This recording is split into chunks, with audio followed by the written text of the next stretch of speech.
Yo, yo, yo, yo, yo. What's up, what's up, what's up? And give up the rock. And hello to my fellow revolutionaries. You know who you are. And welcome to the Wednesday stream. It's midweek. Another important point, I think, on the calendar of the working people of the world. Midweek, you usually have a lot of people joking about how it's hump day and they might be struggling their way through the working week, but you know, after we get past this point, it's downhill, baby. So yeah, welcome to the Wednesday stream and welcome to the new month. It is now the 1st of October. Whoa, hasn't the working year flew by? Hasn't it just? Dilemmas is in the house. What up? Give up your fat generals, hey? I think everyone's already across kind of the better talking points, I would say, then, from the Hegseth speech. And Glatt, am I saying that right? Glatt. Again, I get an understanding of what the hell that means. Glatt? I'm about to learn. I'm about to get schooled here. Voltateur's in the house. Indoctrinathan giving us the updates. At the moment, the flotilla is preparing to be intercepted. The naval escorts have left about half an hour ago. They are a bit less than 150 miles from the coast. Eyes on. Big day ahead. Yeah, so like I haven't actually got this one down on my agenda at all. But here we are. There is live updates going on with the flotilla. So Indoctrinathan is going to keep us posted, I believe. That would be lovely. And we might switch over to watch the flotilla literally get intercepted by the peace field Israelis who are out there just trying to make sure that nobody prematurely goes off when it comes to the peace deal that Netanyahu and Trump have agreed to. They don't want it to go off prematurely. Let's be honest. Let's be honest. We don't want the Gazans to get too much aid, right? That would be way too much if you ask me. So 4AS is in the house. Yo, what's up? How you going? I believe Avalava is in the house too. I can see the little typey symbol going on in the stream chat. Give up your tech bros. Yeah, see, 4AS, I've wanted to do this for days. I think everybody knows my position when it comes to the tech bros, our techno-feudal overlords. And I do believe that is the type of world that we are moving into, where the means of production that is owned by these persons, not your BlackRocks, your Vanguards, or your State Streets, but the highways that are controlled, the digital highways that are controlled by the tech bros are going to be the thing that brings the world into the dark enlightenment, into a world of, I guess, tech fascism, depending on how you want to call it, who you're speaking to. Avalava is in the house. Yo. Give up your medicinal weapons of mass construction. Interesting. I wonder what that's. It's Giyat with an accent. I'm surprised there's no live satellite feed of a zoomed in Earth. I still don't understand this reference. I'm very out of the loop when it comes to what's going on here. But I'm endeavoring to understand what's going on. Giyat is a slang term pronounced Giyat that serves as an exclamation of surprise, excitement, or admiration, particularly in reaction to someone's physical appearance, especially a large or shapely posterior. Oh, that's hilarious. Yeah, what's going on in Twitch? I must admit, I have not been keeping up properly with what has been going on over in Twitch world, I must admit. And so I've been getting some indications of gift subs coming from particular people. I want to shout out Indoctrinathan for starting that chain. 4AS has done this as well, and so has Jag. And so I was trying to check out just before, trying to figure out what the hell all of this means. And it looks like that is akin to me getting some form of revenue. I thought it was just you guys buying subs for other people. And so if you have been involved in this, again, Indoctrinathan, 4AS, and Jag, I can actually make money out of that. I didn't realize that's a revenue thing. I thought it's just literally you guys buying stuff for other people so they can come in and like you can have people subbing. It means I get paid. Yeah, yeah. So like some financial support. That goes straight to covering the costs of editing stuff, software and streaming software and like, everything else that we spend the money on to make this happen. So yeah, I didn't realize. I really thought it was just like, you guys are helping out trying to get people subscribing, on Twitch to grow the movement, but like it is actually helps financially as well. So yeah, massive shout out, Indoctrinate and 4AS Jag. I didn't realize what was going on, and I just wanted to say, yeah, thank you. I really, really appreciate it. And like you're gifting subs to other people as well, and so like they get to enjoy Twitch without ads, I believe. So fuck ads, fuck ads. That shit sucks. Uh, you dirty capitalist, getting rich off the workers. I know. You should see me.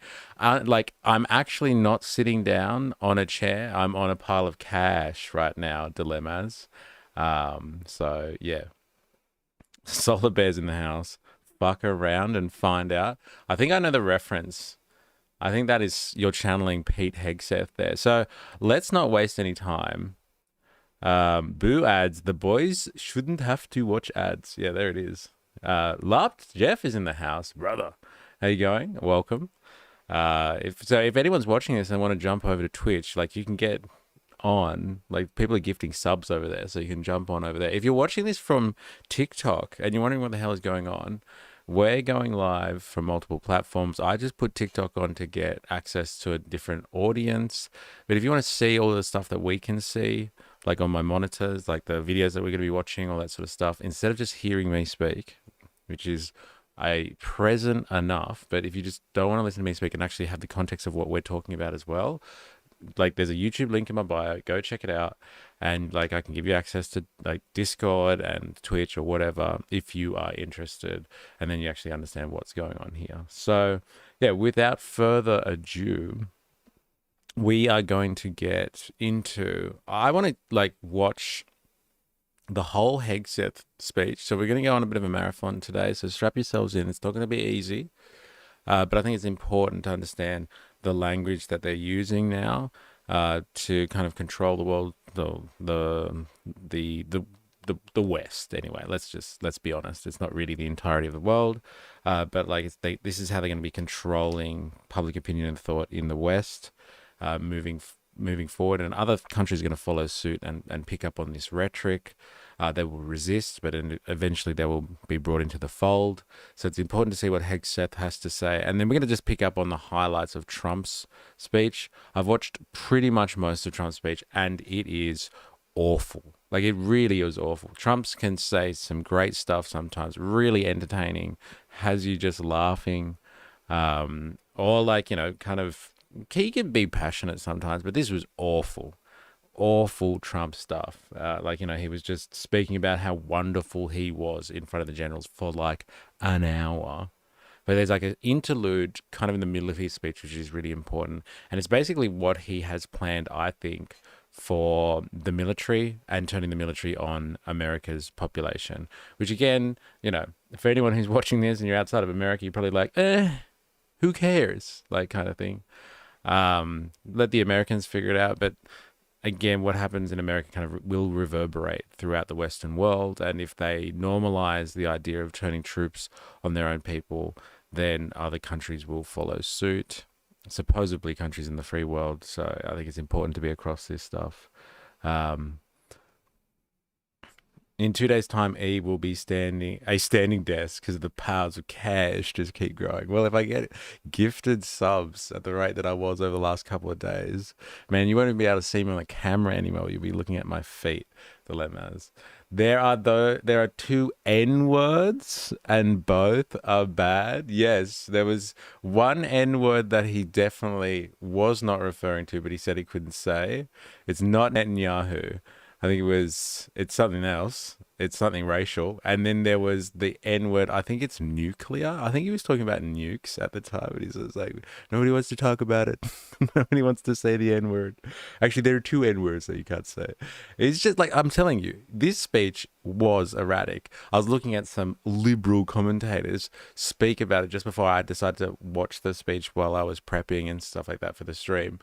And I was just like, oh, they just can't help it. Whenever Trump speaks, he's fumbling around and he's all over the place, and they can never say a good thing about him. But like, it really was erratic, this speech. And it was just him speaking about how fucking sick he was to a room full of generals for over an hour. It's very interesting. I am always wondering what the hell is going on, says Love Jeff. Dilemmas. He's definitely losing his ability to do the weave the way he used to. It did appear that way in this one. It did actually appear quite incoherent sometimes, but it was all very narcissistic. So even if he is developing into some form of early onset dementia and he's just like, taking shots all over the place, and like incoherently, like I said, trying to wind the speech together, he's still able to be a model for narcissistic behavior, that's for sure. I'm sure they were thinking about his bone spurs. Technically, the federal troops are only allowed to protect government buildings and assist the local law enforcement, at least till their row change. Screaming woke like a teenager playing war. Yeah, well, look. Let's get into it so people have some context, shall we? Let's look at Hegseth first. And like, again, if you're watching this on TikTok, you're not going to be able to see the videos that we're watching as well. So go to YouTube, link in the bio, so you can have a look at what we're seeing too. Good luck to all of you. Sitting through this is torturous. But again, it's important. So let's give him the time of day. I'm going to speed it up a bit so we don't have to go the whole slog of Pete Hegseth's talk there. All quarter pounders are finally catching up. Hegseth, hey, I'm the Minister of War. Honest. Mate, watch what he has to say. Right? And it's exactly what we were talking about the other day when we were speculating. We're like, oh, what is this about? And like, we were right.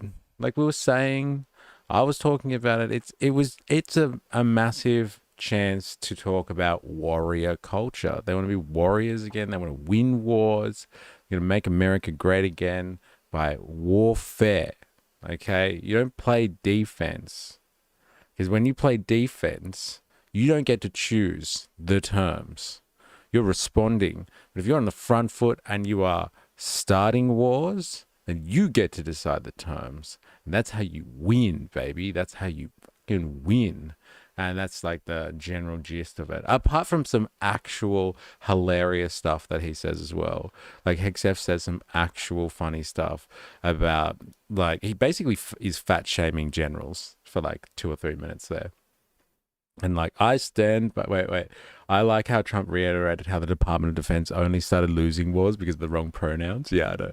And I stand by my warrior haircut comment. Yes, about the fades and stuff like that. Was that you that was talking about how he was like, oh, the warriors need to have the right fade, so that's why they're all there to comment on his fades? Hegseth doesn't do warfare. He does war hair. Well, it's funny that you say that because he has like a good rant in there as well about how he wants to see like people looking more professional. He calls them like, all the soldiers that you see on the roids and with the big beards and the tattoos, he calls them beardos. And he wants to drain the military of all the beardos out there, which is interesting. Interesting vocabulary, isn't it? Hey, beardos in the army. Everything that has been said in the past week is painting a scary picture, naming all the left as enemies over and over again. Now talking about using force and giving soldiers full immunity to use force. We'll get there. It is pretty scary, isn't it? Yeah, that was me. Vindication. I feel vindicated. All right. Enlisted in every member. Let's do this. Joint Chiefs. Well, Mr. Chairman. The Joint Chiefs, generals, admirals, commanders, officers, senior enlisted, NCOs, enlisted, and every member of our American military. Good morning. God bless America. Good morning. Good morning, and welcome to the War Department. Ooh. Because the era of the Department of Defense is over. You see, It's The goddamn motto over. of my first platoon was those He's who over there long now. for peace must prepare for war. This is, of course, not a new idea. This crowd knows that. The origin dates to the 4th century Rome and has been repeated ever since, including by our first commander-in-chief, George Washington, the first leader of the War Department. It captures a simple yet profound truth. To ensure peace, we must prepare for war. From this moment forward, the only mission of the newly restored Department of War is this: warfighting, preparing for war and preparing to win, unrelenting and uncompromising in that pursuit. Not because we want war, no one here wants war, This is the line. but it's because we love peace. We love peace for our fellow citizens. They deserve peace, and they... We don't want war. We prepare for war, not because we want war, but because we love peace. Eh? Remember, the Orwellian doublespeak. Like, Orwell is turning in his grave right now. It's like, see, I told you. I told you. Nobody fucking listened to me. I told you. It's incredible. Like, this is exactly the lines from 1984. rightfully expect us to deliver it. Our number one job, of course, is to be strong so that we can prevent war in the first place. The president talks about it all the time. It's called peace through strength. And as history teaches us, the only people who actually deserve peace are those who are willing to wage war to defend it. That's why pacifism is so... The only people that deserve peace... 1984 was supposed to be a warning, not a how-to.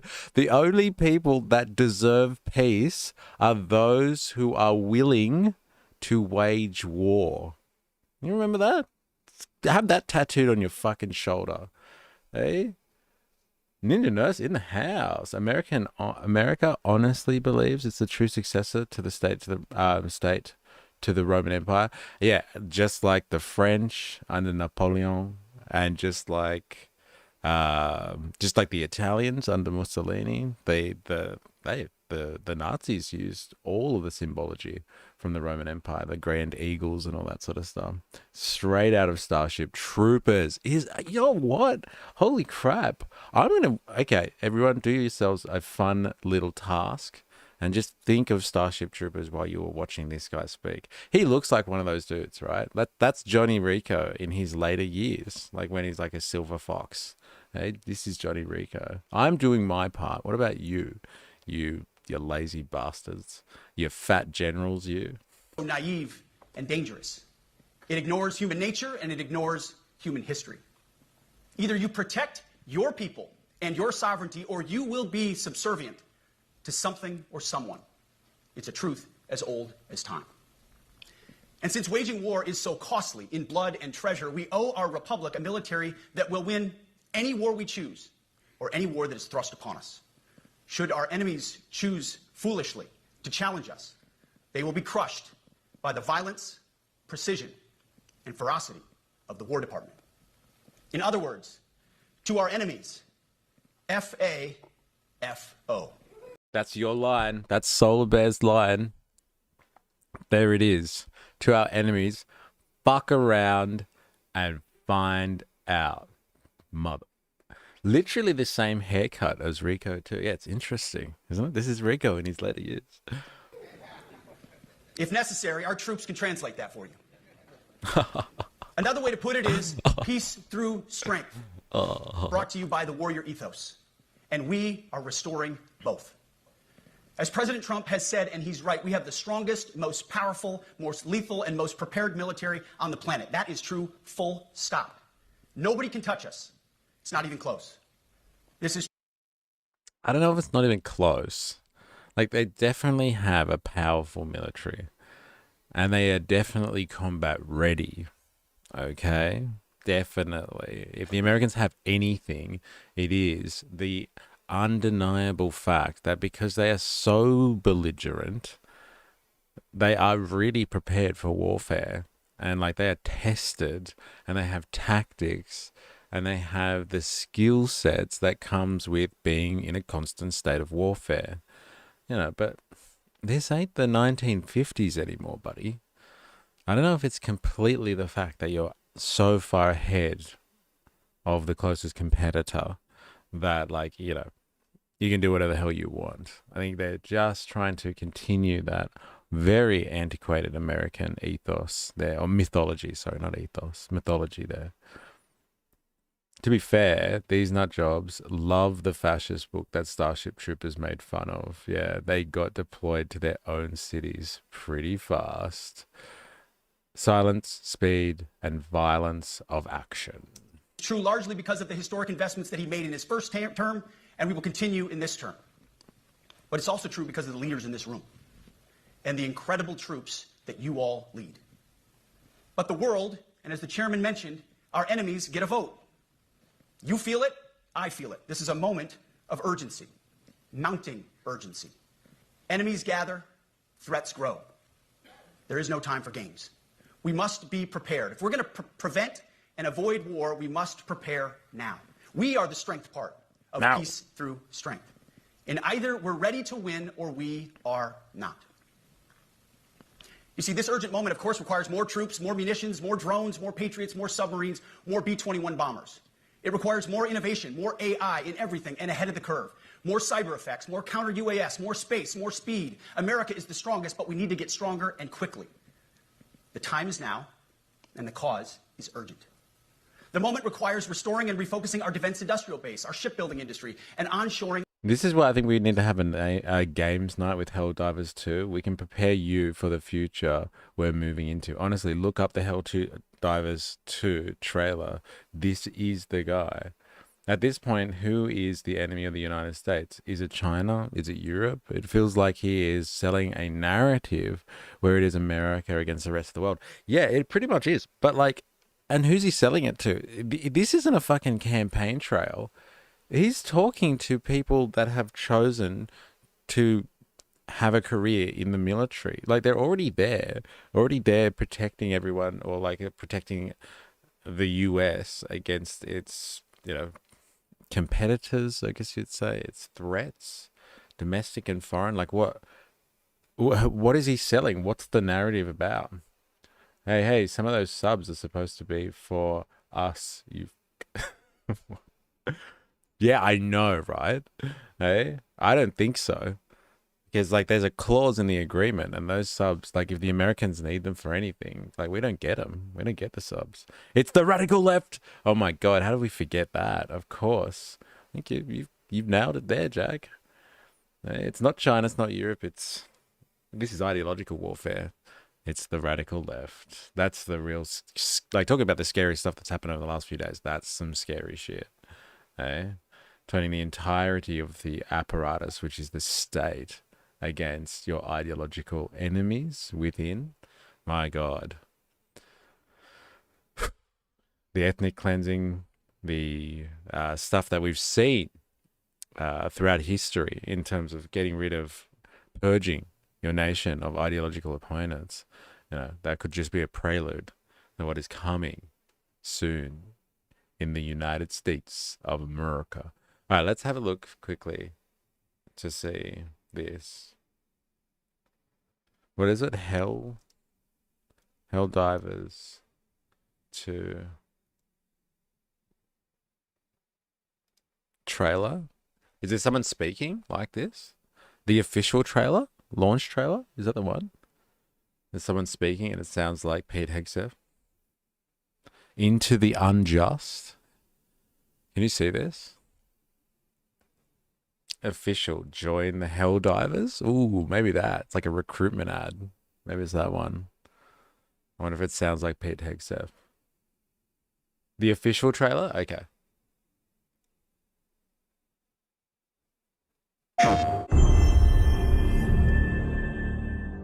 The Federation of Super Earth, keeping managed democracy safe with the lives of our heroes, protecting freedom from tyranny with the gentle touch of an iron fist. But liberty's enemies march ever closer. Together, we must take back control of freedom. Together for managed democracy. Together for victory. Together for liberty. Together for liberty. Together, they fight for freedom. Will you?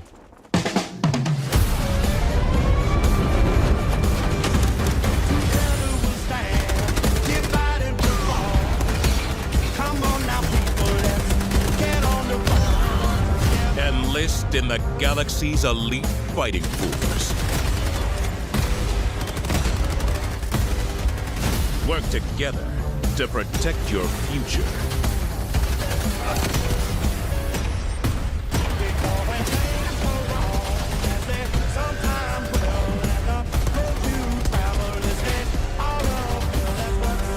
Dispense peace with the ultimate weaponry. Yeah, fight for some and freedom. Hey, there it is. This is just Starship Troopers, isn't it? Oh my god. It is. It is. And they're making fun of it too. Hilarious. Hell yeah. Super Earth.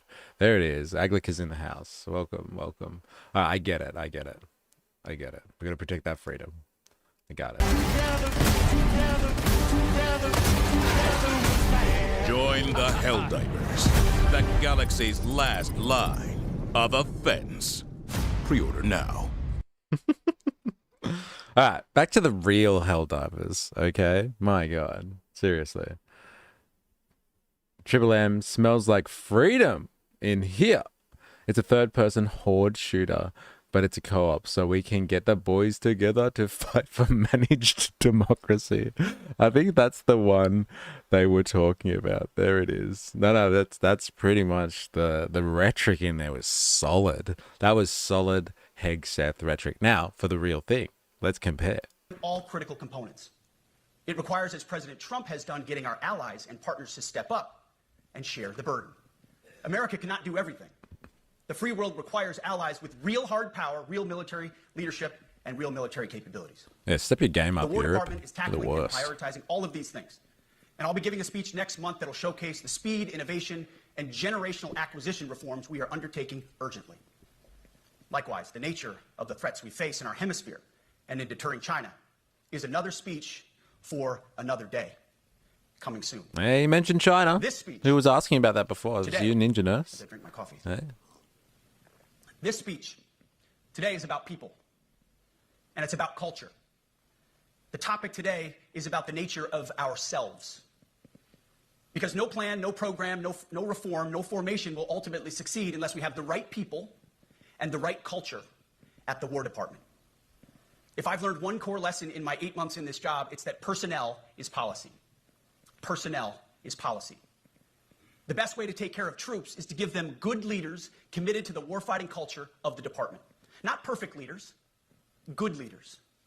Competent, qualified, professional, agile, aggressive, innovative, risk-taking, apolitical, faithful to their oath and to the Constitution. I don't know about that. Like, what he's saying is, hey, we want people that are... When he says apolitical, what he means is we want people that aren't down with, woke rubbish and DEI and all that sort of stuff. But like what he wants is loyalists as well. Let's be honest here, okay? So I don't buy they have to be apolitical, because he wants people, and he'll say it too, because I've seen people get all like upset about the cuts of Hegseth's speech. And he says that if any of this doesn't resonate with you, if any of this makes you uneasy, then quit. And we were talking about that the other day. We were talking about that just the other day, that he's going to get these people in and he's going to say to them, this is the way we're going. You don't like it, you can fuck off. And that's exactly what he's talking about. Get off it, mate. Get off it. When you say that you want the army to be apolitical, I don't buy it. Eugene Sledge, in his World War II memoir, wrote, quote, "War is brutish, inglorious, and a terrible waste. Combat leaves an indelible mark on those who are forced to endure it. The only redeeming factors are my comrades' incredible bravery and their devotion to each other. In combat, there are thousands of variables, as I learned in Iraq and Afghanistan, and as so many of you did in so many more places. Leaders can only control about 3 of them. You control how well you're trained, mostly how well you're equipped, and the last variable is how well you lead. After that, you're on your own. Our warfighters are entitled to be led by the best and most capable leaders. That is who we need you all to be. Even then, in combat, even if you do everything right, you may still lose people because the enemy always gets a vote. We have a sacred duty to ensure that our warriors are led by the most capable and qualified combat leaders. This is one thing you and I can control. and we owe it to the force to deliver it. For too long, we have simply not done that. The military has been forced by foolish and reckless politicians to focus on the wrong things. In many ways, this speech is about fixing decades of decay, some of it obvious, some of it hidden. Or as the chairman has put it, we are clearing out the debris, removing the distractions, clearing the way for leaders to be leaders.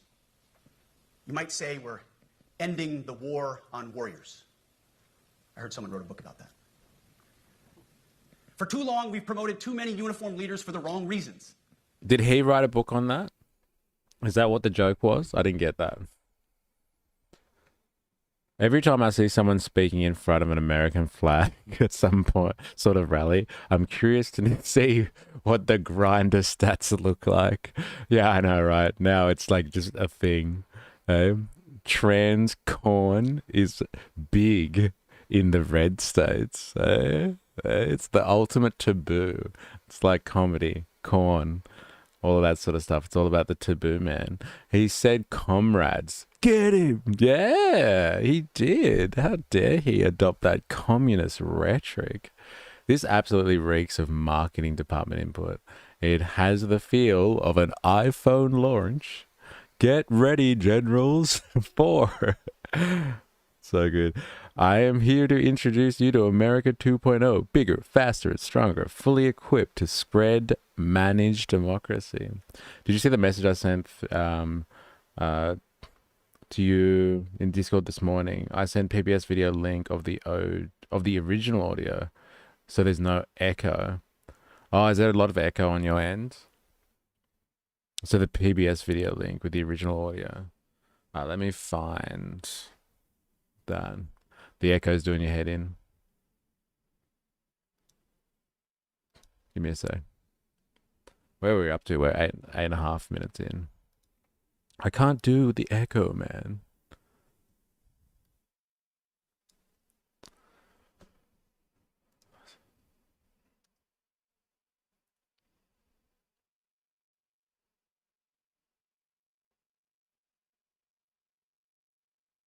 Oh no. Oh, this is not the same timing. Damn. Let's guess. You made a choice to serve. Even then, in combat, even if you do everything right, you may still lose people because the enemy always gets a vote.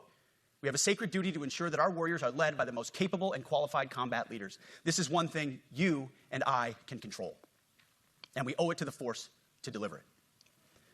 For too long, we have simply not done that. The military has been forced by foolish and reckless, also true because of the leaders in this room and the incredible troops that you all lead. But the world, and as the chairman mentioned, our enemies get a vote. You feel it, I feel it. This is a moment of urgency, mounting urgency. Enemies gather, threats grow. There is no time. There's an echo. We must be prepared. If I'm we're a bit of an prevent audiophile. and avoid war, we must prepare now. We are the strength part of peace through strength. And either we're ready to win or we are not. You see, this urgent moment, of course, requires more troops, more munitions, more drones, more Patriots, more submarines, more B-21 bombers. It requires more innovation, more AI in everything and ahead of the curve, more cyber effects, more counter-UAS, more space, more speed. America is the strongest, but we need to get stronger and quickly. The time is now, and the cause is urgent. The moment requires restoring and refocusing our defense industrial base, our shipbuilding industry, and onshoring all critical components. It requires, as President Trump has done, getting our allies and partners to step up and share the burden. America cannot do everything. The free world requires allies with real hard power, real military leadership, and real military capabilities. The War Department is tackling and prioritizing all of these things. And I'll be giving a speech next month that will showcase the speed, innovation, and generational acquisition reforms we are undertaking urgently. Likewise, the nature of the threats we face in our hemisphere and in deterring China is another speech for another day, coming soon. I saw him have his coffee already. Today, as I drink my coffee. We already had this. This speech program, no way to take care of troops is to give them good leaders committed to the warfighting culture of the department, professional, and to the Constitution. Eugene Sledge, in his World War II memoir, wrote, quote, "War is brutish, inglorious, and a terrible waste. Combat leaves an indelible mark on those who are forced to endure it. This is a good quote. The only redeeming factors must are say. my comrades' incredible bravery. There's so much for and their ending the devotion to each forever other. wars. Eh? In combat, there are thousands of variables, as I learned in Iraq and Afghanistan, and as so many of you did in so many more places. Leaders can only control about 3 of them.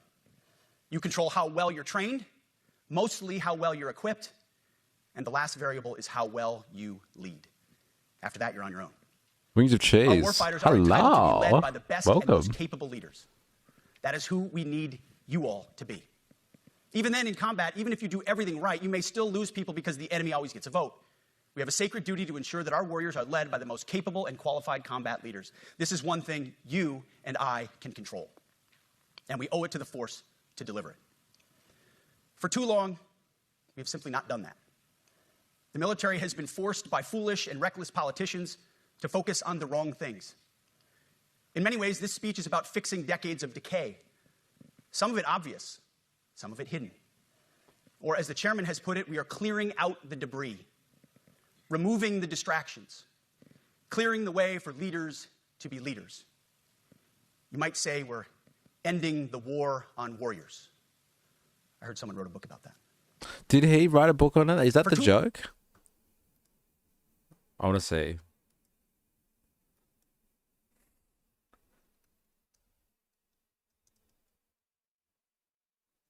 Oh my God, he did. Oh my God, look at his books. They're so good. This is my favorite one just by the picture. Look at this guy. Fuck yeah. Oh my God, I got to read one of his books now. Can you see that? Fuck, I got a bit of image of that. Yeah. Hegseth. He'll save ya. American Crusade. Yeah. Show me your tats, bro. We the people. Yeah, lad. Man, I'd crusade with that. Modern Warriors. Peter, how many books has he written? In the Arena? Pete Hegseth? God, this guy's prolific. Battle for the American Mind. Pete Hegseth. The War on Warriors. Behind the Betrayal of the Men Who Keep Us Safe. I mean, you can tell he's not upset about being kicked out of the armed forces for having a tattoo, as that person alleged yesterday. That's what I call a real man. Yeah, goddamn. I wish I had a picture like that. Especially holding the American flag, right? Take that, commies. I'm Pete Hegseth and welcome to Jackass. Why don't presidents fight the war? Why do they always send the war? Hot take, Rico's parents only died at Buenos Aires because Carmen changed the autopilot route, causing the asteroid to destroy their comms relay so they couldn't warn Earth of the incoming asteroid. Thank you. I would like to know more. Right, that's actually a reference as well, isn't it? To Starship Troopers. Every time we say that in the stream, I would like to know more. That's another Starship Troopers reference. Stepping away from the actual content of his speech, he is not a very inspiring speaker, considering the subject matter is so consequential.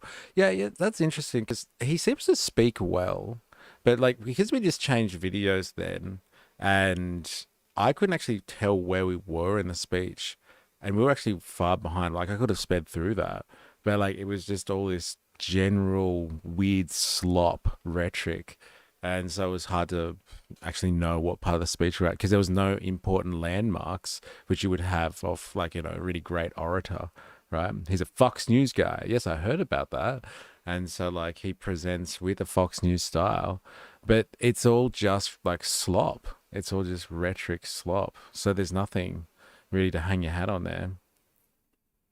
American shit. Imagine it has the red and white and blue and him in a nappy. I should say nappy. Oh, yeah, Atlas is in the house. Yeah.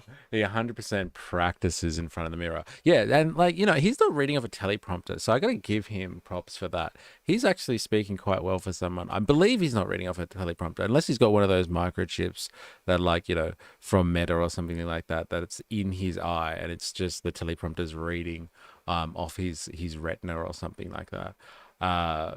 He's walking around, so he's obviously practiced this one, like you said, in front of the mirror, or he's memorized the speech, which is pretty cool. But he's not an orator, is he? He's definitely not. He's not moving you with his words. I don't feel a sense of pride swelling up in me at all. Maybe I'm just a cynic. It's probably that. Let's be honest. You can't compare him to a speaker like Obama, MLK, or Kevin Rudd. Too long, we've promoted too many uniformed leaders for the wrong reasons, based on their race, based on gender quotas, based on historic so-called firsts. Here it comes. We've pretended that combat the arms fucking and woke non-combat rubbish. arms are the same Here thing. it is. We've weeded out so-called toxic leaders under the guise of double-blind psychology assessments, promoting risk-averse, go-along-to-get-along conformists instead. You name it, the department did it. Foolish and reckless political leaders set the wrong compass heading, and we lost our way. We became the woke department. Became the way. But not He's the head of the War Department, and this is the problem. The U.S. had the woke department. The woke department. Remember that. And so here he is to save us all from the woke department. Is the Secretary of War himself, Johnny Rico. He looks like Batesman memes too, seriously. Oh, please. I don't know who Batesman memes are. Like, I don't know who Batesman is. Please hit me up. If anyone can drop a good meme for me so I understand the context in Discord.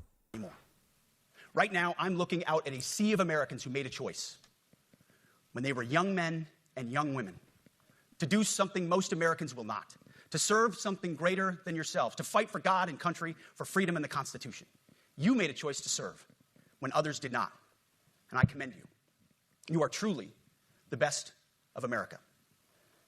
How does that make you feel? Any other Americans in here? Ollie Atlas, Jag? Unless you're in the armed forces, you're not the best in America. Just remember that. America doesn't think you're the best unless you're serving God and country. So I hope you're both God-fearing and country-loving Americans, because you're still not the best. But this does not mean, and this goes for all of us, that our path to this auditorium on this day was a straight line, or that the conditions of the formations we lead are where we want them to be. You love your country, and we love this uniform, which is why we must do better. We just have to be honest. We have to say with our mouths what we see with our eyes, to just tell it like it is in plain English, to point... He's insulting himself? Hey, he's the Secretary of War. He's actually better than the best Americans. He's like hyper amazing America.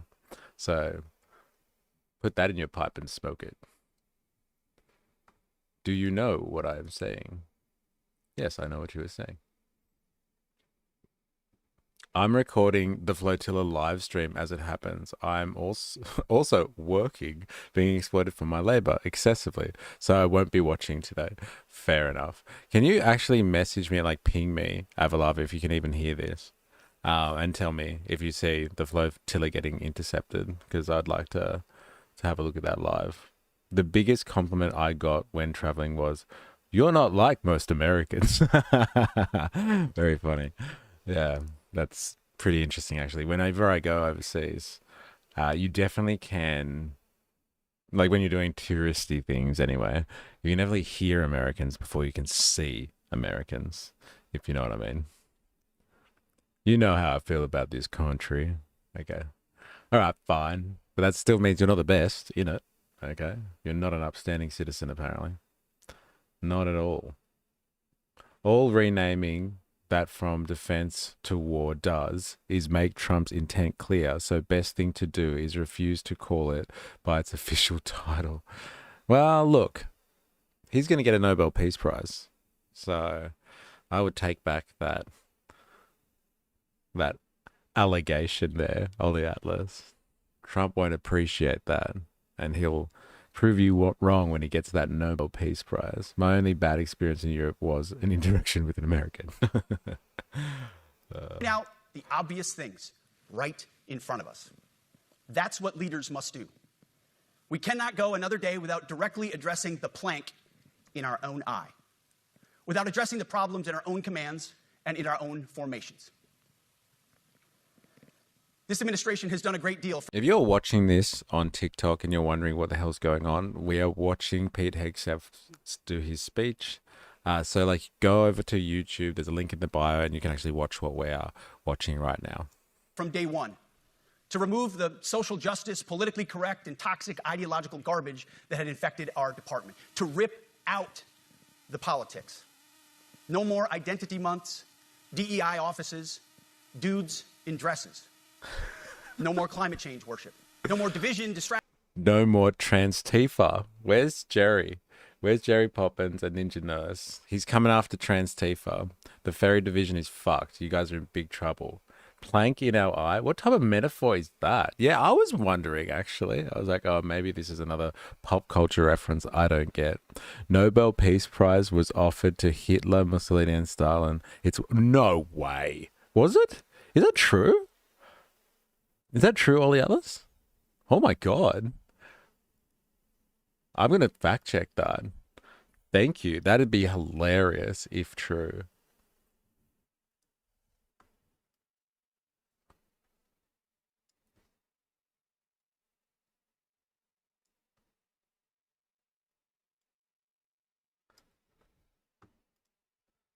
Is it true that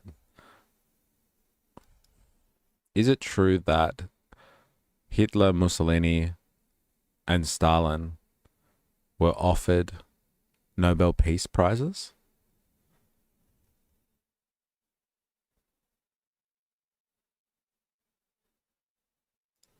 Oh my god, it's not a straightforward answer. This is crazy. Where did you hear this, Ollie Atlas? That's mental. Yeah, it's not a bad idea. I might do that. Get like 2 of them coming up. Give me a second. Adolf Hitler in 1939, a Swedish politician named Erik Brandt, member of parliament, nominated Hitler for a Nobel Peace Prize, but this is not a serious proposal. Brandt did it sarcastically to protest that Neville Chamberlain, Britain's prime minister, known for appeasement towards Hitler, was seriously being considered for the prize. Brandt quickly withdrew the nomination. Benito Mussolini. Mussolini was actually nominated twice, once in 1935 and again in 1936. The Nobel Peace Prize was sometimes awarded to statesmen for diplomatic initiatives, even if they were authoritarian leaders. Mussolini's nominations were made before his invasion of Ethiopia, which later ruined his international standing. Joseph Stalin was nominated for the Peace Prize twice, 1945 and 1948. The reasoning was that he had helped play a crucial role in defeating Nazi Germany and ending World War II. However, Stalin never received the prize, partly because of his brutal domestic policies and the onset of the Cold War. Oh my God, that's crazy. So I guess one of the things that, like, you know, you could compare Stalin and Trump is, like, he's not helping his efforts to get a Nobel Peace Prize by turning the troops, which we will hear about soon, turning his own troops on his domestic population. That's crazy. That's absolutely crazy. The one I linked you have a bunch of different boat cameras. All right. Let me see if I can set that up then.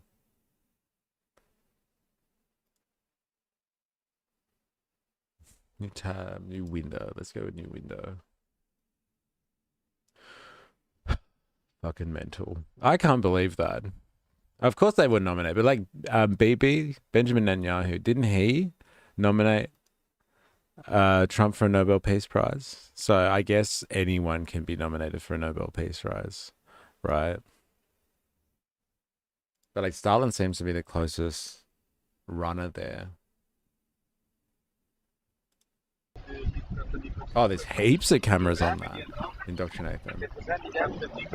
Look at that. Like, it's all infrared camera shit. So it's like the middle of the night over there, is it? Alright, let's see if I can bring that in somewhere. How would I do that? I think I could bring it in there.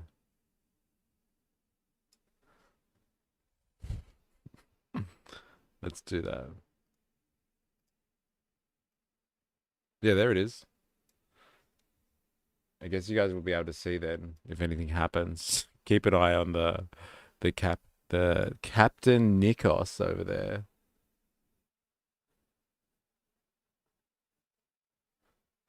Keep an eye on the flotilla in the background and tell me if anything changes.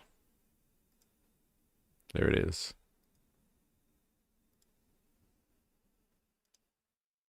Action or gender delusions. No more debris. As I've said before, and will say again, we are done with that shit. I've made it my mission to uproot the obvious distractions that made us less capable and less lethal. That said, the War Department requires the next step. Underneath the woke garbage is a deeper problem, and a more important problem that we are fixing and fixing fast. Common sense is back at the White House, so making the necessary changes is actually pretty straightforward. President Trump expects it. And the litmus test for these changes is pretty simple. Would I want my eldest son, who is 15 years old, eventually joining the types of formations that we are currently wielding? If in any way the answer to that is no, or even yes, but, then we're doing something wrong. Because my son is no more important than any other American citizen who dons the cloth of our nation. That's pretty harsh, man. See, with his litmus test, Jerry, there you go. His litmus test for how good the military is whether or not he would want his son going into a division where the people that are picked there are picked for DEI purposes as opposed to their merit. And that would make it a dangerous environment for his son. And so he's just said, look, my son is no more important than anyone else out there. Could you imagine hearing your parents on a world stage being like, my child is not important. It's not important. No more important than anyone else's child. You're like, my dad doesn't really appreciate me too much there. He is no more important than your son. All precious souls made in the image and likeness of God. Every parent deserves to know that their son or their daughter that joins our ranks is entering exactly the kind of unit that the Secretary of War would want his son to join. Think of it as the golden rule test. Jesus said, do unto others that which you would have done unto yourself. It's the ultimate simplifying test of truth. The new War Department golden rule is this: do unto your unit as you would have done unto your own child's unit.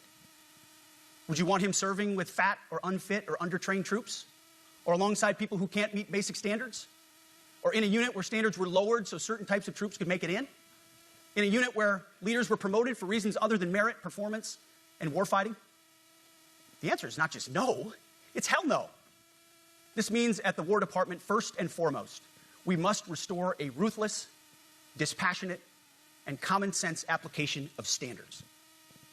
I don't want my son serving alongside troops who are out of shape, or in combat unit with females who can't meet the same combat arms physical standards as men, or troops who are not fully proficient on their assigned weapons, platform, or task, or under a leader who was the first, but not the best. Standards must be uniform, gender neutral, and high. If not, they're not standards. They're just suggestions. Suggestions that get our sons and daughters killed. When it comes to combat arms units, and there are many different stripes across our joint force, the era of politically correct, overly sensitive, don't hurt anyone's feelings leadership ends right now. At every level, either you can meet the standard, either you can do the job, either you are disciplined, fit, and trained, or you are out. And that's why today, at my direction, and this is the first of 10 Department of War directives that are arriving at your commands as we speak and in your inbox. Today, at my direction, each service will ensure that every requirement for every combat MOS, for every designated combat arms position, returns to the highest male standard only. Because this job is life or death. Standards must be met. And not just met, at every level, we should seek to exceed the standard, to push the envelope, to compete. It's common sense and core to who we are and what we do. It should be in our DNA. Today, at my direction, we are also adding a combat field test for combat arms units that must be executable in any environment at any time and with combat equipment. These tests, they'll look familiar. They'll resemble the Army Expert Physical Fitness Assessment or the Marine Corps Combat Fitness Test. I'm also directing that warfighters in combat jobs execute their service fitness test at a gender-neutral, age-normed male standard scored above 70%. It all starts with physical fitness and appearance. If the Secretary of War can do regular, hard PT, so can every member of our joint force. Frankly, It's tiring to look out at combat formations, or really any formation, and see fat troops. Likewise, it's completely unacceptable to see fat generals and admirals in the halls of the Pentagon and leading commands around the country and the world. It's a bad look. It is bad, and it's not who we are. He almost had me on, hey, we need fit servicemen and women. Okay, we need them. This is an occupational health and safety issue. These people are in risky endeavors. They serve, and they are potentially sacrificing their lives if they aren't fit enough to do the job. Every job, not every job, I guess, but most jobs you see, they will get people to do a medical first. And if you're not fit for the job, they won't hire you because, well, really, they don't want to deal with the insurance and things like that. But like, you know, you have to have a level of fitness in order to do most jobs. Now, he had me there with like, you know, he's got a point. Okay, they do dangerous shit. And so they have to have a certain level of fitness. But then he was just like, but it doesn't look good. Everybody around the world is laughing at us because we have fat soldiers and fat generals that are walking around the Pentagon. I hate looking at all those fatties walking around the Pentagon. They're the worst fat generals. They'll be the first. If I, the Secretary of War, can do my push-ups and go for a run around the block, then all of you fatties have to do it too. And like, I would love to see them put the president, Donald Trump, through one of these training regimes. Like, it's very hard to see that guy walk up and down a staircase, let alone being up to some level of fitness and standard. The same standard as these people who are the best of the Americans out there. Come on, Pete. Your son ain't never gonna fight. Ha. Very interesting. Yeah, I wonder if he will send his son to die or not. Not to mention having a bit of a muffin top allow you to sustain for long-range patrolling, which is what the ADF specializes in. If the Prez was jacked as America would look badass. Yeah, I know, right? All those God Emperor pics of Trump, like he's really like, yeah, he's jacked. It's kind of hard to get steroids in the field there, Pete, my boy.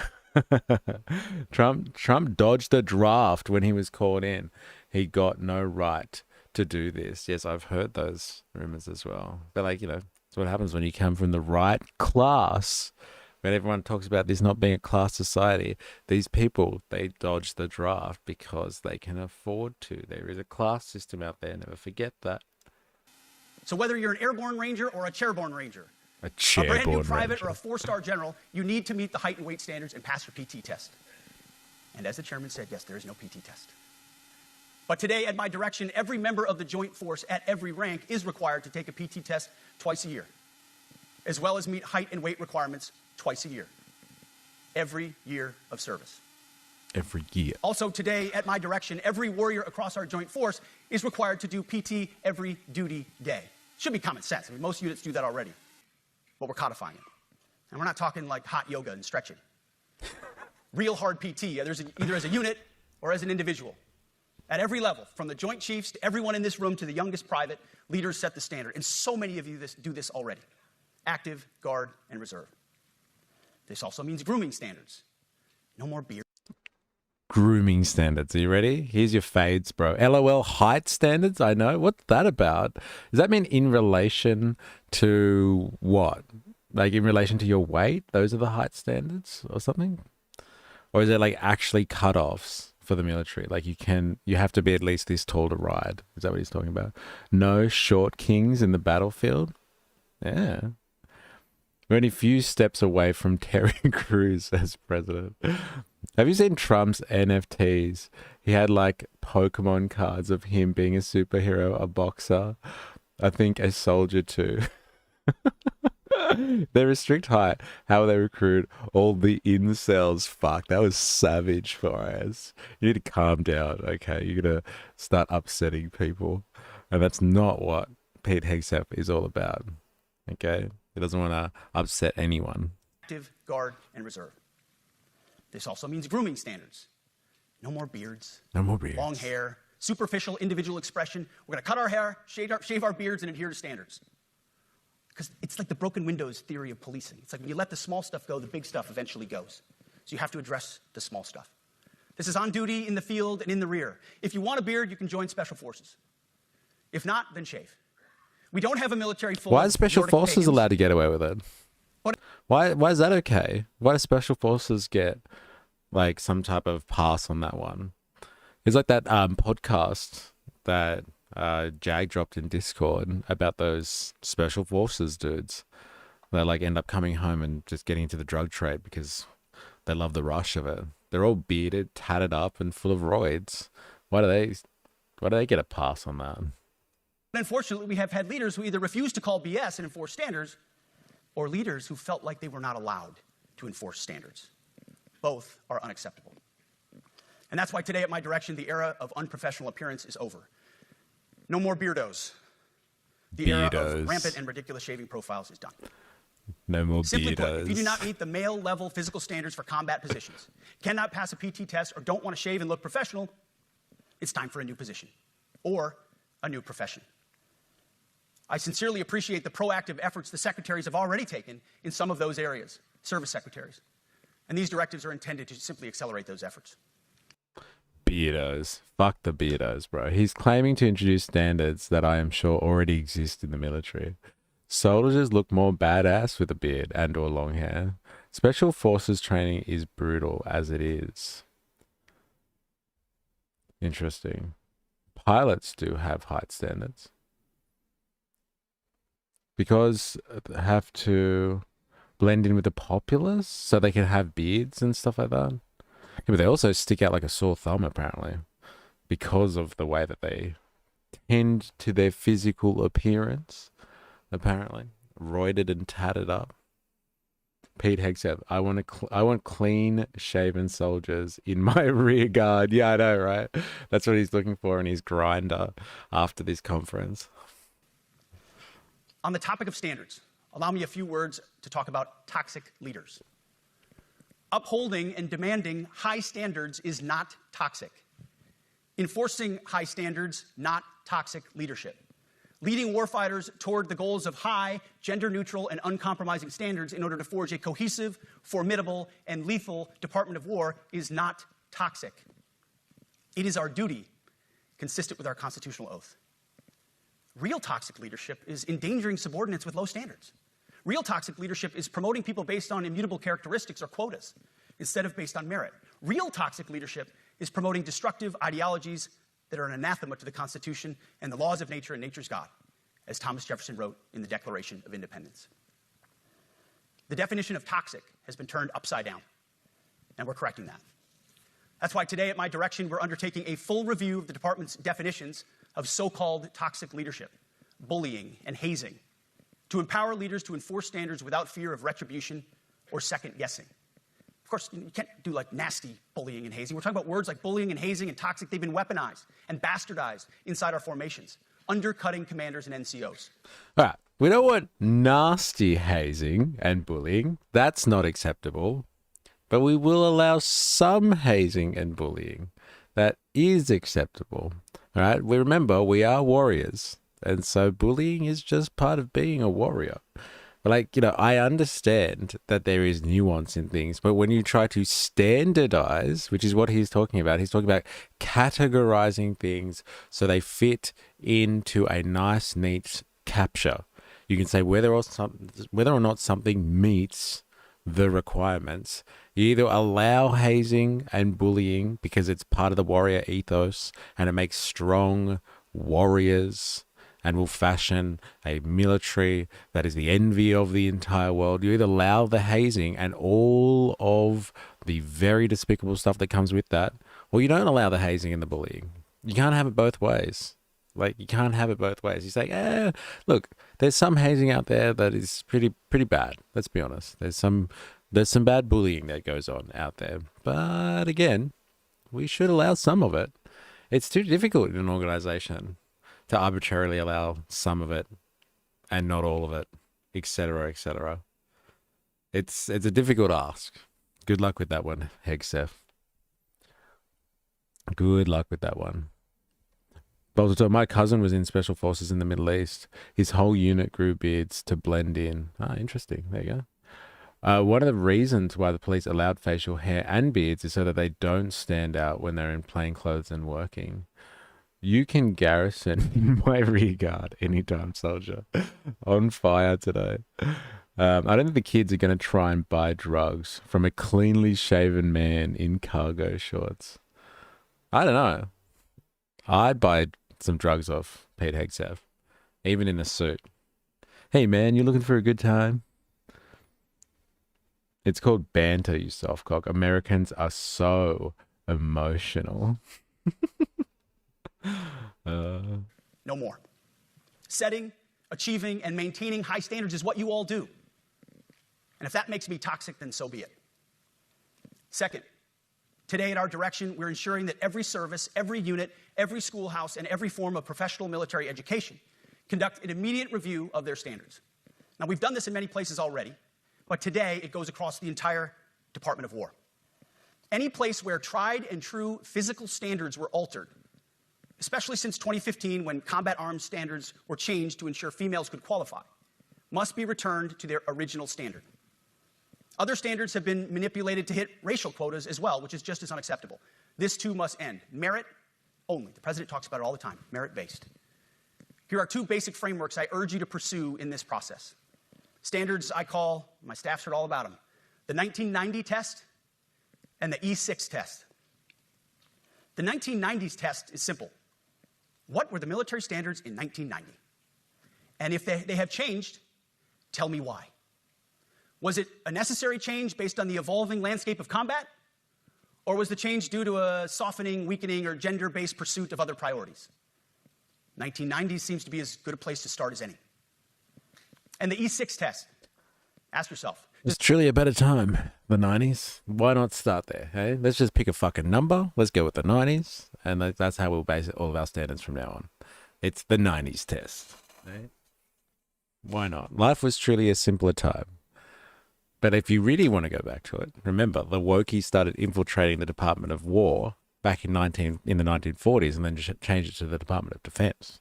So really, the Department of Defense was in control in the 1990s. So it's actually part of the problem. The 1990s is what has got us here in the first place.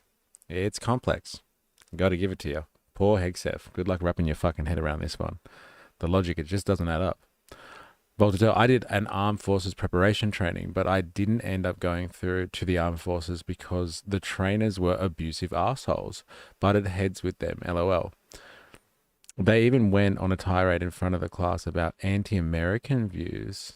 Interesting. Like, as in, like, not being anti-American, or they were anti-American. And they were abusive assholes. So what do you think about his call on, like, you know, no bullying, no hazing rituals? Sorry, allow bullying and hazing rituals. It's just part of being a soldier. Get the fuck over it kind of thing. Oh, they were pro-American. Right. So they don't want people to be anti-American in there. Yeah, it's part of the military culture, right? Ninja Nurse. If you're buying drugs, Pete Hegseth, I think you'll have to use Signal to get in contact with him. I see what you did there. His department has a history with the app. Yeah, very good. In the 90s, woke was called political correctness. Yeah. Let's go with the 1932 standards and brown shirts for everyone. Yeah, I know. Why pick the 90s? Let's go back to 1932 or something like that. Why not? Hey, he seems to be channeling it already. Let's get him a fucking brown shirt. I'm sure he would appreciate that more. Is what you're doing make the leadership, accountability, and lethality efforts of an E6, or frankly, an 03, does it make it easier? What's an E6 and an 03? Does anyone know anyone down with their military terminology? We are listening to Pete Hegseth berate his generals about woke rubbish in the army, and he has brought up a standard that he calls, what were the standards in the 90s? As part of that, he's also asked the question, what is the E6 standard? Do you understand what that latter reference is?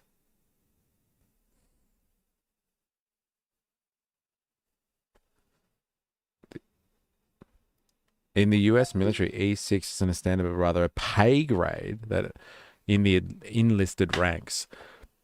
Army and Marine Corps, E6 equals Staff Sergeant. Air Force, E6 is Technical Sergeant. Navy and Coast Guard, E6 is Petty Officer First Class. When someone refers to the E6 standard, they usually mean the level of responsibility, leadership ability, professionalism, and technical competence expected for someone who has reached that rank. An E6 is a mid-level, non-commissioned officer. They're expected to lead small units, train and mentor junior enlisted troops, carry out orders from higher-ranking officers and senior NCOs, and uphold discipline and standards within their units. Okay. So what's he saying about it, though?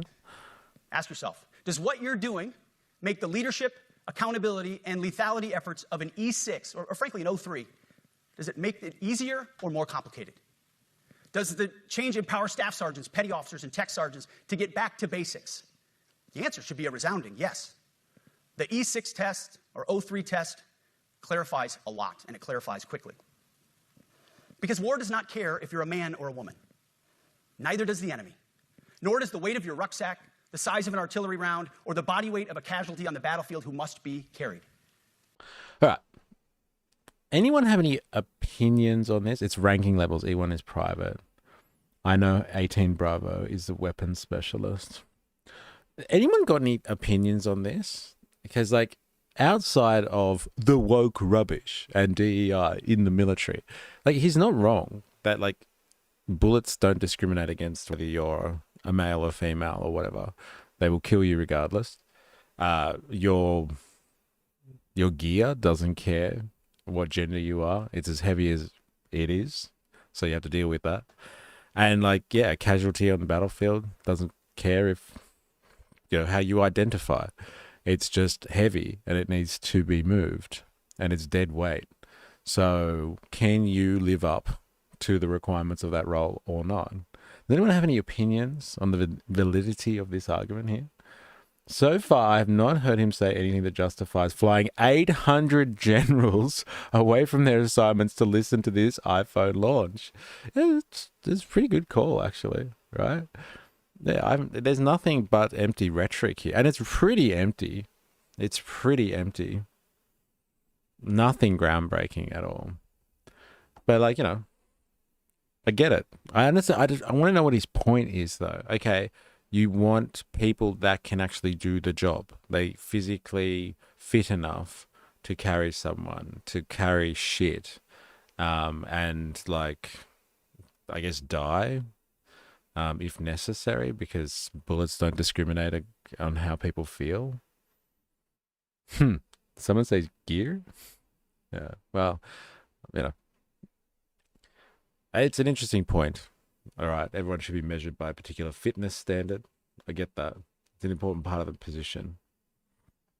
I guess he's trying to use that as a justification to purge people that he doesn't like. I guess maybe he doesn't like having women or people that don't meet fitness standards in certain positions. So this is an excuse to purge them.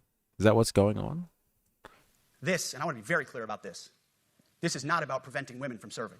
Oh, sorry. We very much value the impact of female troops. Our female officers and NCOs are the absolute best in the world.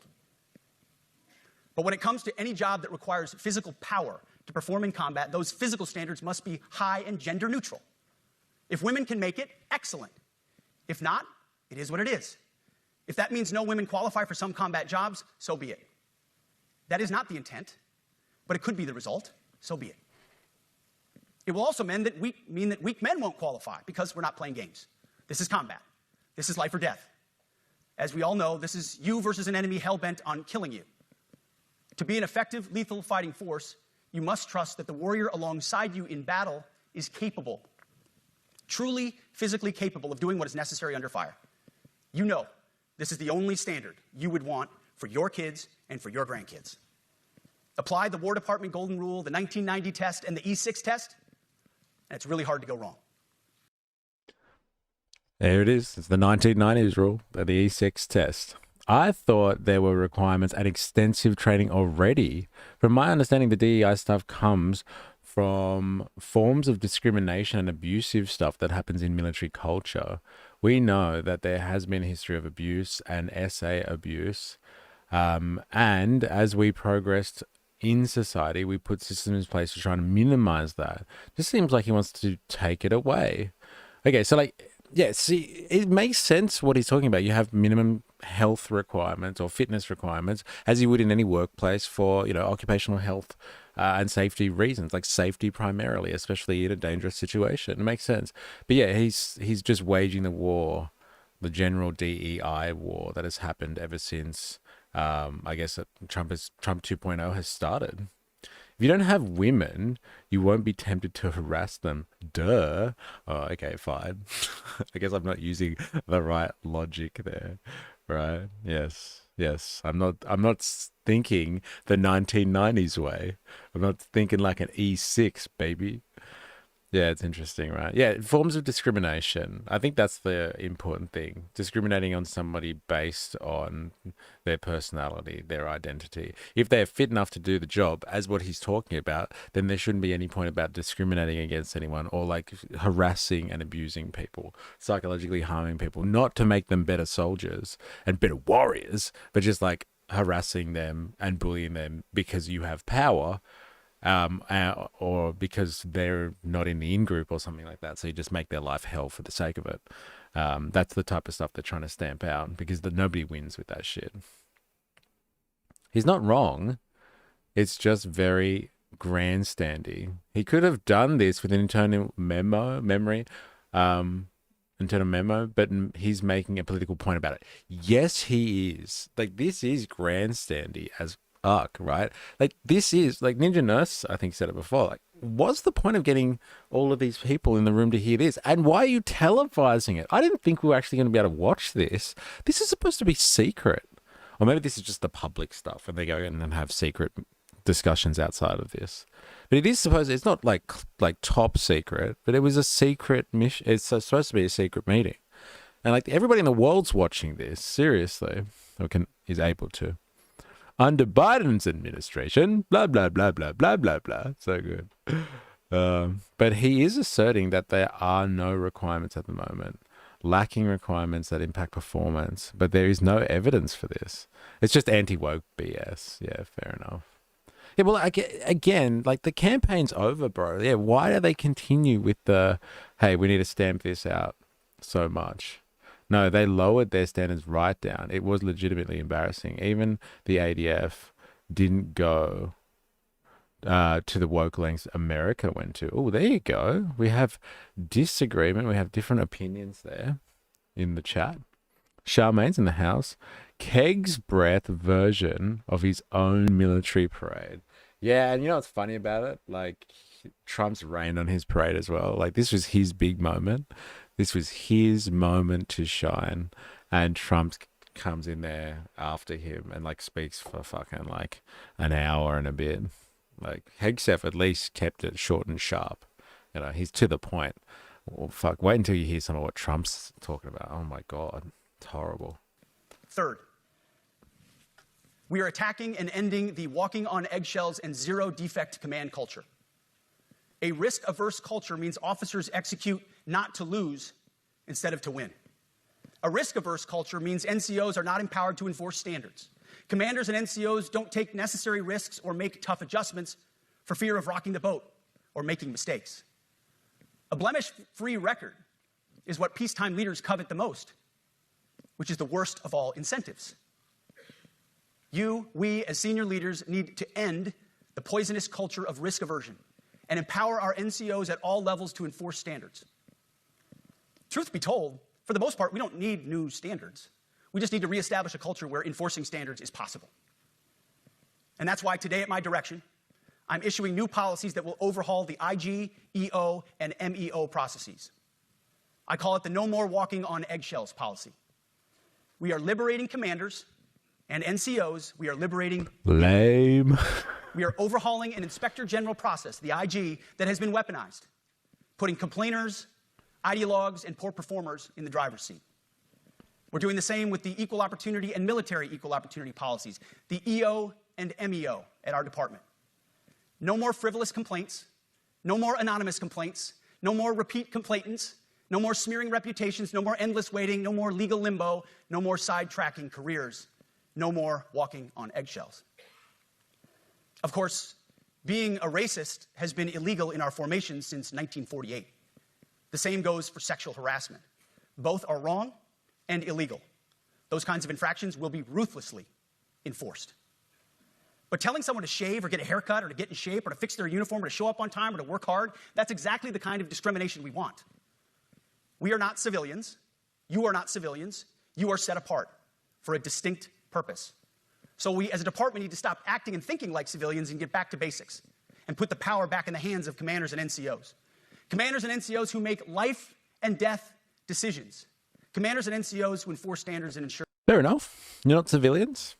So you can discriminate against people that are tardy, sloppy, don't listen to instructions. Like, whatever. It's hard to run an organization, I understand, without having standards and ensuring people meet those standards. Fair enough. But this is just a big pep talk, isn't it? It's just getting your managers together and the CEO standing up there and he's saying, we need to change the company culture. This really is just a fucking rebranding exercise that goes with changing from the Department of Defense to the Department of War. There's not much else going on there.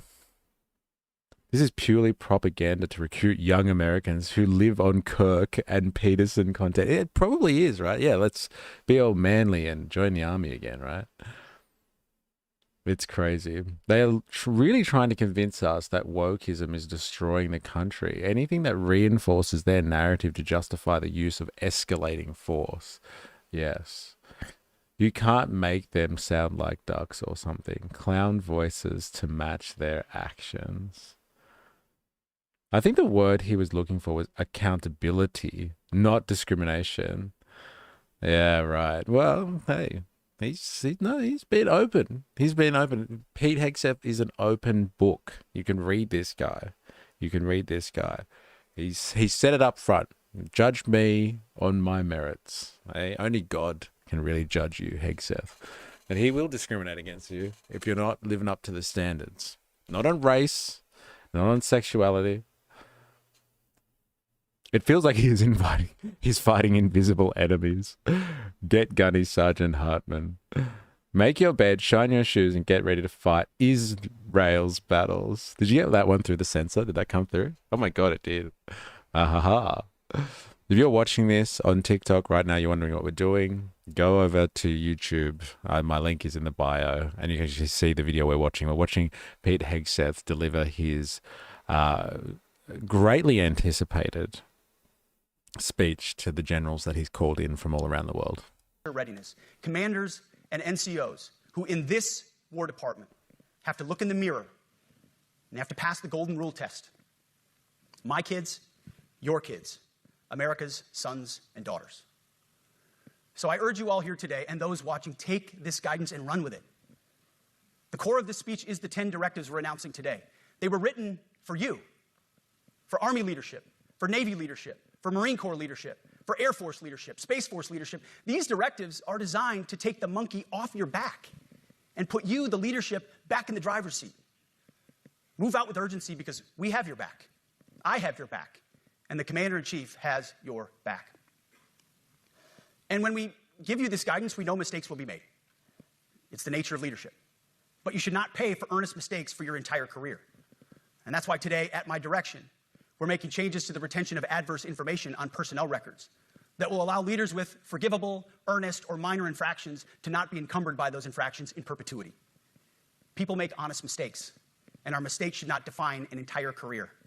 Otherwise, we only try not to make mistakes, and that's not the business we're in.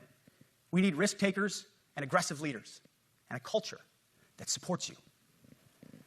Fourth, at the War Department, promotions across the Joint Force will be based on one thing: merit. Colorblind, gender-neutral, merit-based. The entire promotion process... Completely apolitical, just on merit. Remember that. No one gets a position or a promotion unless they deserve it. See, this is the great hypocrisy of the DEI stuff, is that it would be nice, and I would totally agree with getting rid of DEI, like 100%. Scrap that shit if you lived in a society where there was real merit, like real merit. But that is not how the world works. This prick would know that there is heaps of nepotism out there, and largely money talks. So if you're able to get yourself into a position where you can study something, or you can rub shoulders with the right people, go to the right dinner parties, I don't know, go to the right private schools or whatever, society is riddled with these places that there is a paywall to get into the club. And once you've networked with certain people, you get a station because not of what you know, but of who you know. And that is completely intangible, that shit. You can't really draw a line on it and be like, oh yeah, you guys, your dads went to the same golf club or something like that. That's why you're in that position. It's so much harder to prove than, hey, DEI says that we need, 50% women or something like that. And so like there's 50% women. And did those women get in because of their merits, or do they get in because they need 50% women? Oh my God, see, there's no merit in that. Like, again, I would buy the argument against DEI if they were fucking honest. But nepotism and networking is just part of our class society. And they don't want to acknowledge that we actually live in a class society. So don't give me the empty bullshit about we do everything on merit. Hey, that's all we really care about. Merit my fucking ass. I bet minor is purely subjective. Wait, we could cut his speech by 95% and just said we are returning to merit-based military and we are going to follow the already established grooming standards, except the fatty generals. Oh my. Is he forgiving himself now? Isn't that all conservatives? Terrifying. There it is. What kind of mistakes are we talking about? Maybe they are all in a list, a special list. How did Keg's Breath get his gig? Yeah, Neppy, right? DEI didn't earn it. That's fucking hilarious. Oh, that's what DEI stands for. Thank you, Dilemmas. Oh, USA, a civilian overseas. That's just a minor offense. Including evaluations of warfighting capabilities, is being thoroughly re-examined. We've already done a lot in this area, but more changes are coming soon. We'll promote top-performing officers and NCOs faster and get rid of poor performers more quickly. Evaluations, education, and field exercises will become real evaluations, not box checks, for every one of us at every level. These same reforms happened before World War II as well. General George Marshall and Secretary of War Henry Stimson did the same thing. And we won a world war because of it. As it happens, when he started the job, Chairman Kane gave me a frame and a photo to hang in my office. A matching frame and photo hangs in his. It's a photo of Marshall and Stimson preparing for World War II. Those two leaders famously kept the door open between their offices for the entirety of the war. They worked together, civilian and uniform, every single day. Chairman Kane and I do the same. There is no daylight between us. Our doors are always open. Our job together is to ensure our military is led by the very best, ready to answer the nation's call. Fifth, as you have seen, and the media has obsessed over, I have fired a number of senior officers since taking over. The previous chairman, other members of the Joint Chiefs, combatant commanders, and other commanders. The rationale, for me, has been straightforward. It's nearly impossible to change a culture with the same people who helped create or even benefited from that culture, even if that culture was created by a previous president and previous secretary. My approach has been simple. When in doubt, assess the situation, follow your gut, and if it's the best for the military, make a change. We all serve at the pleasure of the president every single day. But in many ways, it's not the pleasure of the president, eh?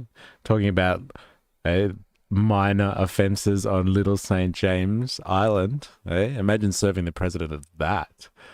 Serving the pleasure, of that president. Yeah, they won World War II alone because of snappy uniforms. And no, what is that? Women's. Oh, women's. Yeah, that's why. That's why they won the war. Snappy uniforms, no beards, none of these women's. Eh? None of that nonsense. That's why they won the war. Their fault. It's not your fault. As foolish and reckless as the woke department was, those officers were following The woke elected department, political so leadership. good. An entire generation of generals and admirals were told that they must parrot the insane fallacy that, quote, our diversity is our strength.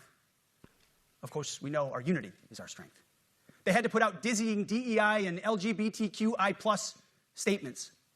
They were told females and males are the same thing, or that males who think they're females is totally normal. They were told that we need a green fleet and electric tanks.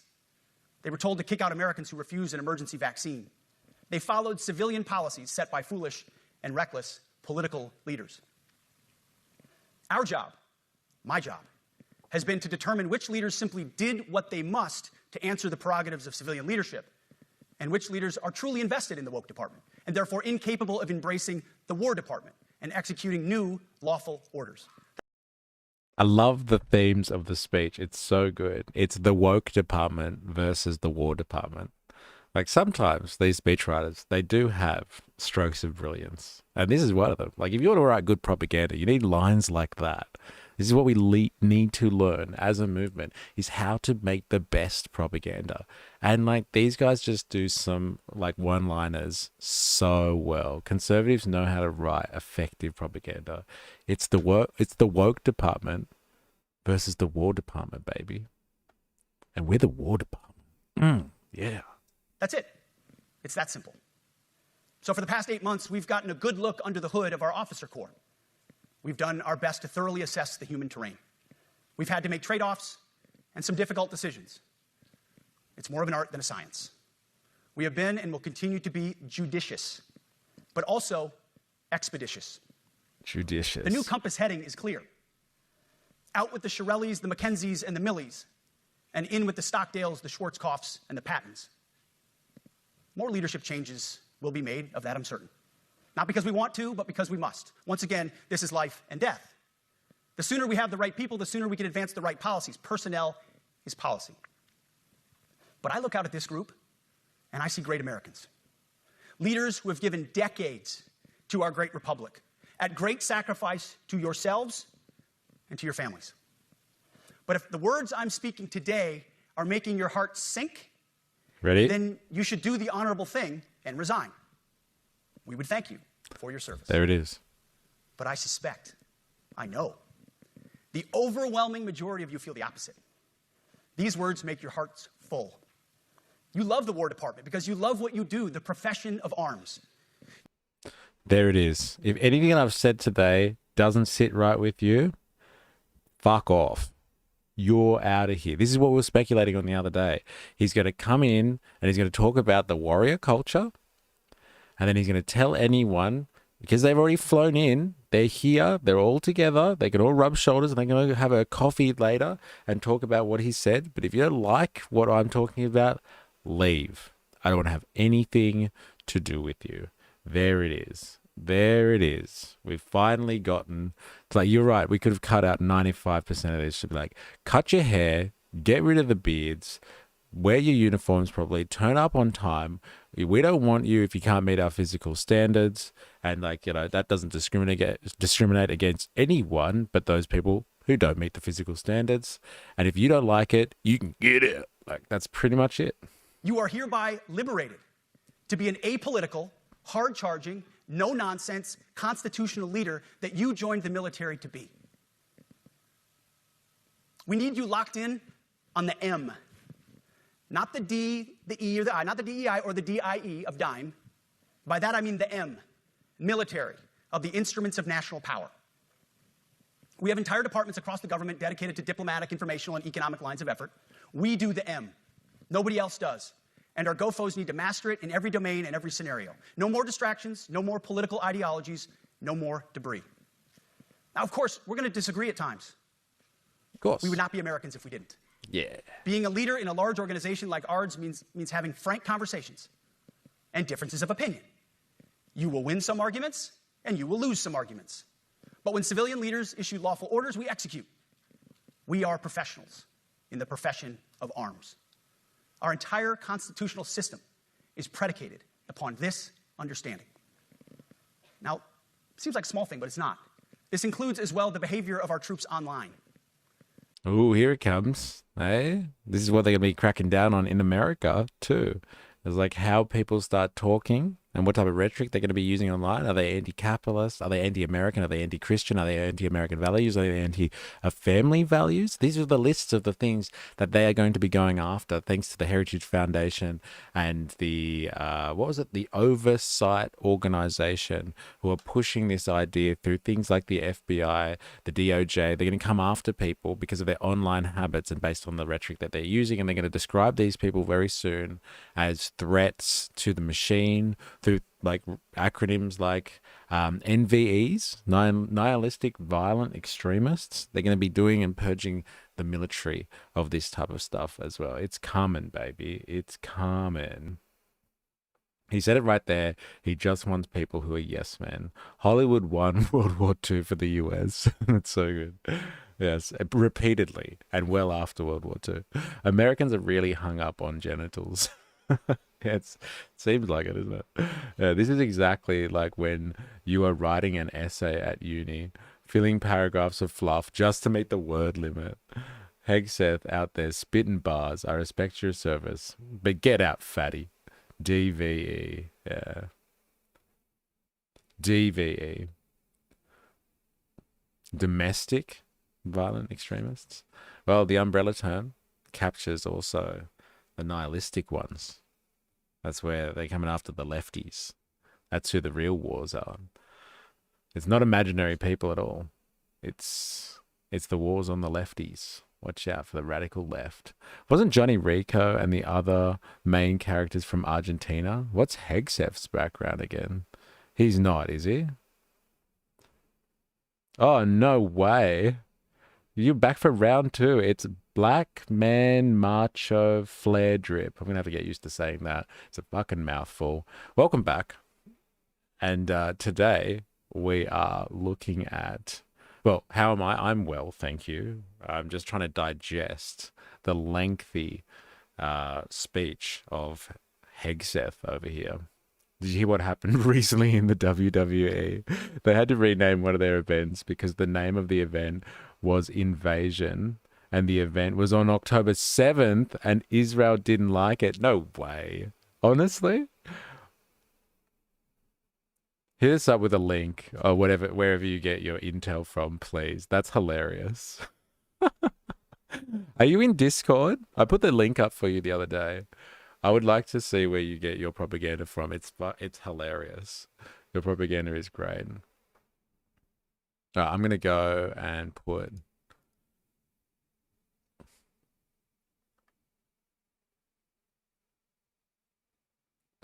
I'm going to put your... and put an invite there so you can have a look and join. I want to see where you get your stuff. There you go.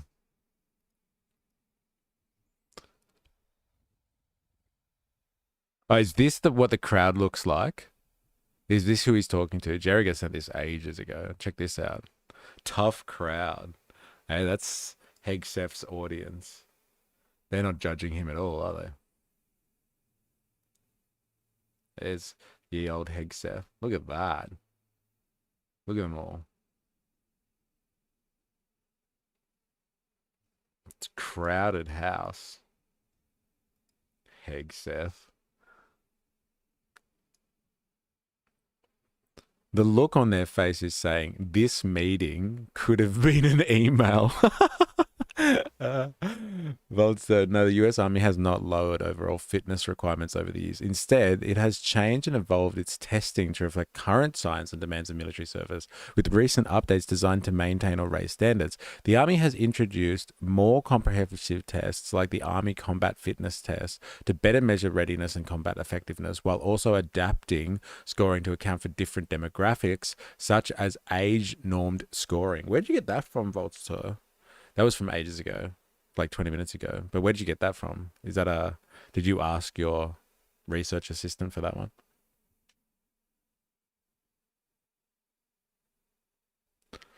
I love watching it. Yeah, I know. I love watching it for the contradictions. They are juicy. I love it for the baddies.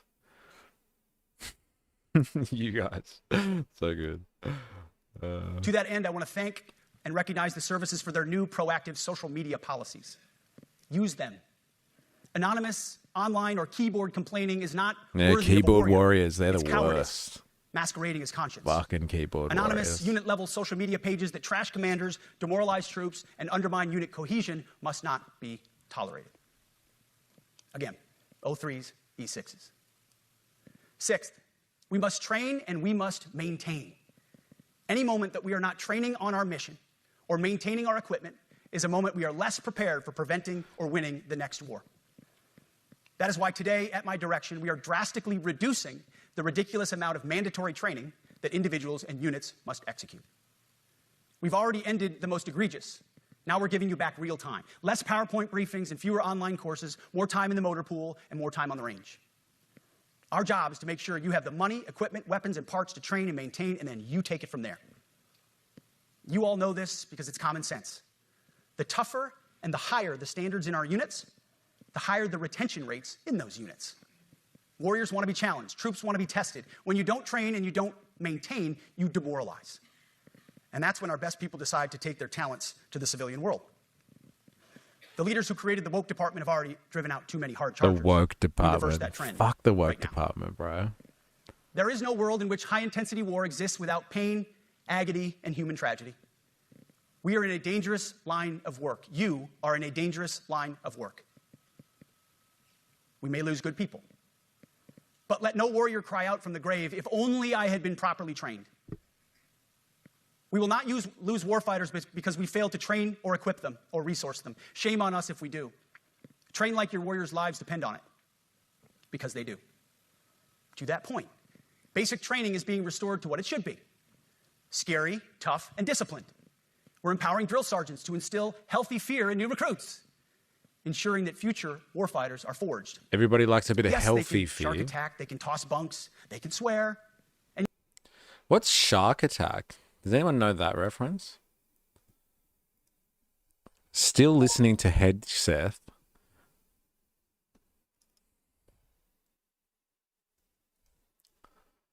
Ramble on. Can you explain the concept of shark attack in drill sergeant culture?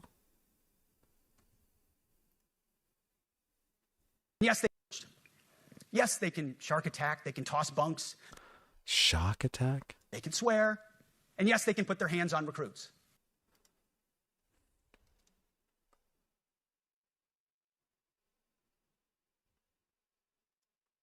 Shark attack was a traditional way of new recruits were greeted on day one of basic training. Immediate overwhelm. The moment recruits stepped off the bus, multiple drill sergeants would swarm them, yelling orders, demanding instant compliance, and creating controlled chaos. Shock and stress. The idea was to shock the system, break down civilian habits, and test how recruits handled stress, confusion, and authority. Psychological tool. The purpose wasn't cruelty, but rather to establish discipline, hierarchy, and the seriousness of military life from the very first moment. Around 2020, the Army officially replaced the shark attack with what it calls the first 100 yards. Hegseth, he's referencing this. He's likely trying it into his broader theme about the woke military versus the old school standards. It's the woke department versus the war department. Get it right. Hey? Come on, research assistant. Seriously. This does not mean they can be reckless or violate the law, but they can use tried and true methods to motivate new recruits to make them the warriors they need to be. Back to basics at basic as well.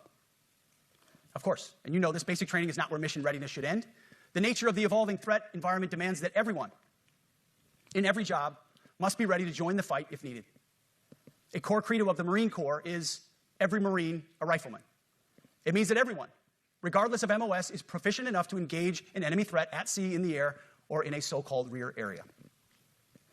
We need to ensure that every member of our uniformed military maintains baseline proficiency in basic combat skills, especially because the next war, like the last, will likely not have a rear area. Finally, we'll get there. We'll get there. First, we're going to check out this WWE propaganda, or anti-propaganda, maybe. Let's find out. So here it is.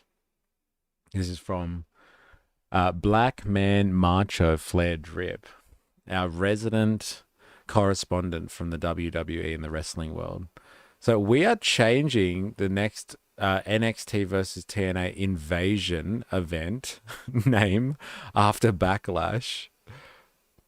The WWE is backing off the Invasion name for its upcoming NXT versus TNA special after international backlash forced their hand. According to WrestleVotes, the controversial event title is officially being changed. The cross-brand showdown, originally announced as Invasion, will now be called Showdown. Okay. This move comes after Sky News Arabia reported that Israeli officials expressed outrage over the original event name. WWE's NXT special was set for October 7th, coinciding with the anniversary of the 2023 Hamas attack on Israel. Critics called the Invasion branding tone deaf. This is cancel culture. Who would have thought? I thought it's all just the wokies and the radical left that were in on cancel culture, but they've cancelled the name Invasion because it offends the poor Israelis. Who would have thought, eh? Who would have thought? Willing to cancel things for Israel. Ah, there it is. There it is. Yes, I've checked the article. They couldn't have offended BB more unless they called it the Nakba or something like that. Wow. Thanks for sharing. It's always good to see the hypocrisy of people that are staunchly opposed to the radical left, but like go ahead and do the exact same shit that they accuse them of doing all of the time. Very interesting. Bringing wrestling culture into the stream. Never thought we'd go there, but here we are. As President Trump rightly pointed out when he changed the department name, the United States has not won a major theater war since the name was changed to the Department of Defense in 1947. One conflict stands out in stark contrast: the Gulf War. Why? Well, there's a number of reasons, but it was a limited mission with overwhelming force and a clear end state. But why did we execute and win the Gulf War the way we did in 1991? There's two overwhelming reasons. One was President Ronald Reagan's military buildup gave an overwhelming advantage. And two, military and Pentagon leadership had previous formative battlefield experiences. The men who led this department during the Gulf War were mostly combat veterans of the Vietnam War. They said never again to mission creep or nebulous end states. The same holds true today. Our civilian and military leadership is chock full of veterans from Iraq and Afghanistan who say never again to nation building and nebulous end states.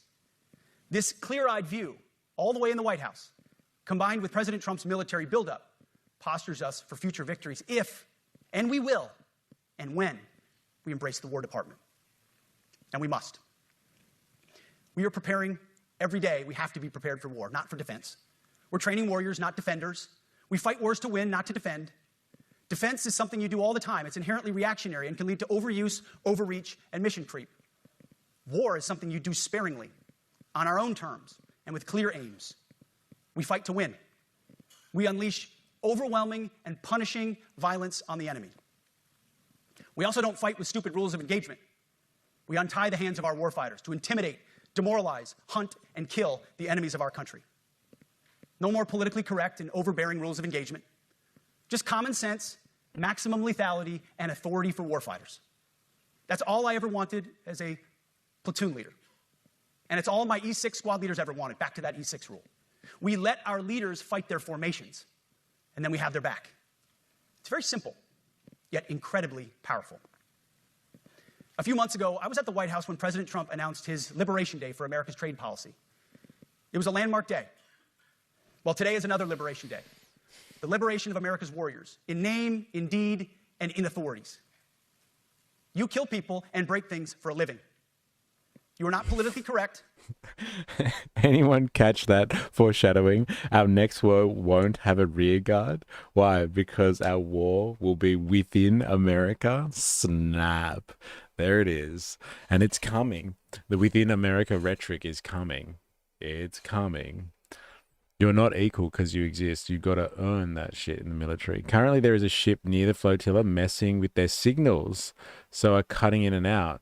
But the Alma has lost connection and reporting navigation loss. Yeah, I can see there's a few that are out here. Can you see that? And like, there's a few that keep going in and out as well. I thought I saw something on the horizon of one of them, but then I was like, oh, is that just like the sun coming up? There you go. This might be it. We're getting closer to the interception there. The inception. Can you guys see that? Yeah, you can see that. Let me just check my... Still streaming. That's funny. Yeah, you guys can see that as well. Yeah, cool. A group of ships are on the approach. Reports say most have their lights off. Ooh, it's happening, baby. It's coming. We might get to see this live. They're going to take down Greta. The biggest threat, to America. Greta Thunberg. And Israel, I guess, as well, right? They have 15 hours from Gaza. Is that how long it takes them to traverse that territory? 15 hours. Wow. 15 hours? Fucking hell. Yeah, it's going to be a marathon stream. Sticking around for that. Come on, Hegseth, hurry the fuck up. How much more of this have we got? No, we're almost there. You've almost done it, everyone. Congratulations. You've almost made it through Hegseth's entire speech. Congratulations. This has been fucking painful. And don't necessarily belong always in polite society. We are not an army of one. We are a joint force of millions of selfless Americans. Millions. We are warriors. We are purpose-built, not for fair weather, blue skies, or calm seas. We were built to load up in the back of helicopters, 5 tons, or Zodiacs, in the dead of night, in fair weather or foul, to go to dangerous places, to find those who would do our nation harm, and deliver justice on behalf of the American people. Isn't that funny? Like, the idea there is like they go out and find people that are going to do harm to us. Let's go out and find them before. Yeah, I know. I'm watching this one on 1.25 speed. Would you believe it? And he's still going. I'm sure I've changed the speed. Yeah, it's 1.25. Look at that, bro. Look at that. And brutal combat if necessary. You are different. We fight not because we hate what's in front of us. We fight because we love what's behind us. You see, the Ivy League faculty lounges will never understand us, and that's okay. Because they could never do what you do. Woke The media nonsense. will mischaracterize us, and that's okay. Because deep down they know the reason they can do what they do is you. In this profession, you feel comfortable inside the violence so that our citizens can live peacefully. Lethality is our calling card, and victory our only acceptable end state.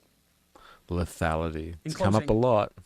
A few weeks ago, at our monthly Pentagon Christian prayer service, I recited a commander's prayer. It's a simple yet meaningful prayer for wisdom for commanders and leaders. I encourage you to look it up if you've never seen it. But the prayer, it ends like this. And most of all, Lord, please keep my soldiers safe. Lead them, guide them, protect them, watch over them. And as you gave all of yourself for me, help me give all of myself for them. And amen. I have prayed this prayer many times since I've had the privilege of being your secretary. And I will continue to pray this prayer for each of you as you command and lead our nation's finest. Go forth and do good things, hard things. President Trump has your back, and so do I. and you'll hear from him shortly. Move out and draw fire, because we are the War Department. Godspeed. Room, attention.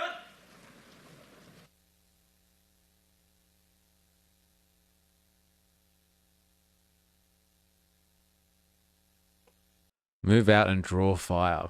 Hey, that's pretty fucking hardcore. I'm glad I joined for the woke aside by Mystery. Squeeb's in the house. Hey, I got 5 minutes. What are we up to? Can't war for the news clips of Greta saying, "How dare you stop my flotilla? How dare you?" Dilemma, seriously. Oh my god. Is he hugging a toilet bowl while praying? Ah, I've watched Band of Brothers a fair few times, but I think Pete has watched it more. Yeah, right. Please clap. He did it. We did it. We got through it. Under fire, extreme circumstances, war of attrition. Ladies and gentlemen, we have made it. We've made it through Pete Hegseth's speech. Congratulations. I just want to say thank you to everyone who sacrificed greatly joining us to watch Pete Hegseth talk to us about how people need to get haircuts, turn up on time, show some goddamn respect, bring back some of that, nice bullying, decent bullying and hazing, and we need to get the woke rubbish out, especially, and the fat generals. Got to get rid of those fatties. Get me all fired up, you guys do. What are we talking about? We're talking about wokeness, getting rid of the woke department and bringing in the war department, because the American Department of Defense has been renamed the Department of War just for you. All right, let's watch Pete Hegseth do something embarrassing just as a comic interlude. Hope everyone's ready for this. Check out this next time you go on an American crusade. Eh? This is a war on the warriors, bro. Watch this.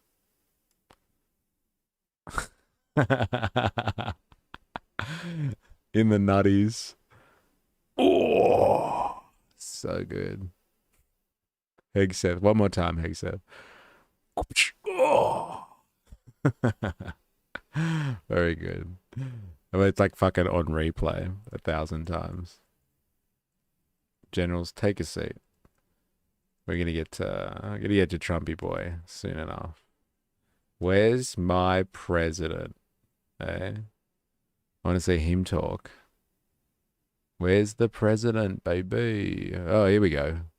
Are you ready? Strap yourselves in, ladies and gentlemen. We're now going to listen. That speech gave me a fatty. Well, then you make sure your fatty gets some exercise so it meets the standards. Because Pete Hegseth is going to be getting out there once every 6 months, measuring your fatty and making sure it's up to task. Because if not, your fatty won't serve. Remember that. Your fatty will not serve, Jag, and that's a guarantee. Into a room so silent before. This is very... Oh, don't laugh. You're not allowed to do that. You know what? Just have a good time. And if you want to applaud, you applaud. And if you want to do anything you want, you can do anything you want. And if you don't like what I'm saying, you can leave the room. Of course, there goes your rank. There goes your future.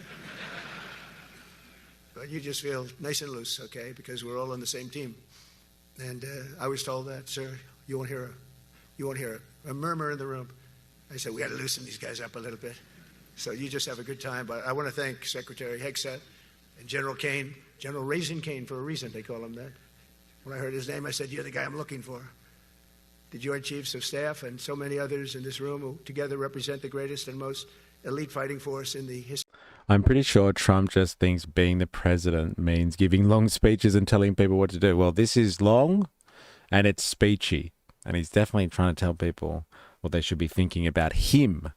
Okay, because this is just, it's honestly hard to take. If Hegseth was hard because it was just, empty rhetoric, this is just self-aggrandizement to a max scale in front of a room full of accomplished individuals.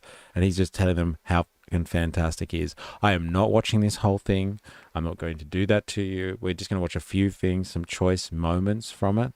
Because, yeah, Trump, I think, says some potentially important things. Should I change it back? I know that we had complaints about the audio, but I want to fast forward to where...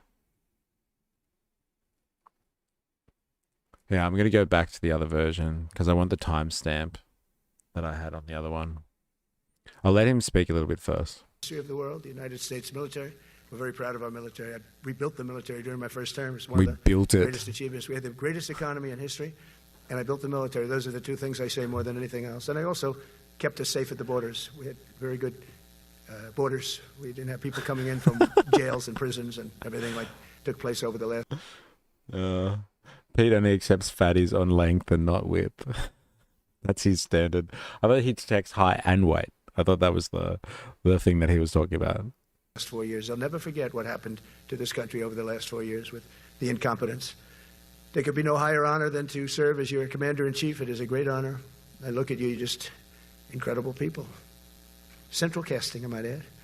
To each and every one of you, I thank you for your unwavering devotion to the armed forces and to the country that we've all sworn a sacred oath to defend. We all have that oath, every one of us. I'm thrilled to be here this morning to address the senior leadership of what is once again known around the world as the Department of War. I know Pete spoke about it. He gave a great speech, I thought. Great speech. I don't want him to get so good. I hate that. You know? No, I hate it.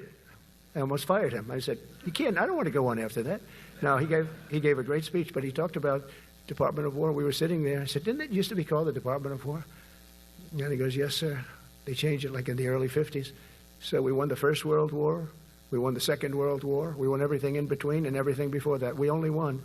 And then we went, in a way, woke. That was probably the first sign of wokeness. There's your wokeness call. Okay? You know what the climate was like? Let us not forget, not that I was there, but let us not forget the historical precedent is that they were worried about war after World War II because so many people fucking died.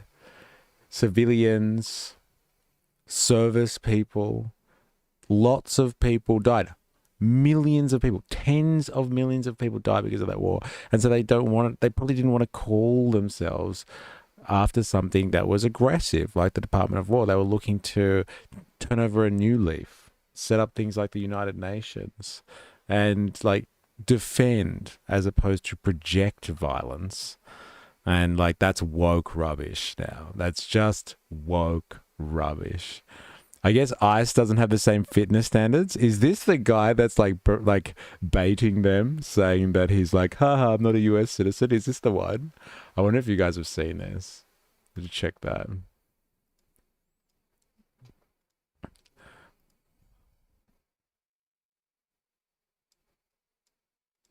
That's hilarious.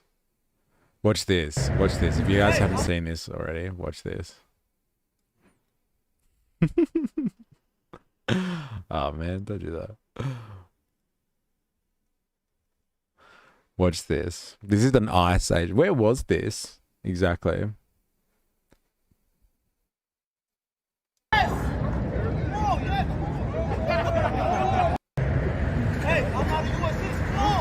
I'm not a US citizen. Come on.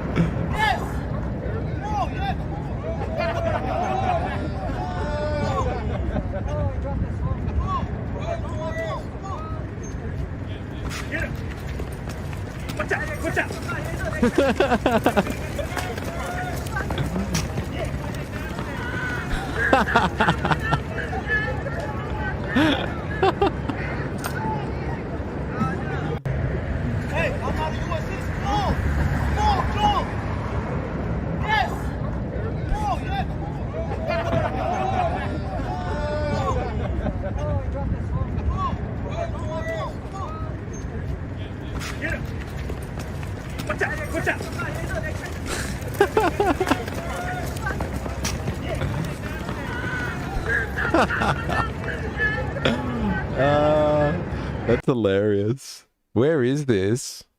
Where's he doing this from? What a legend. Yeah, ICE doesn't have the same fitness standards. It's Chi Town. Is this Chicago? No way. What a legend. Pete only accepts fatties. No, I read that. Oh, it was America that won World War II. I'm sure it had nothing to do with teaming up with Stalin. Eh? Yeah, don't let the facts get in the way of a good story, buddy. That's pretty good. Enjoy that. Don't often get to see the Ice Asians. And like those guys look like, they're not your raw recruits and they can't catch the guy. They even had to make a quick beeline there and they still couldn't catch him. What do you think? How do you think if we changed it back? Would that be a nice idea?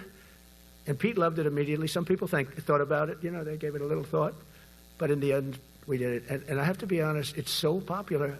I thought it would be met with fury on the left. But they're sort of giving up, I must be honest with you. They've had it. They've had it with Trump. They've been after me for so many years now. Here we are. Here we are. Come to the White House anytime you'd like. No, they've given up. They're bad, a lot of bad people. But all over, it's been so popular. It's been very popular. I really thought that we were going to have to sort of fight it through. There's been no fight. There's been no fight. Like when I called the Gulf of America, the Gulf of America, because to me it was always the Gulf of America. I could never understand. We have 92% of the frontage. And for years, actually 350 years, they were there before us. It was called the Gulf of Mexico. I just had this idea. I'm looking at a map. I'm saying, we have most of the frontage. Why is it Gulf of Mexico? Why isn't it the Gulf of And this is America? it, okay? This is And, pretty much ramble. This is pretty much it for like a fucking hour or a bit. He's just talking about all the stuff that he's done. It's got nothing to do some of it does. Like a lot of it has nothing to do with like what you would expect calling 800 generals in from across the world to speak to them about like, secret or important military affairs. It's just him rambling about things like the Gulf of Mexico and like his tariff policies and shit like that. And like how he's putting pressure on people and they're folding. Like that's it. And like, okay. But like there's a very particular thing that I actually wanted to view here because I think, it is relevant. And I'm going back to my other link because I'm not going to scroll through this one. So I do apologize for the echo if you can't stand it. But I need to go straight to that one. I would like to go straight to that one. Because we were talking about the internal war before, right? And the internal war is important for us to get a hold on. So this is where he starts to talk about the internal with many war. of you in the room. So he talks to them for ages about like, kind of, rambling on about various achievements. And then he starts to talk to them, I guess, about things that he thinks are important for these high-ranking military officers and personnel to be conscious of and kind of what he expects from them, if you know what I mean. So let's have a listen.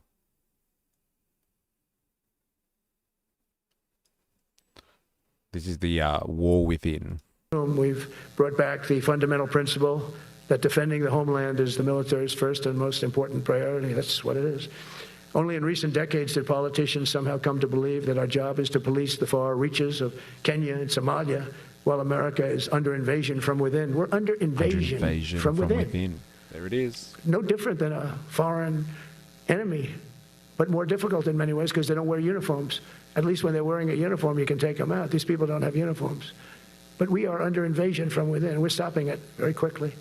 After spending trillions of dollars defending the borders of foreign countries, with your help, we're defending the borders of our country from now on.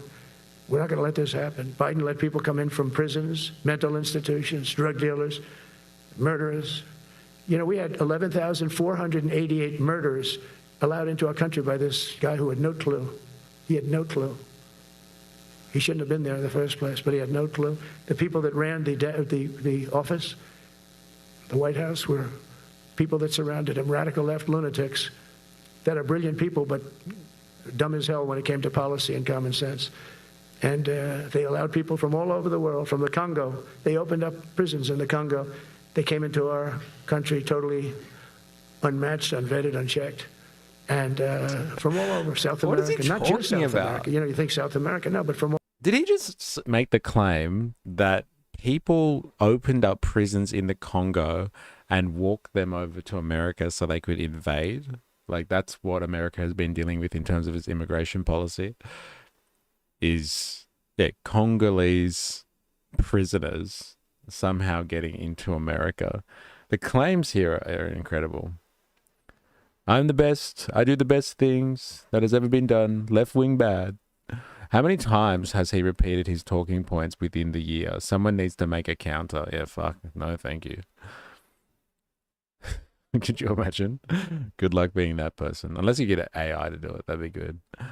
Global flotilla update. Global... where is it? Unidentified vessels approaching a number of boats in the flotilla, some with their lights off. Participants applied security protocols in preparation for an interception. The vessels have now left the flotilla. We continue to sail to Gaza, approaching the 120 nautical mile mark near the area. Interesting. Thanks for the update.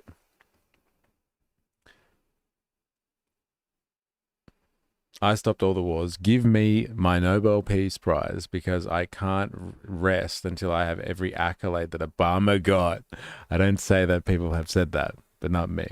Yeah, it's funny because he does talk about the Nobel Peace Prize in his rambles earlier to this, I'm pretty sure.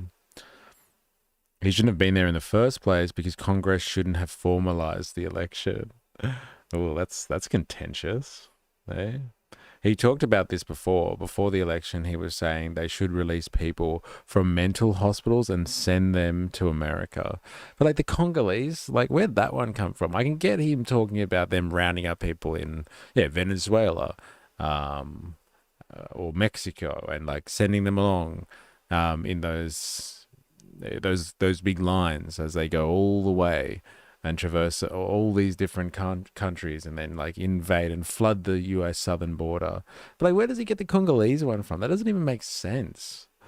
That's an interesting claim, if true. A lot came in from Venezuela. Venezuela emptied its prison population into our country. That's why they have Tren de Aragua, one of the worst gangs ever. But we took care of them. We took good, strong care of them. And I just want to thank the National Guard in Washington, D.C. It's embarrassing to say this. Now I can say it because we solved it. But Washington, D.C. was the most unsafe, most dangerous city in the United States of America. And to a large extent, beyond. And beyond that, you go to Afghanistan, they didn't have anything like that. You go to countries that you would think there's problems, they didn't have that. And now Washington, D.C., after 12 days of serious, serious intensity, we took out 1,700 career criminals.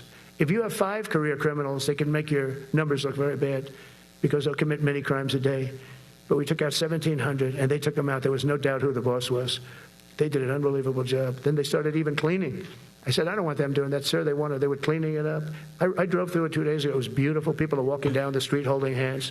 Man and wife coming from Iowa. They're not worried about being shot. Thanks to his cleanup of Washington, D.C., people are outside enjoying, walking under the rainbow, holding hands, man and wife, like never before. Never happened before in Washington, D.C., but thanks to him releasing the troops, the National Guard on Washington, D.C., we are now safe. Thank God. Eh?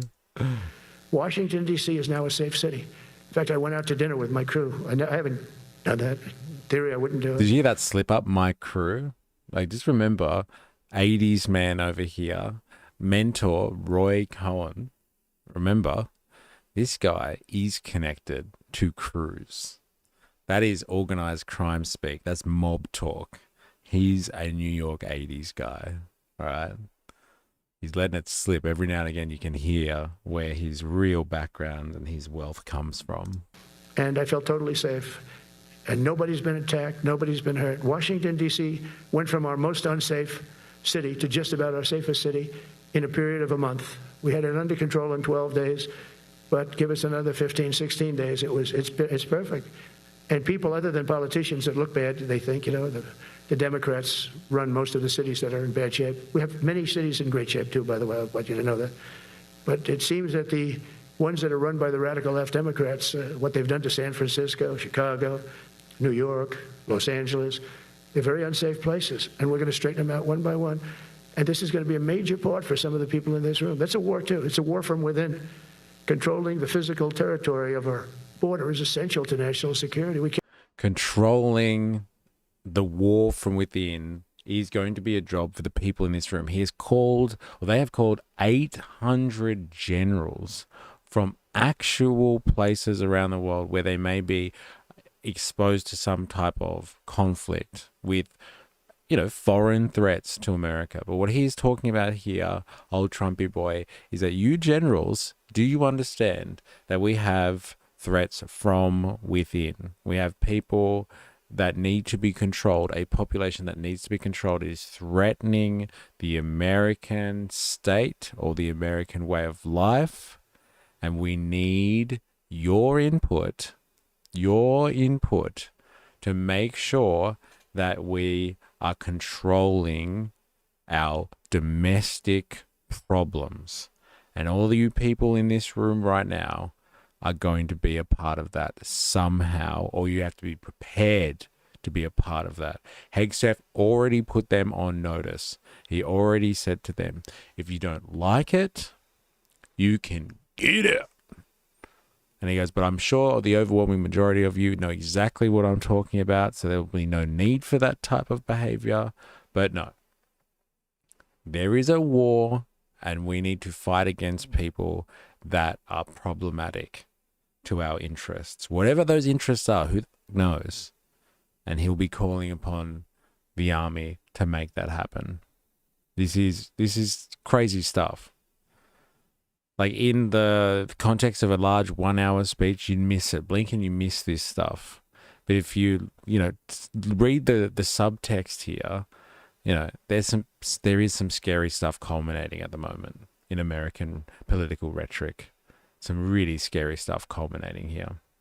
Cut healthcare, increase poverty, then use the military force to quash resistance. Funny that. No. Trump meant Terry Crews, the 2028 nominee. Yes, right. That's his threat, is it? How many career criminals are in the Republicans? I bet it's more than 5. Huh. Can't let these people in. We had no people enter in the last 4 months. 0. Even I can't believe that. We had millions coming in, pouring in. Trump has claimed that 0 illegal immigrants have entered the US. I am supposing he means through the southern border.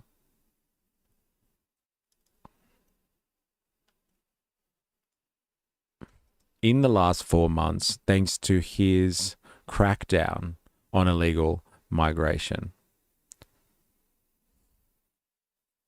Are you able to clarify whether there is any substance to this claim?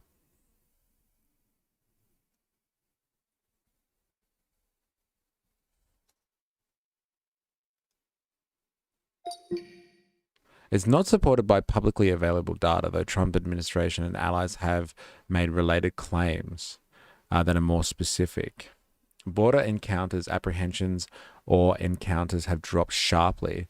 In many months of 2025, the number of migrants apprehended at the U.S. Border Patrol between official ports of entry is historically low. For instance, in July 2025, only 4,600 attempted illegal crossings were detected along the U.S.-Mexico border, a 91% drop from July 2024.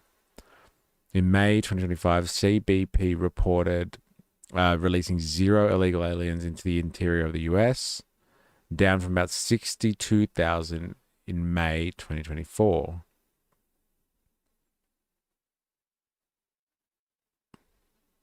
According to White House statements, okay, so this is just statements from the White House, though. Release into the interior. One of the more credible claims from Trump's team is that in some months, no illegal immigrants were released from Border Patrol into the interior. That's not the same as no one entered illegally. Many who cross may be apprehended or expelled. Some may be turned away at the border. Others may evade detection altogether. Okay. 0 entries versus 0 crossings. There's no independent confirmation from CBT or DHS or vigorous third-party sources that 0 illegal crossings have occurred in any given 4-month span. Even in months with very low number of apprehensions, the got away category, people who cross but evade detection, always clouds the total. Yeah, interesting. So it's not as straightforward as that. So what they're doing, the people that they capture, they don't let them in, basically. They send them back. I guess it's all about the language, right? Semantics does make sense. That's why he rambles. So when he says crazy shit in between, no one is really paying attention to the reality of his words. 25 million all told, and of those 25 million, many of them should never be in our country. They would take their worst people and their people from prisons and jail, and they'd put them in a caravan, and they'd walk up. CNN was interviewing one person. Oh, why are you coming? I want freedom. Good. Were you in jail? Yes. For what? Murder. He said, you had to see this anchor, a young woman. She's like, I couldn't believe. She'll probably lose her job. But because the left doesn't want to hear that. But we're running it based on common sense and based on love of our country. Thank God for but common I want to salute sense, every service member who has helped us carry out this critical mission. It's really a very important mission. And I told Pete, we should use some of these dangerous cities as training grounds for our military, National Guard, but military. Because we're going into Chicago very soon. That's a big city with an incompetent governor, stupid governor, stupid. They threw him out of his family business. He was so stupid. I know the family. He becomes governor. He's got money. Not money that he made. But he ran for governor, he won, and now he criticizes us all the time. And last week they had 11 people murdered, 44 people shot. The week before that they had 5 people murdered, 28 people shot. Every weekend they lose 5, 6. If they lose 5, they're considering it a great week. They shouldn't lose any. You shouldn't lose any. This is civilization. And he's always up there saying, we're in very good shape. We don't need the military. No, they need the military desperately. How about Portland? Here we go. Portland, Oregon, where it looks like a war zone. And I get a call from the liberal governor. Sir, please don't come in. We don't need you. I said, well, unless they're playing false tapes, this looked like World War II. Your place is burning down.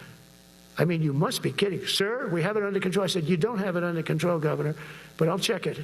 And I'll call you back. I called her back. I said, this place is a nightmare. It's certainly not the biggest, but it's one of the worst. It's brutal. They go after our ICE people, who are great patriots and tough job too, but they love it. They love it because they're cleaning up our country. All those ICE people, they're patriots. That's why they're doing what they do. The ICE agents that have just been, basically just picked off the street and given a license to do whatever the hell they want. They're only doing it because they love the country. Remember that. And they're patriots. They're not doing it for the thrill of rounding up people that they don't like, undocumented. It's not a race thing. It's definitely not that. There's no prejudice there. They just like cleaning up the streets. After they've done their job, they're going to go all pick up those clean up kits, and they're going to have like those little things that they can use to pick rubbish off the floor, and they're just going to walk around America cleaning up the waterways, making the environment pristine, because they're just patriots. They just love America. Just love America. Portland has a horrible homeless problem, but it's far from what he's describing. Well, it's a fucking war zone. He said it's a war zone over there. Have you seen it? Have you seen this? Are there any other common sense brigaders in the chat? There we go. Common sense brigade. We lack common sense in this woke society. He's probably still watching videos from the summer of 2020. Huh. And so you look at some of the things where they took over parts of Seattle. They actually took over a big percentage of Seattle. Think of that. You remember that. That was a while ago. And I sent in the troops, and they were gone. As soon as I sent them in, when we send in the troops, if you have a real leader that says you got to do what you have to do, I put that out the other day. You got to do what you got to do, because we don't want our people hurt as they stand by. I was watching during Biden, there were troops standing up like this, brave, standing up at attention, the way I should stand all the time. And I'm like this, and people are standing, and their mouth is this far away from their mouth, and they're spitting at him, and they're screaming at him. And that soldier's standing there, he wants to knock the hell out of the person, but he's not allowed to do anything. So they just stand there, and they get abused. And a woman was this far away from his face, and she starts spitting in his face, and he's not allowed to do anything. If it's okay with you, generals and admirals, I've taken that off. I say, they spit, we hit. Is that okay? I think so. There it is. This is like the rhetoric that helps justify violence on your own population. Like that was like traditionally a big no-no, I thought, in not only free societies, but American culture. Like you don't give carte blanche you don't give the green light for service personnel, especially military personnel, to be used against your home population. That is mental. 50K sign up bonus to join ICE now. See? And like he's sowing that rhetoric. He's like, look, they're just spitting on you. They don't care about you. He's talking to the generals. Like they have absolutely no love for you. These lunatics that are tearing the country apart from within. They don't care about you at all. They'd rather spit on you. Not me. Hey, and I'll give you license to protect yourself and your beloved soldiers. Like I'll give you a license and help you out with that. Don't worry, I'm there. Trumpy boy's there to help you. And here it is. He's telling them now, full force. He's already said it in other forums that he will give the army or the armed forces, if that's the National Guard or else, like license to use whatever necessary force it is to take away, to deal with these people in Portland. It's strong stuff. It's really audacious stuff for the leaders of the free world. It's pretty scary. They spit. It's a new They thing. spit. How about the cars where the cars are coming out? They get brand new cars, Border Patrol, ICE, beautiful, nice new cars. And they're driving along and they have to go through a gauntlet of rocks being thrown at the car. So here's this beautiful brand new car. By the time it goes 100 yards, it's destroyed. These guys have pretty good arms, some of them. And they're throwing bricks at full force into the window. Must be into the Trans car. Tifa, right? Do you reckon? Where's Jerry Poppins and Ninja Nurse? It's Trans Tifa. They're out there with pretty good arms, actually. Pretty good arms to throw bricks through the windows of ICE cars. These are the type of people that are going to pass Pete Hegseth's fitness tests and will make it into the armed forces. Those are the types of people you want. It's Trans Tifa. You want them in there. They can throw a brick through a fucking car window. That's the type of people that'll pass the PT. It looks like it's a war zone. And I said, never let that happen again. From now on, if that ever happens, and I say it here, you get out of that car and you can do whatever the hell you want to do. Because those people are you can die from that. Those bricks go through the windows. You can die. They'd like it to. They'd like it to go through the window. But this was a couple of months ago. They just kept driving and bricks are hitting the car. And I said, why aren't they stopping? Because they were under orders from the past administration, never stop. But that's different with us. We stop. And since I gave that order, we haven't had that problem. It's very interesting. It's amazing. It's just like in It's Venezuela. amazing. You've seen the boats going. We can't find any more boats. They're carrying drugs. Massive. Every boat kills about 25,000 people. That's what they have. They had fentanyl mostly and a lot of other drugs. And we take them out, and we've taken out 4. And it's on air.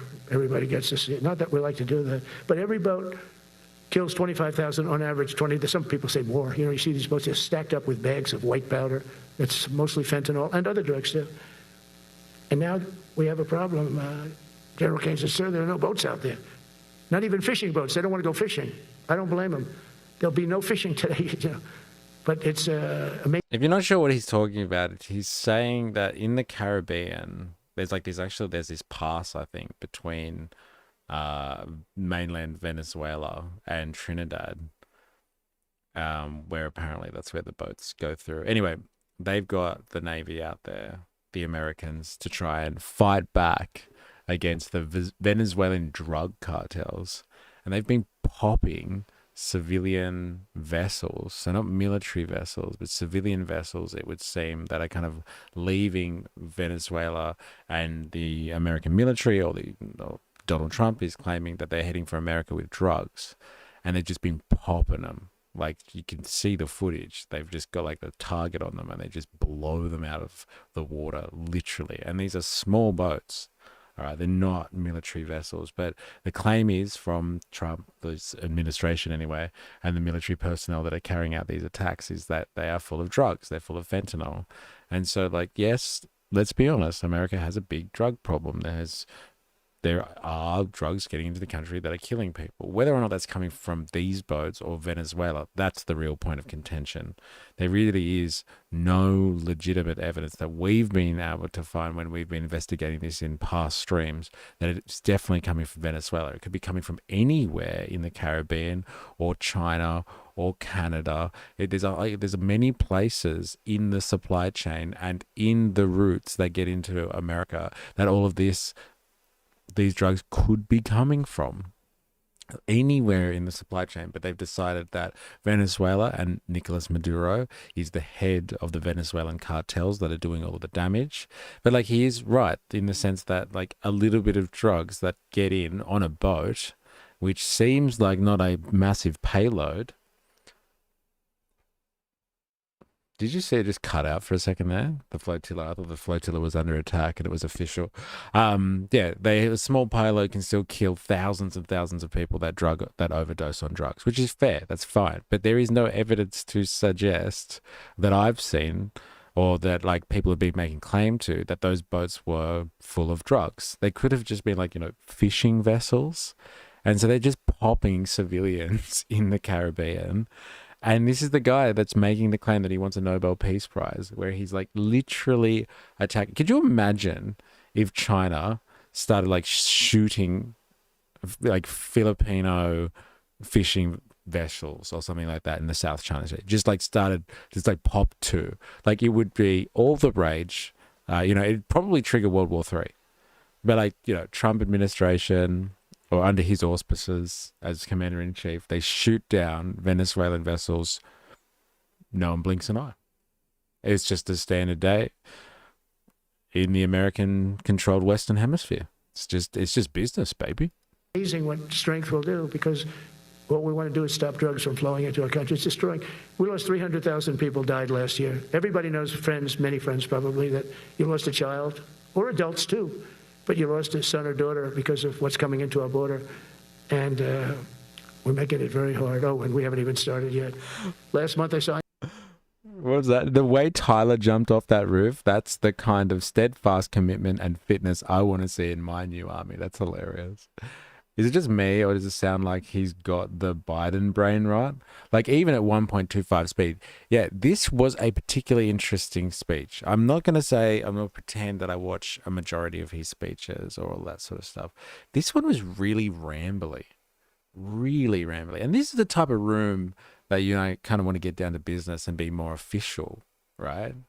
It's 800 generals. And he's just gone off fucking script for like an hour and a bit. It's crazy.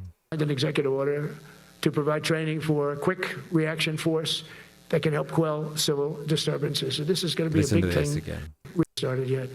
Last month I signed an executive order to provide training for a quick reaction force that can help quell civil disturbances. So this is going to be a big thing for the people in this room, because it's the enemy from within, and we have to handle it before it gets out of control. It won't get out of control. Again. Once you get involved at all, they all joke. They say, oh, this is not good.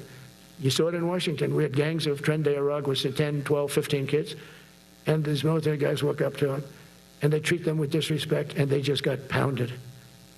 They just got pounded. The gang just pounded. Then thrown into paddy wagons and taken back to their country. Some are so dangerous we don't want to even do that, because we don't want to. Some of stone cold murderers, we don't have the confidence. Even though they're not coming back very easily, we don't have the confidence. We put them in jails. But these service members are following in a great and storied military tradition, from protecting frontier communities to chasing outlaws and bandits in the Wild West. And our history is filled with military heroes who took on all enemies, foreign and domestic. You know that phrase very well. That's what the oath says, foreign and domestic. Well, we also have domestic. George Washington.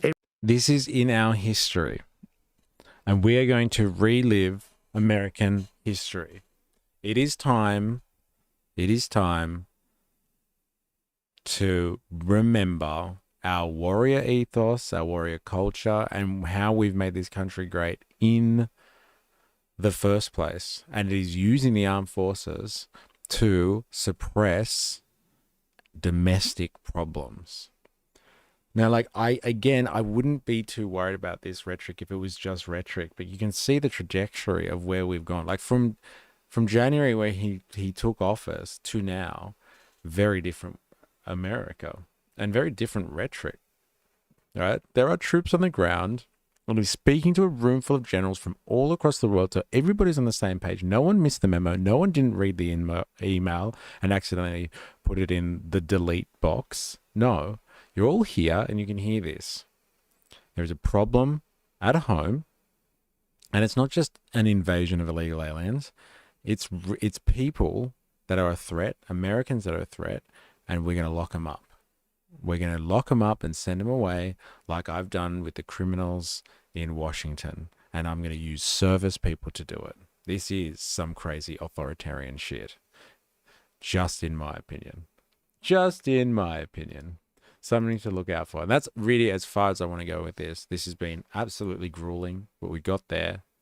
So I don't want to go any further unless we really have to. Here's a little meme for you. This is from our meme. Is it from our memes page? It's unacceptable to see fat generals and admirals in the halls of the Pentagon and leading all around the world. It's a bad look, and it's not who we are. Commander-in-Chief. That's what, you know what? I'm glad someone memed this, because that's what I said before as well. I wonder if that applies to old Trumpy boy as well, right? It's not a good look. It's a bad look, and it's not who we are. I wonder if he has to do the 6-month training, PT, and the testing.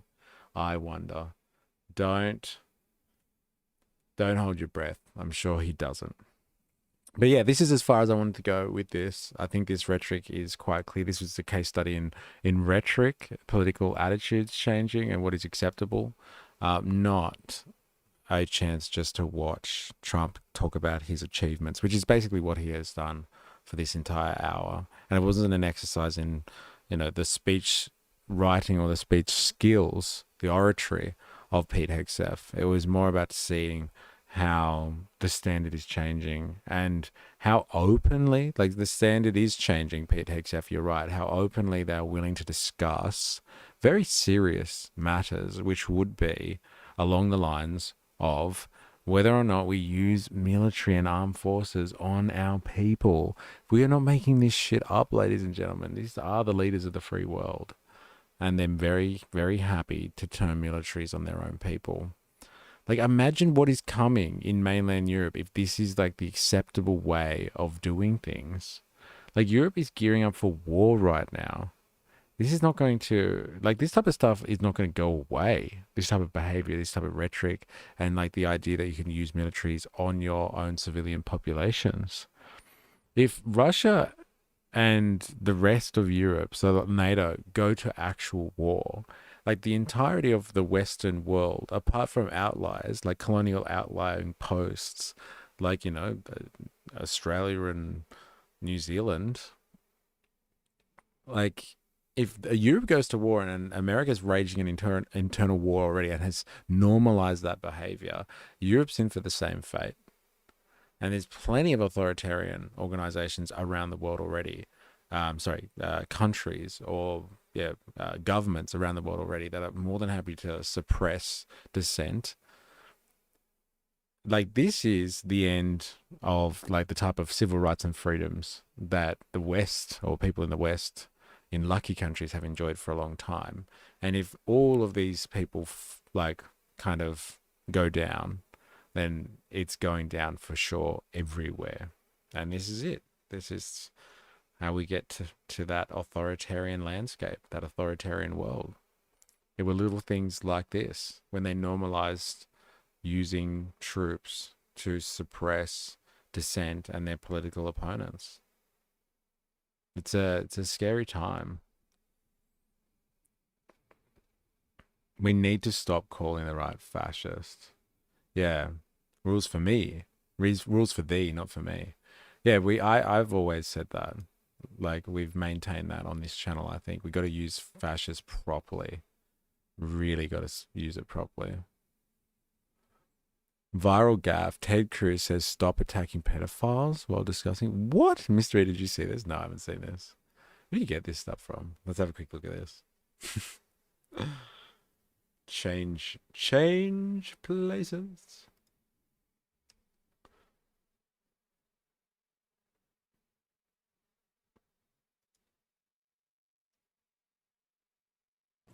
Now, Senator Booker also said we should have bipartisan agreement. I think that's a great idea. We should have bipartisan agreement. How about we all come together and say, let's stop murders? How about we all come together and say, let's stop rape? How about we all come together and say, let's stop attacking pedophiles? I want you to look at what happened when the National Guard went to D.C.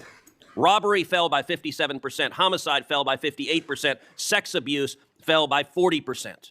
Those are real results. And Detective Pemberton, if you would tell this committee what was the effect of the 2022 Comprehensive Policing and Justice Reform Law, and what would the benefit be for the people of D.C. if Congress passes my Clean D.C. Act? Thank you, Senator Cruz, and thank you for introducing the Clean D.C. Act, which repeals the Comprehensive Policing and Justice Reform Act. It is unquestionably one of the worst pieces of legislation, public safety legislation I've ever seen, and it has completely dismantled and destroyed the Metropolitan Police Department. Rape. How about we all come together and say, let's stop attacking pedophiles? I want Release the files. Release the files. That's so good. What in the Wild West is that brown ass sign? Yeah, what the fuck was that? What did he say anyway? He's like, that's like, let's have some bipartisan support for stopping murders, sex abuse, and something else.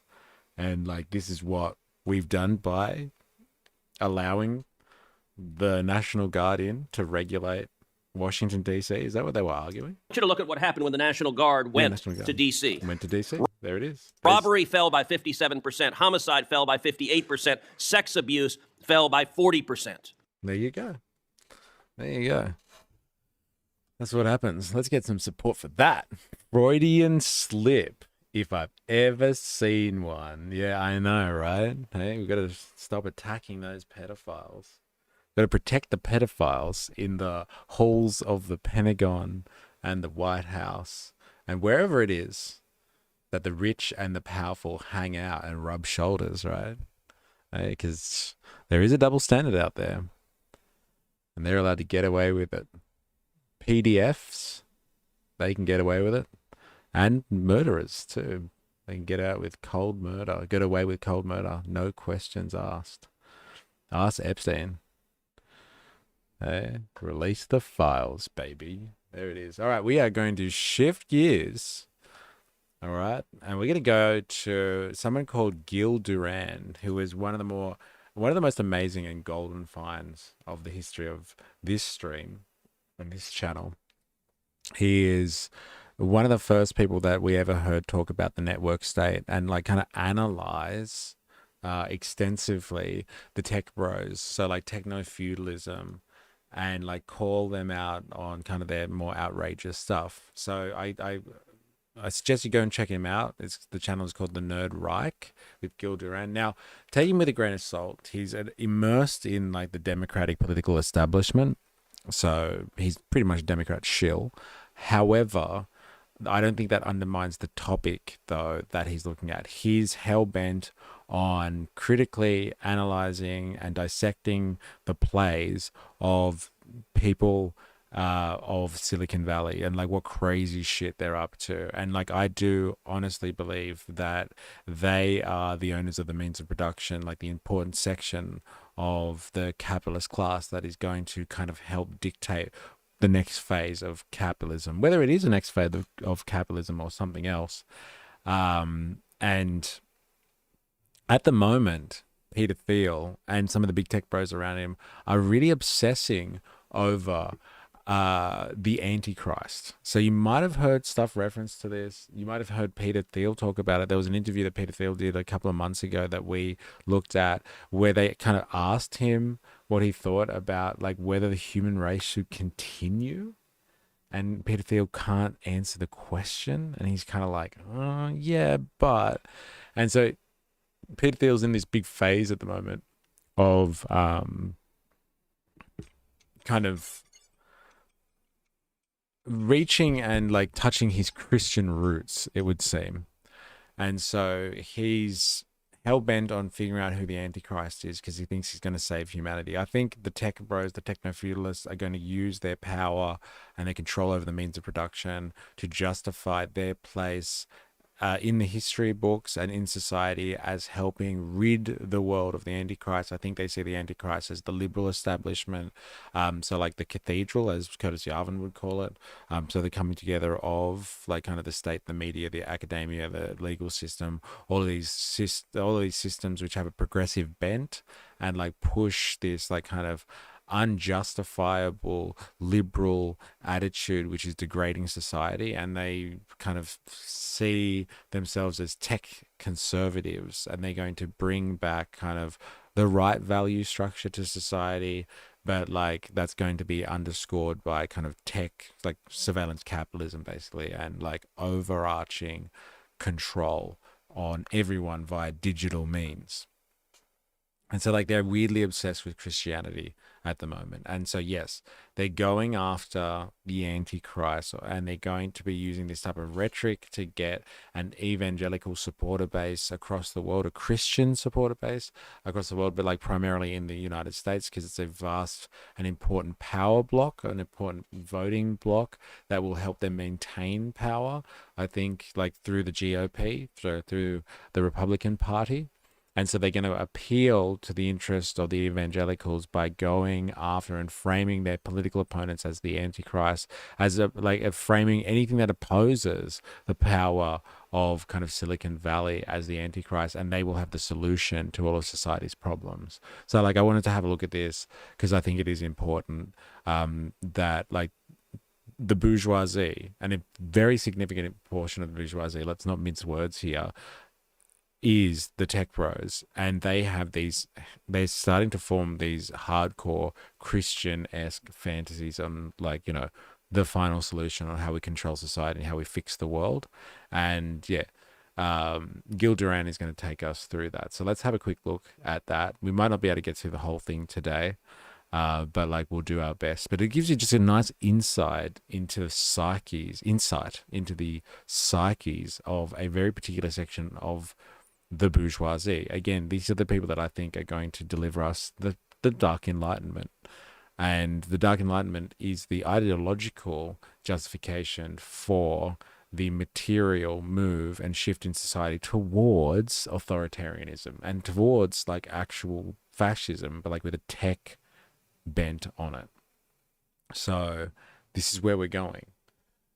This is where we're potentially going with society. And they're going to justify it through this kind of weird evangelical, this weird Christian vibe to it. And yeah, they're going to bring up old biblical ideas and stories to help justify their existence and their place at the top of society. And they're going to do that through, fear mongering, basically. Let's have a listen. Why does tech billionaire Peter Thiel keep talking about the Antichrist? And why are Silicon Valley figures like Nicole Shanahan, who recently described Burning Man as demonic, suddenly embracing the language of apocalypse?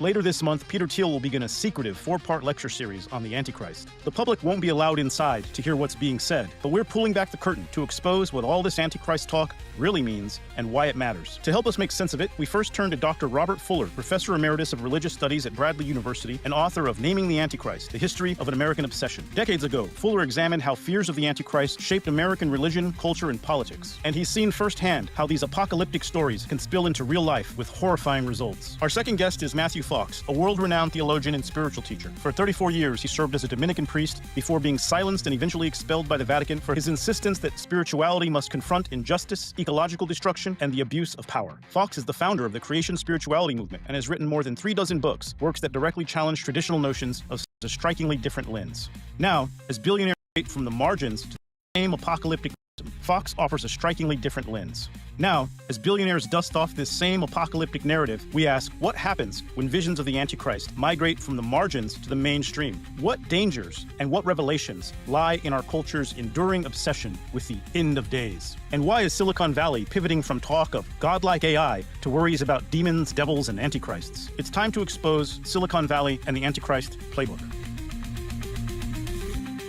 Dun, dun, dun, dun, dun, dun. Here it is. So when you start hearing people speak about the Antichrist and all this rhetoric that is going to be potentially developing and coming to the fore, the rhetoric that is going to support things like, you know, going after trans Tifa and like anti-capitalists and evil people of that nature, it's going to be this. This is going to be some of the ideological backdrop behind it. It's going to be like, these people are the fucking Antichrist, and we've got to purge society of these undesirables. All this stuff mixes into a milieu, and it's going to help support authoritarianism.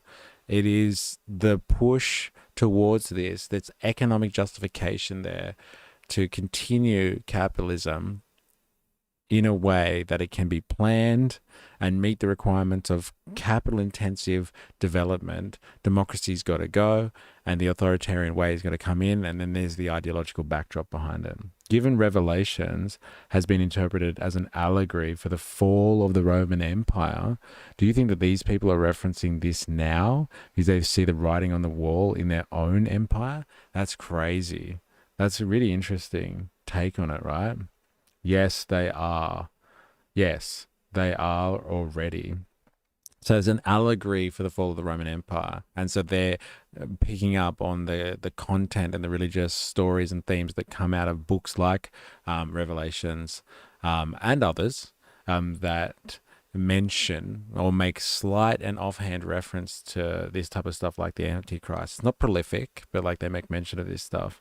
Do I think that these people are referencing this now because of that? And I think what they're doing is they're teasing, they're taunting, and they're encouraging the fall of the Roman Empire, because the fall of the Roman Empire, depending on how you look at it, the fall of the Roman Empire was the fall of kind of the technocratic state and like the political rule of the Roman Empire in a secular sense. I know it wasn't secular, but it was secular in the sense that of its organization, and because its organization, its religion was based around reframing the reproduction of that society. So they had cults and they had like multiple gods that were polytheistic, but that helped support that style of Roman Empire. But then it fell, the Roman Empire fell into the Holy Roman and Catholic Empire. And so like if they're foreshadowing anything potentially, Jag, it is the rebirth, the renaissance of the American empire into a Christian nationalist empire where there is a church at the center of it. It's this weird, Tez Creel kind of stuff that we've heard Gil Durant talk about before, where they do believe in like Christianity because the Christianity kind of helps justify their authoritarian measures, and like they'll pick and choose which parts of the Christian faith they want that meets their overarching ideas on dominance, tech dominance, and tech purity, and like the advancement of the human species and the human genome and all that sort of stuff, restructuring human to be more pure and more godlike through advanced technology. And so like it's going to be rebirthed, the American empire, not as the Holy Roman Catholic Empire, but it'll be, I don't know, the Holy Silicon Valley Empire, the tech empire, tech Christianity, some network state crystal palace that gets closer and closer to God and the perfect being kind of thing. It's going to be a weird. They'll let the empire crumble to a certain extent and then emerge from the ashes. But like we'll get that, I think, explained to a certain extent. At least the religion zealotry calling it the GOP finally makes sense. On the whole, I could get on board with a lot of Trump's rhetoric, but once the Bible bashers come out, they lose me completely. I've seen people saying the war in Israel is the beginning of the fall, and all the destruction is necessary to advance the fall before the rise of Christ. And so, out of the ashes come the new thing, the new empire, right? Fuller, thanks for joining us here today to talk about this dark but important subject. Yeah. This topic, and of course, it's an enduring topic. It's been around in Western civilization for over 2,000 years, and it has its moments of ascendancy when it seems more in the air and people are thinking this way. It recedes for a while, but it just continues to be a part of who we are as Americans.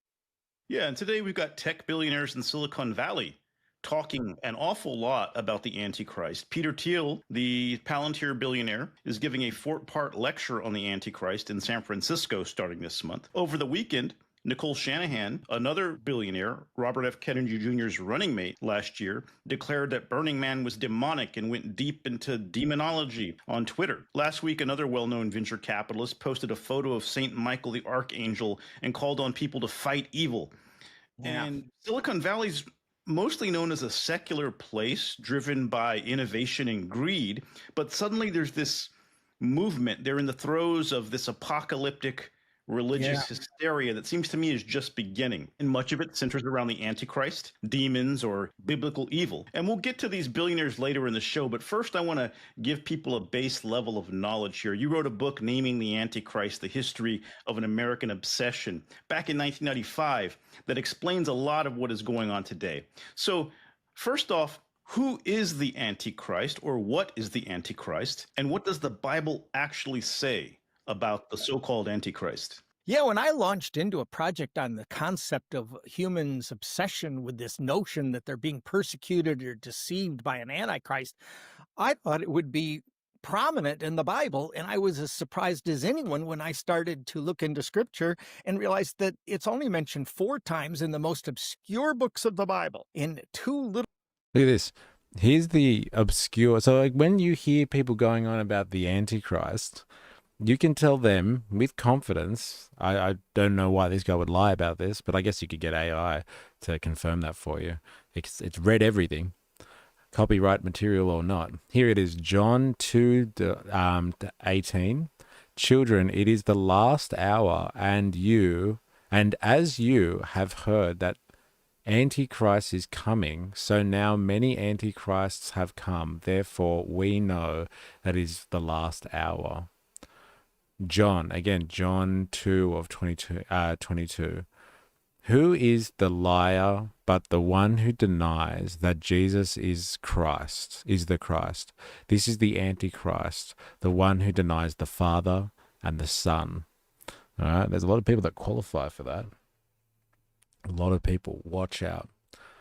And every spirit that does not confess Jesus is not from God, and this is the spirit of the Antichrist, which you heard was coming and now is in the world already. John 17, many deceivers have gone out into the world, those who do not confess the coming of Jesus Christ in the flesh, such as one is the deceiver and the Antichrist. It seems to be denouncing Christianity a lot, or denouncing the coming of Christ. That's interesting, Voltaire, given Jesus isn't the Messiah in Judaism. A lot of religious people say a lot of crazy stuff to justify the killing of others. Yeah, I know, right? 2,000 years ago, Antichrist was how do you say that? Anticrio? And it was just apply an antidote. That's it. Christ is a drug. That's so funny. Isn't that the point of religion? Yeah, I've seen what makes you cheer. People, yeah, actually, you know what? What are your thoughts on this, Dilemmas? I know as a paleo, you may have some interesting thoughts on like the Antichrist and all that type of stuff, actually, and like this type of Christian value structure, and where you put importance on like deception and the coming of Christ and all that sort of stuff, or the rebirth. Not the rebirth, the second coming, I should say. People always try and tie things in their beliefs as proof of their righteousness. Yeah, and there's none other more righteous than Peter Thiel, that's for sure. I've seen him talk enough. He's one self-righteous dude. Letters called 1 John and 2 John. It appears nowhere else in the Bible. Specifically, it does not appear in the 2 end times, or sometimes we use the word apocalyptic for end times. The books of Daniel and Revelation, the word never appears. And when it does appear in 1 and 2 John, it's referring not to some cosmic enemy, some invisible demon. It's referring to people in their own community who are very popular and show a radiant spirituality, but their doctrines aren't the narrow doctrines. They have a more broad, liberal flair to them, so they're called the Antichrist deceivers. And that's the only time the actual word Antichrist. But Gil, what we find happens over time is that it gets associated with the notion of a beast who will confront all of the God's faithful in the end times. And this beast is referred to in the book of Daniel and the final book of the New Testament, the book of Revelation. So it gets conflated, the Antichrist and the beast, and that's something you say in your book. it absolutely is a conflated concept. So there's no scriptural warrant for any of the people who go talking about signs of the Antichrist. They usually then go to the book of Revelation, which again never uses the term whatsoever.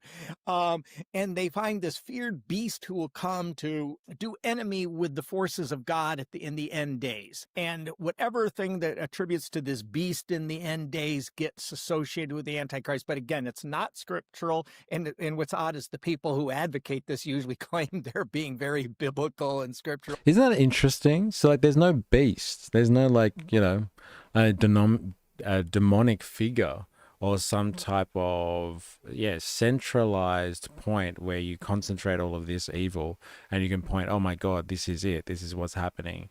This is the thing, the actual Antichrist, the monster that is coming to get us and will symbolize the end times.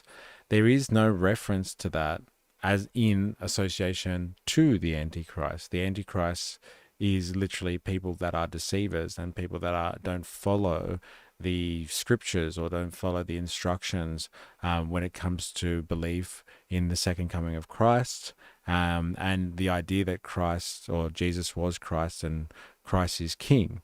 It's got nothing to do with an actual demonic figure or some type of nefarious form that comes at a day of reckoning or a point in history where it is the end times. It's got nothing to do with that, but it has been associated with that by people after the fact. So people have created these monsters to scare us or to scare people into, I don't know, doing their bidding, and then they name that the Antichrist. But there's no actual biblical correlation to some scary entity that's going to come and end the world and calling it the Antichrist. It's actually reserved for persons that aren't, I guess, following the faith and are deceptive. And they're being the least scriptural and the least biblical. It seems really that the Antichrist had a very specific meaning that was more vague, not necessarily the beast, those who oppose Christ or Christian doctrine. And they've melded with the beast of Revelations, which also had a specific meaning at the time, dealing with Rome, the Roman Empire, the enemies of early Christendom. So now we've got this, in the 21st century, these people who surely know better, melding the two together, but also using it in this very particular way. And I guess the question is, if the Bible says so little about the Antichrist, how did it become such an important and powerful figure in the Christian imagination? And so that's one question. But the second one is, in your book, you trace how in American history, people have constantly tried to name the Antichrist, from Native Americans to King George to Abraham Lincoln to communists, even computer chips were considered possibly the Antichrist. So how did this idea... Fucking knew it. Communists, bro. Fucking, it's always commies. They're the worst. Commies are dead set. They're the worst. They are the Antichrist. And microchips too. Okay? Not even being sarcastic. Creo is a drug medicine, and to anoint, smear, and rub with oil/drug. There you go. Dilemmas. I was an atheist till my son was born. Now I am agnostic. Some coincidence can't be explained, but I'm aware of religious folk who think their God is real, but everyone else is. Fair enough. I thought the paleo-conservative, the part of libertarian culture that is tied to the conservatism might have been a religious link, but I'm obviously well off with that one then. Like the devil with the little trans flag. Is that trans Tifa in emoji form right there? It looks like Ninja Nurse and Jerry Poppins. It gets so big, and how do we see it playing out as a political weapon? Eric Hoffer wrote a book called The True Believer 60 years ago. How do you become a true believer in a cause? Someone for whom rationality is now gone. It's an all-out emotional, I'm the true believer, I do not question. And he observed something. You can have a true believer, you can have a vibrant, fanatic cause without a God, but you cannot have a fanatic cause without a devil. And when we rally around a common enemy, that's pretty good. The cohesion. What a lesson. You cannot have a fanatic cult or fanatic following without a devil. That's it, man. Like, what are the big features in Noam Chomsky's manufacturing consent is the idea of a boogeyman to heck. You need to have an enemy there. In order to manufacture consent and get people to do what you want, you need to have an enemy there, an enemy figure, like the terrorists or drug dealers and cartels, or the evil left, the loony left. You need to have something there in order to whip people up into a fanatical frenzy. You need that element. You need them as the devil incarnate to justify to you, the real believers, that it is worth fighting for this and potentially dying for this. Give up your freedom for your safety. Well said. The united and the all-out effort. The whole concept of the Antichrist, or there being some satanic adversary that we must compete, fosters a crisis mentality. And with the crisis mentality, now we put aside all other differences. There's a tribal cohesion, a tribal unity, and it justifies even immoral acts, because to defeat an evil enemy, a satanic enemy, you must then do whatever necessary, and it can so therefore justify extremism, and it can justify there you what go. would otherwise. Hey, this is how you divide and conquer. Like, we should all have one common enemy as like the working people of the world. Our class interests point to one group, really, the capitalistic class that controls the economy and the halls of power. Really, we've just watched speeches from two of them. We know who they are, but no, we unify around them telling us who the evil people are. And like that, it helps ignite that tribal spirit within us all. So we put aside our personal differences and want to fight off the enemy that is, again, told to us by your tech bros of the world, your Pete Hegseths of the world, your Donald Trumps of the world. Be reprehensible behavior is now looked at as even holy, sacred, and a duty for the true believer. Walk us through some of the people or groups who have been named as the Antichrist in American history and how that worked.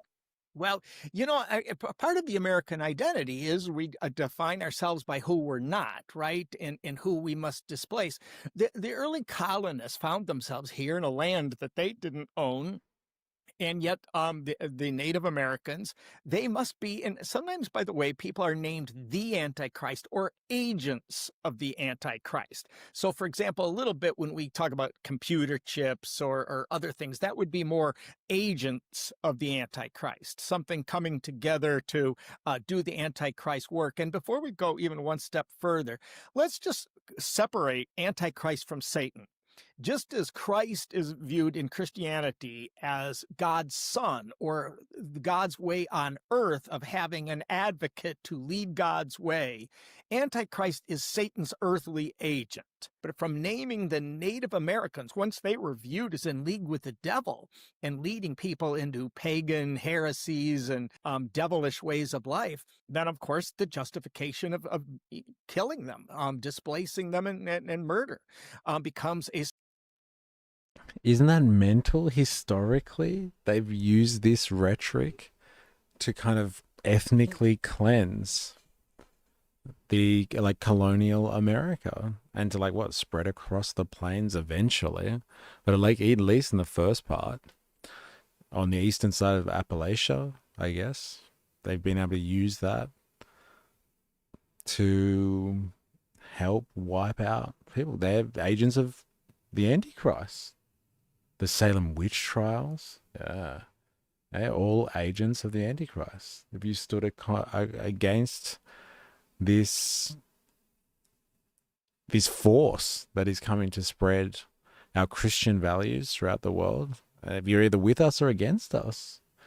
So you have the external threat being the native population, and you have the internal threat of the Salem witch trials. That's what is potentially happening at the moment.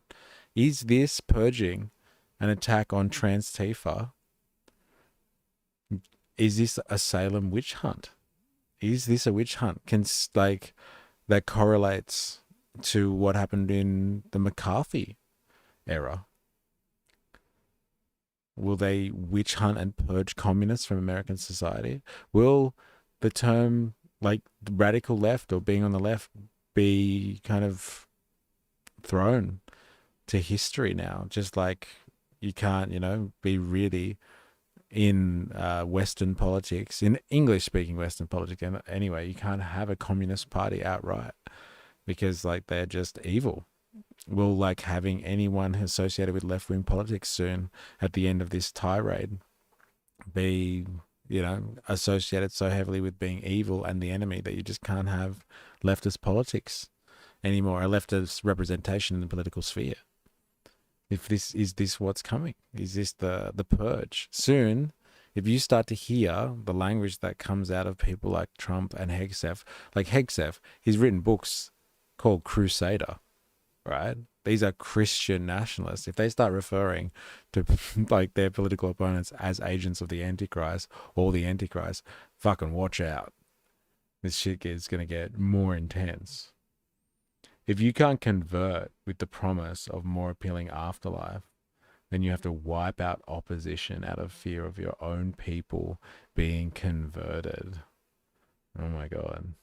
Some dark stuff going on.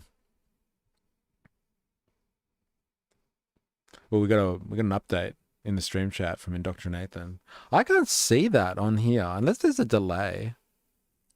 What does it say? Sorry, the update from Indoctrinathan is an Israeli military vessel just came across our boats, intimidating, damaging our communication systems, and doing very dangerous maneuvers circling our lead boats, Alma and Sirius. Interesting. Despite the loss of electronic devices, no one has been injured, and we keep going to Gaza to break the siege and continue a humanitarian corridor. Thanks for the updates. Jericho, early Christians were centered around drug cocktail rituals and healing. So the antidote, Antichrist, and the end is the end of the trip, waking up to the light of reality from the Christ drug. This is amazing. Jericho giving us a lesson in history. Jesus Christ, superstar, riding around the block in his Yamaha. You like your musicals.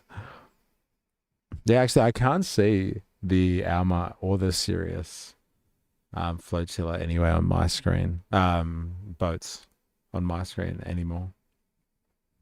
They have dropped down. Interesting. All right, back to the Antichrist. Sacred duty. And there is no moral problem with that kind of action. As we fast forward, all kinds of causes, anything associated, for example, with Freemasonry, because that was kind of an intellectual group that went outside of Christianity, that often was considered to be part in league with or agencies of the Antichrist. Fast forward, Southern preachers always viewed the North to be Antichrist, but Northern ministers were doing the same thing with the South. It all gets, I think, much more fun and interesting and complicated as we switch into the 20th century. And this is when, for the first time, we get people calling themselves fundamentalists. And that is, they are for the fundamentals of the Bible as they read and interpret the Bible, and anything coming against that. So that, for example, the whole concept of evolution, Darwinism, is viewed as an agency of the Antichrist to lead people away. As we go through anything about secularism or... I like this better. It furnishes an alibi for me and an excuse for sin. Jesus said, we are of your father, the devil. Modern trends that for whom religion... Evolutionism says your fathers were apes. Is indifferent. Reptiles. Modern trends... Reptiles and fish. Religion is indifferent. That also is... Fundamentalism versus modernism. Looked at it, so it'll get into eventually in the... Evolution versus creation. 20th century rock music or feminism are looked at as causes going on in popular culture that lead people away from the narrow straits of biblical Christianity. So even this is associated with Antichrist. Antichrist, by the way, can be really one of two things: an external tyrant, and then there's absolute oppression against the faithful. So physical, even oppression, or along with that oppression and being a tyrant comes a second, deception. And anything that might deceive, and it instantly seemed to an average person, say you're in a high school biology class and evolution is being taught, evolution might deceptively to you seem to be true and logical and absolutely based on fact. Gems from the Sick Room, conversion of Ruth Wyatt, God's plan with man, redemption, and the new birth, the New Testament, church, the second coming of Christ, going to hell in droves, married life. So the Antichrist or Antichrist behavior is deception. Anyone that moves people away from Christian values. This makes it really scary and like kind of real. That thing that we were reading yesterday, how Trump has signed a security order. I can't remember what the acronym for it was, like DSM-7 or something like that. And like it was basically criminalizing people that were talking about, or potentially criminalizing people that are anti-family values, anti-Christian values, anti-American values, anti-capitalist. So I'm assuming anyone that doesn't believe in the economic logic that underpins American culture and American society. NSPM-7. This kind of makes that stuff really real, doesn't it? Because if you believe the Antichrist is anyone who is a deceiver and trying to sway you from a path of understanding and a moral code for understanding and interpreting the world, then you can go after these people and criminalize their behavior, because you're just like, well, they just are trying to deceive us. They're wrong. They might not even know that they're being deceptive. They're just agents of the Antichrist, and they need to be purged. They need to be thrown in education camps and like kind of re-educated. Like they need to be kind of tortured or put through some type of indoctrination or some type of training, which gets rid of their deceptive capabilities. If you read 1984, it's actually largely about that. It's all a setup to get to the point where the protagonist is reprogrammed by the state to not believe in there being anything else but complete devotion to like the party and their culture. And so anything that kind of leads people astray from the culture that is being defined by those who are in power is deception. And then you could argue it's either the Antichrist itself or there's these people are agents of the Antichrist. And I was absolutely astounded that they are defining anyone who doesn't support certain values, like Christian values, American values, economic values, as people that are potentially, they've got it wrong, and worse than that, they've got it wrong. They are deceiving others, and they're using that deception to basically change society. And this is the type of language. And like, why is it that a billionaire like Peter Thiel or Mark Andreessen or the other people that are in Silicon Valley right now looking at this stuff and trying to promote these ideas of the Antichrist and look at it like it's serious stuff and it's turning into Christianity? Why are these people so interested in being able to call some parts of society the evil deceivers that need to be purged or re-educated? Why are they so interested in this stuff? It really is kind of scary. These are surveillance capitalists, remember. I know we joke all the time about like being on a list, or like all of us being on a list somewhere, but like that's not wholly kind of, it's not fiction. It's not completely fictional, or it's completely fantasy. These surveillance bros, tech bros, they do have lists like this. They do have the data and the information to track people's behaviors en masse and deliberate on who is the Antichrist, who are the deceivers, and who are the faithful. It's really crazy shit, to be honest. Surveillance capitalism is next level. Like totalitarianism of the 20th century, that was child's play compared to the power of surveillance capitalists. It's crazy to think about. Adam and Eve only birthed sons. They did not. Didn't they? Not sure how that's supposed to work. All jokes stem from some sort of truth. Yeah, I know. Scary though, nonetheless. But this, of course, is deception, leading Bible-based Christians away from a narrow reading of the book of Genesis. So deception, in some instances, tyranny or oppression in the other, and it a little bit fluctuate, so that it's sometimes Soviet leaders during my childhood, during the Cold War. Anything associated with the Soviet Union was thought to be somehow in league with the Antichrist, coming against Christian America. As that fades, Arab leaders become part of it. My files at home, once this book was published in the mid-90s, my book on the Antichrist brought me mail. How that is usually handwritten, scribbled, but particularly Barack Obama was the subject of many of the letters written to me, scribbled out about all the evidence from scripture that they could find, because he was so foreign. His name being foreign, his skin color being foreign to kind of white evangelical Christianity. Remember, believing in the Antichrist and attacking him gives you an identity. It tells you, it reminds you of who you belong to. So this is a little bit of an identity forming, and it helps identify the inside versus the outside. And to the extent that someone like a Barack Obama is definitely an outsider to white evangelical Christianity, you can see why he was an easy target. And it resonates with me. I grew up in, kind of apocalyptic religion in the 80s and the early 90s. And I remember the Soviet Union being depicted as the Antichrist. People in my family didn't like Ronald Reagan, thought he was the Antichrist.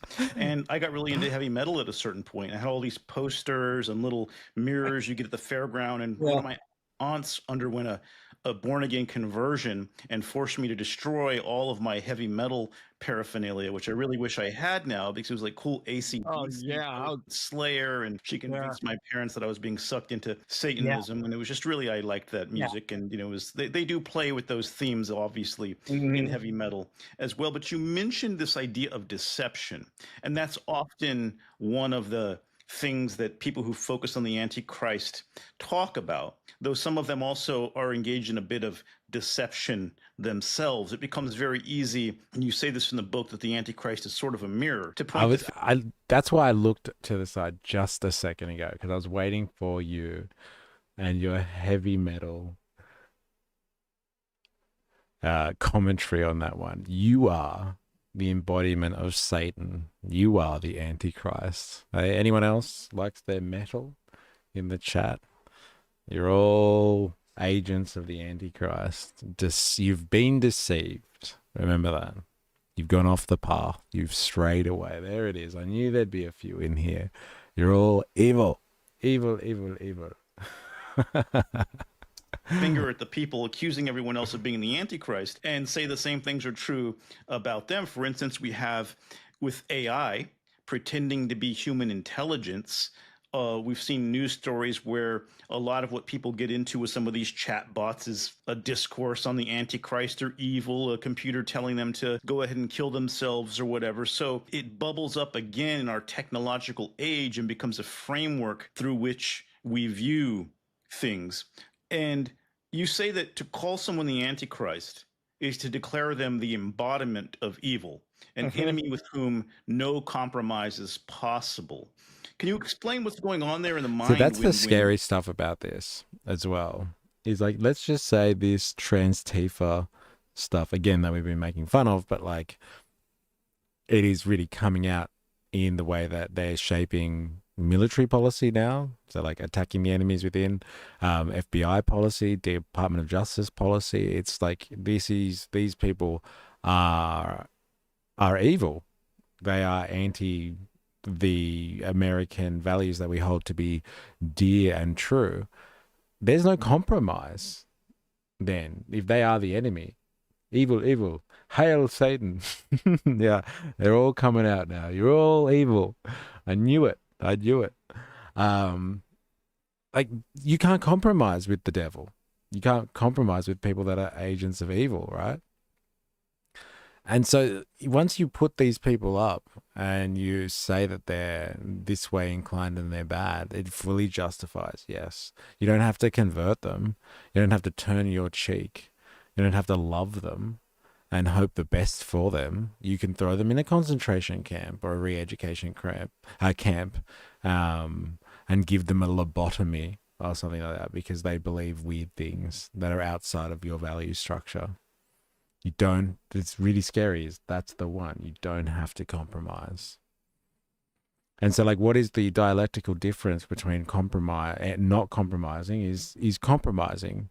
And so I think the only way to battle this type of stuff, honestly, is to do what we do on this stream. And I know we get mixed responses from this, but we do try to encourage people to come on whenever they come across and, like, just air their opinions and have a discussion. They're all working class people at the end of the day. Usually, I don't think we've had any billionaires come into this stream yet. But they're working class people, and we should hear them out and try and compromise where we can and say, okay, fine, we have differences of opinions on some things, like, maybe being socially progressive or socially conservative. We disagree on certain parts of the culture wars, but, like, we're all from the same group, the same economic group. And, like, we should be fighting against the true deceivers out there that are basically have a whole entire system built up called capitalism that helps exploit the many for the benefit of the few. All society is the history of class struggle. And, like, that hasn't really changed too much. But, like, once these people believe this rhetoric, can we ever compromise with them again? Because they don't want to compromise with us. It's scary. Do you know The Art is Murder? They had an album called Holy War, which was pretty good. No, I haven't heard that. Thy Art is Murder. As I listen to Slayer every Christmas morning. It's a family tradition. You are an agent of the Antichrist. When people do, what does it usually lead to when you're up against the Antichrist? Right. Once we label our adversaries in these cosmic terms, all good versus all evil, there's now going to be no compromise. The rational discourse, because the Antichrist is a deceiver. All the arguments that might be brought for the worth of an opposing point of view are deception, and so there can be no rational compromise. It only will bring out all out tribal cohesion, tribal loyalty, unquestioning commitment. And so it usually leads to very even sometimes violent consequences. Sometimes when I read things that Antichrist obsessed individuals are against in American culture, sometimes I can see their point that there is some pointing out to problems we have. What I find disconcerting is the language and worldview into which it's put, this cosmic battle between all good versus all evil, which, again, no compromise, no shades of gray, no sliding scale of thought and nuance is possible. And this is when it just becomes any action, as long as it's for the perceived godly side of the battle, all action would be totally thought of as a divine duty. I heard a little bit about this last year because there was a book that came out called Unhumans. And in Unhumans, the basic thesis of it is that communists are bloodthirsty demons from hell who seek to be on Earth and murder everybody. But then the book goes on to basically say that communists are essentially Democrats and liberals and progressives and anybody who might say vote for Kamala Harris or listen to NPR. It's done very subtly, but you get the idea that what communists want is what Democrats want. And then people are pushed to believe that the only way to deal with this demonic, unhuman threat. Commies are the worst. I've read that book. I referenced it a few times. Oh, there you go. One of the country's green leaders went on Gary Economics' YouTube channel recently. She made a comment about talking to the working class, and the common thing is that everyone wants to be able to earn an honest wage and live a healthy life. Yeah, simple interests. Like, they don't ask for much, right? Just like having a decent life and having one that is filled not on occasion, but filled with dignity, a dignified existence. That's all that working people really want. But like the system is unfortunately skewed in a way that like basically monetizes that. So like unless you're good in the market and you can obtain that from the market, you don't get a dignified existence. Is by treating them as they plan to treat us, which if you read the book seems to be that if the unhumans are going to murder us, we should murder them first. And I found that very concerning because this is the language of genocide, complete dehumanization, preparing people for some kind of genocidal civil war where we have to kill off the other side.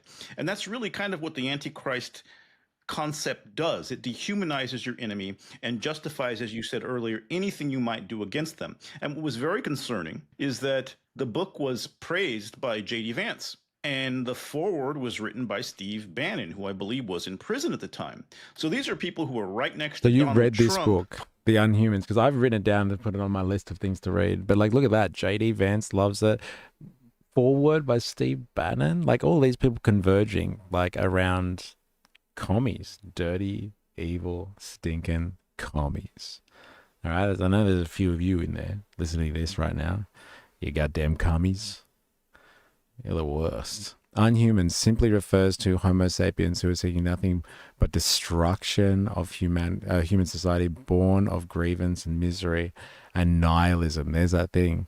These are the fucking nihilists, the nihilistic, violent extremists. This is the language. It ties together what we were talking about yesterday to this. The Antichrist is a problem for is a topic of interest for the tech bros because they're also the ones that are helping shape policy through the current administration and going after, the nihilistic violent extremists. All leftists want to destroy society, according to the book, continuously calls the left unhuman. Some fucking hardcore rhetoric, isn't it? Pushing this theme, and this is a year before this new Antichrist narrative starts up. And so it does seem this danger of pushing people toward violence and worse than violence by applying to our political debates a cosmic final framework, an apocalyptic framework that's really a choice and not necessary. And isn't, as a historian, I'm somewhat pessimistic about the probable outcome as long as this narrative is the narrative used to frame differences of opinion about American life and culture. Can I point something out that when apocalyptic thought in the West emerged initially, if you look at the community that gave rise to the book of Daniel or the book of Revelation, these were the poor. It was always, and you always found apocalyptic thinking most widespread among people for whom there is little chance of worldly gain. Isn't that interesting? Hey, the historian unpacking our inherent tendency towards apocalyptic thoughts and sentiments is pointing out that it has an economic basis. When people are poor and dejected, and they feel like they have no prospects because the system doesn't serve them, it's just using them as cattle, then they come out with all these apocalyptic sentiments. Hey, there is no coincidence here between the economic, the material foundation and basis for something, and then the ideological growth that sits on top of them. I'm not saying it doesn't feed back. There is a relationship, but like there's an economic basis behind these apocalyptic tendencies, these productivities that people have, and like they want to feed into this story of apocalypse because they're desperate and they can't see any other prospects for the future for their children, for posterity. And so like, hey, it's all going to hell. We're all going to hell. It's the end of times. And it's because they're poor and they're desperate, and people are getting stretched today like nothing else. And so we're turning more and more to apocalyptic narratives. Like I said it the other day. I don't think there is really a coincidence that there was like so much a few years ago. There was so much on social media and talks generally about the fall of the American empire and all this apocalyptic discussion. I think that is potentially being fueled by people who understand that when people are poor and desperate and struggling and in crisis mode, they turn to apocalyptic narratives to help them understand the world, and then they can be manipulated from that vantage point. They can be told that there may be salvation, there may not be the apocalypse if we defeat the non-believers, if we defeat those who are trying to deceive you, the Antichrist out there. Let me just name them for you and we can fight together. Even if it's not in your own class interests, at least, some hope is better than nothing. Let me be that light for you. The difference between the left and the right is that the left are have-nots and the right are the ones that have. The left just wants to take everything you own and value and make you miserable as they are, because the left have nothing. That's why when Stephen Miller was talking about left having nothing, it made me think of this book. They have nothing. You have everything. Very particular. So it's like veiled Christian rhetoric, but it really has an economic basis. They're coming to take your shit. They want your stuff, and you're not doing anything about it.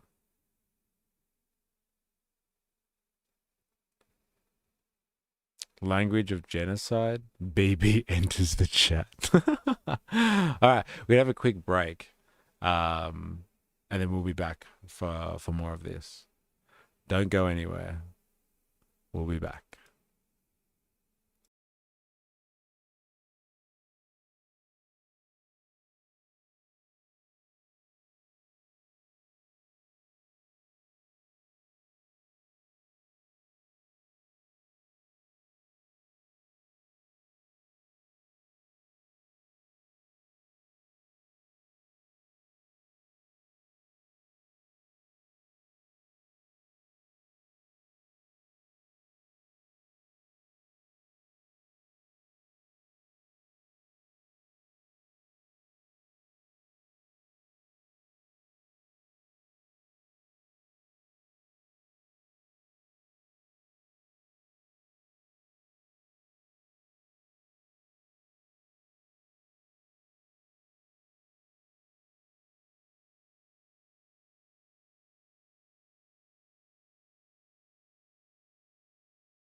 All right.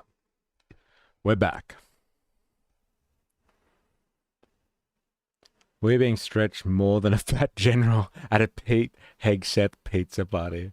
The left don't have kids. They just steal yours. My God. That's pretty good, though. I like that one. Being stretched more than a fat general at a Pete Hegseth pizza party. I wonder if he's going to do that. I know I called you from the stretches of the earth, but like, hey, pizza party. Hey, anyone? Anyone? It's on me. It's on me. Their biggest hope really is if God acts decisively to turn, and the last shall become first, and the haughty rich first shall become last in an act of God, because there's little worldly mechanism for the desperately poor for their life to improve. What is so unusual about some of the examples you've been giving are that this apocalyptic thinking is now being found among the richest, among those for whom have all the worldly goods. So the only benefit of this, again, is for redoubled down effort for tribal loyalty, cohesion, and no compromise with our cultural adversaries. In your book, you cite Richard Hofstadter's Paranoid Style in American Politics. And he wrote that the enemy, quote, seems to be on many counts a projection of the self. Both the ideal and the unacceptable parts of the self are attributed to him. And it seems like the Antichrist figure functions in that same way, as a paranoid projection of the self.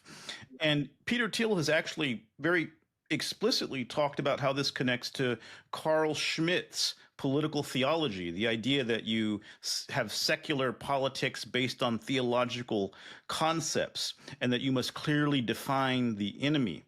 And, it seems like, to your point, these are people who know better than to play with these religious ideas because they could be dangerous. In addition, Christianity, famously not a great religion for billionaires. I think one of the few groups that Christ speaks against is the wealthy. Yeah. And so what do we make of the fact that we've got all of these Silicon Valley elites suddenly invoking Antichrist, a demon language? What are they up to, in your opinion? Listen, I wish I had a... Ooh, thank you. Link the book in the reading section of Discord. Nice. A simplistic and all-out answer for you. I'm going to let you down here. I'm as mystified as anyone, other than the fact that this kind of language, once again, means that nuance doesn't need to be considered. We don't even need to consider these educated elites at Ivy League or the top universities across the world. We don't need to listen to them, because it's going to be simple and it's clear-cut. Something is either part of what's all good, or it's part of what's deceptive and trying to lead you astray, and therefore is all evil. And it doubles down on tribal loyalty and justifying any kind of extremism. It's shocking. So maybe it's just that simple then. Like, it's about tribalism, this culture of Christian nationalism in America. It's about, like, doubling down on the patriot ethos and supporting your nation at all costs, which therefore means that as America is the imperial core of world capitalism, doubling down and saving the nation is also like doubling down and saving the economic mode and the class relations that come with that. If you protect the country that supports the billionaire class, the capitalists, your BlackRocks, your Vanguards, and your State Streets, like if you protect that nation and like violently protect that nation, you uphold those people that profit off it and like, sit on the top of that structure. And so for them, it's a no-brainer. It's just like, well, if Christianity is the way to rally people to the cause to protect the nation state and the system that helps us have our power, it really is a no-brainer. Then we'll just take up Christian tropes and then convince everybody that like their enemies, these people that are anti-capitalist and ideologically different to them and Christianity, and we'll pretend to be really good Christians and care a lot about Christian values, like what Trump kind of does. Like people point that out all the time. He's lewd, he's ludicrous, He does debaucherous things, but like the Christians love him because he is a figure that fights against their enemies. And so like maybe that's all it is with Silicon Valley. They are adopting Christian rhetoric to help stoke the fire that is going to help them militarize the American people, or enough of the American population, to protect their economic interests. And if they're going to do that by telling them that their enemies, their ideological enemies, are the Antichrist, and that helps mobilize them to do some atrocious things, and bring in this authoritarian style utopia that they want, so they can maintain their power and their position in the economy, then so be it. Bring on the Christianity, baby. Let's do this.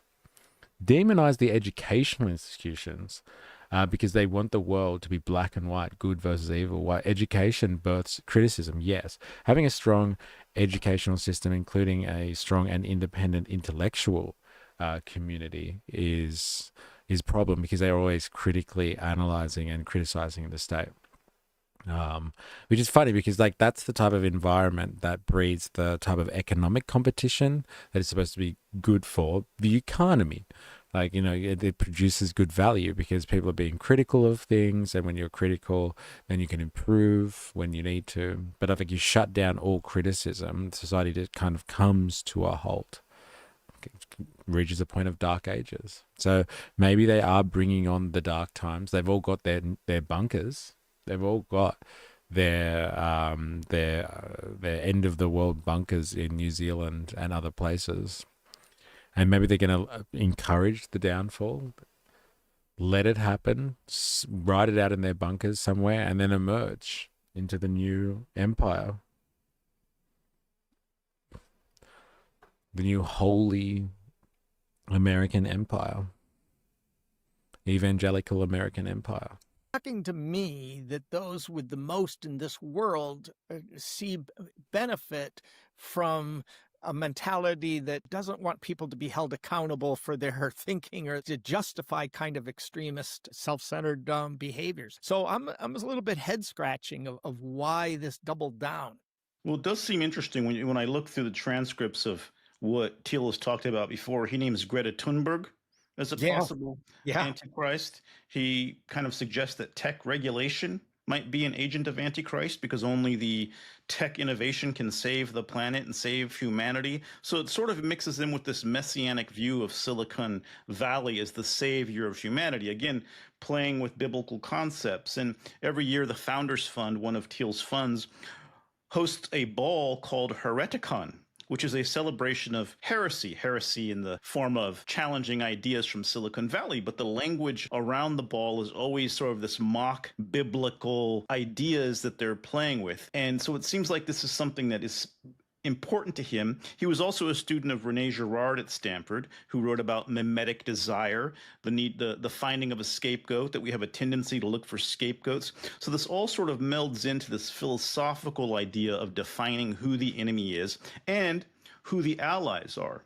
Which brings me to my next point. You said earlier, we usually see a different group of people talking about this. And it does flare up like in the battle against the Soviet Union after 9/11, right? When Obama became popular and was going to be the president. We see in these moments of crisis on the right, especially, this emergence of the Antichrist meme. And it seems to me the kind of part of what's happening right now, if I'm going to be completely rational and cold about it, is that these right-wing reactionary tech billionaires are trying to find common ground with the religious right in this country, who are a lot more familiar with how to use this Antichrist meme. I think there was demon Antichrist talk around January 6th, right? We saw some of it around the pandemic.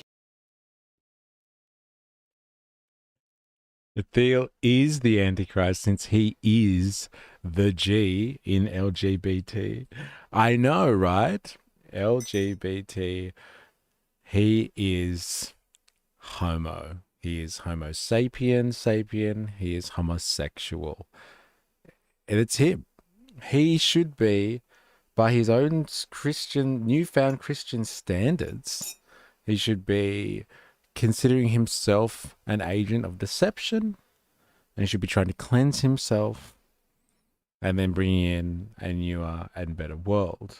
But no, they just cherry pick the parts that make sense to their material interests, which is maintaining or, increasing their power, I guess. Literally the plot of Fallout. These rich nerds are trying to make fiction a reality, and they do love their sci-fi. Can we just, point that out? They like to see that stuff and trying to bring it to life.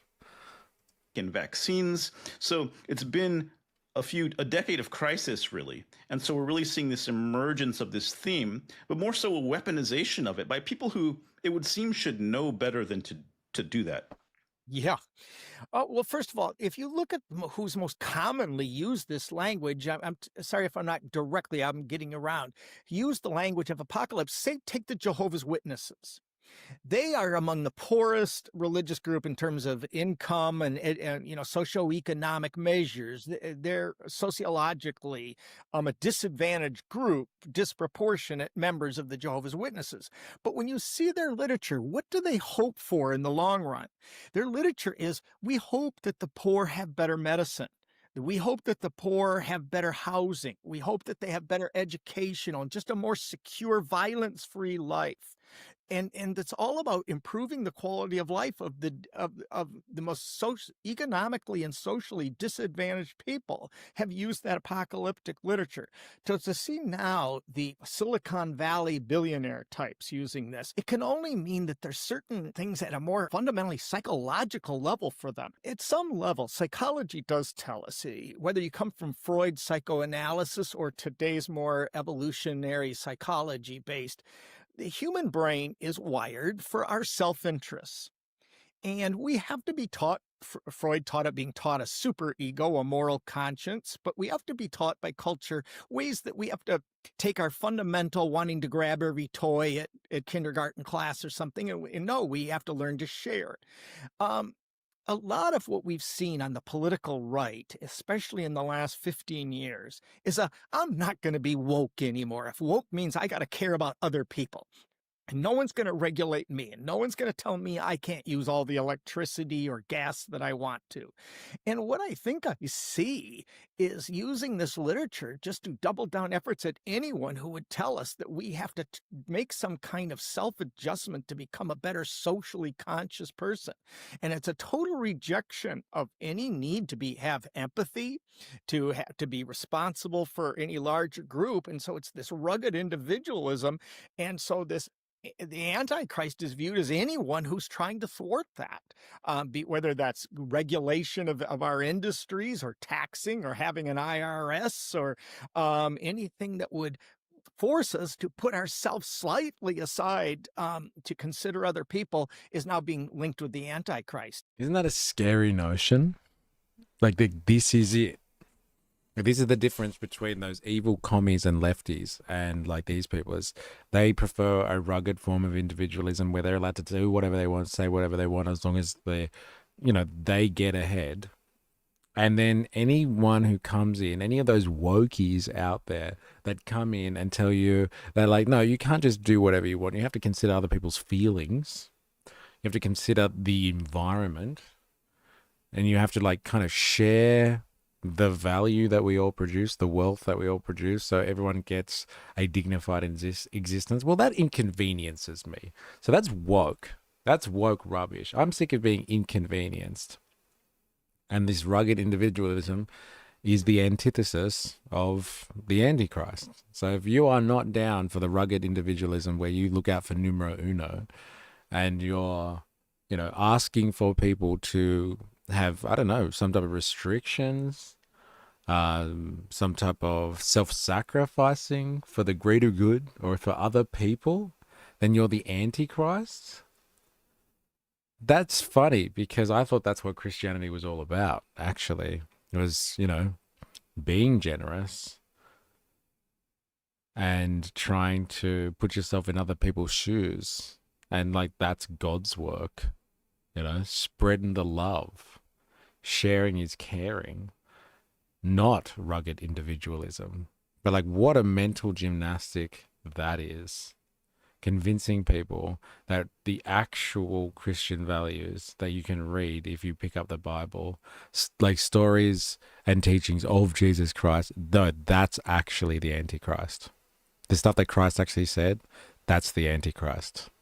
That's some incredible gymnastics there. It's actually quite impressive, actually, if you think of it like that. Really scary stuff. And I know all of you listening to this right now, hey, if you've ever had any of those thoughts in your mind where you've thought about, helping other people out or seeing a better society for working people, you're all the fucking Antichrist. Hey, you evil bastards, you. Thinking that we could structure a society that kind of looks after people as opposed to making it a dog-eat-dog world of rugged individualism. No, that's the real Christianity. Dog-eat-dog world. Not the let's set up a system that benefits people generally. That's the Antichrist. Here.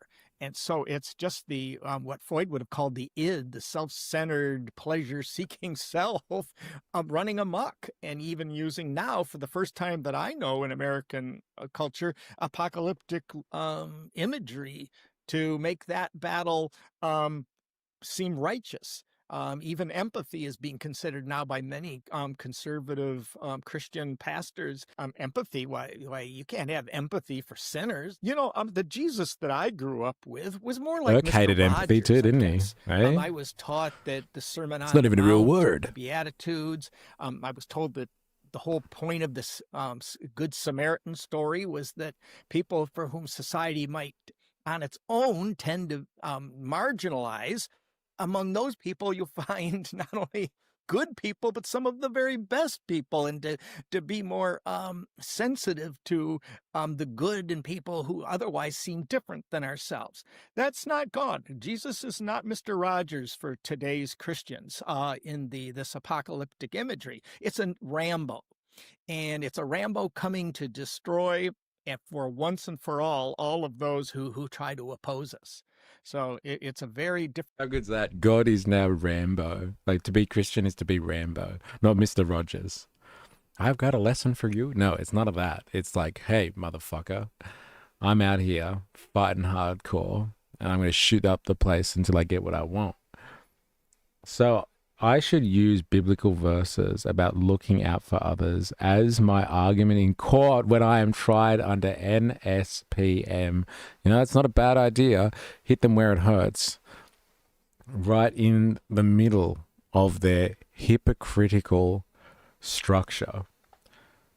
Like, hit them right in the center of it and see if it brings the logic down. Start quoting Bible verses. But like, you've probably seen footage of Charlie Kirk and stuff where people are like, oh, but they start citing Bible verses and then he counters them with other verses and stuff like that. Oh, yes, but this said this, etc., etc., etc., etc. But like, yes, get as many as you fucking can. Tattoo them to your arm because they might save your life one day. For Jesus. Dr. Fuller, you've seen in your own lifetime this Antichrist narrative lead to real-world violence. Tell us about that experience and what happened.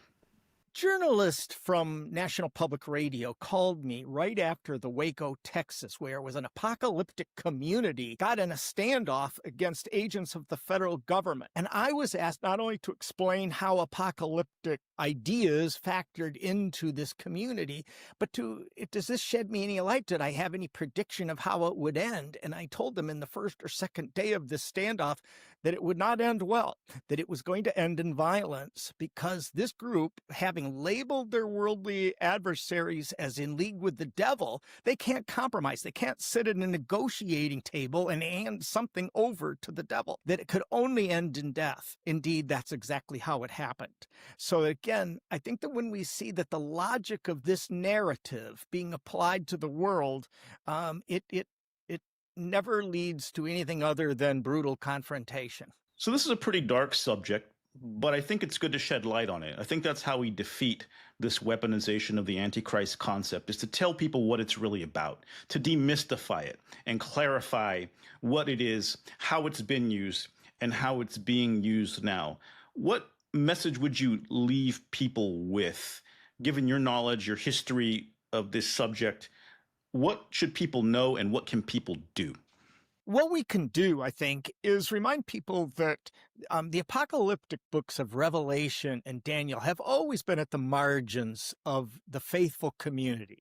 They're about a world ready to end rather than sustaining and building a world that is based on God-centered principles, if you will. And so I would think that what's called upon for people who are conversant with Scripture, whether you are yourself are very scripturally and religiously oriented, or not, if you know it, point out the vast bulk of the Bible is not about preparing for the end of the world, but what's called upon us to help build a more righteous, just world. And in here, when we look at Jesus' Sermon on the Mount, when we look at his parables, they're about love, empathy, compassion, and loving thy neighbor as thyself.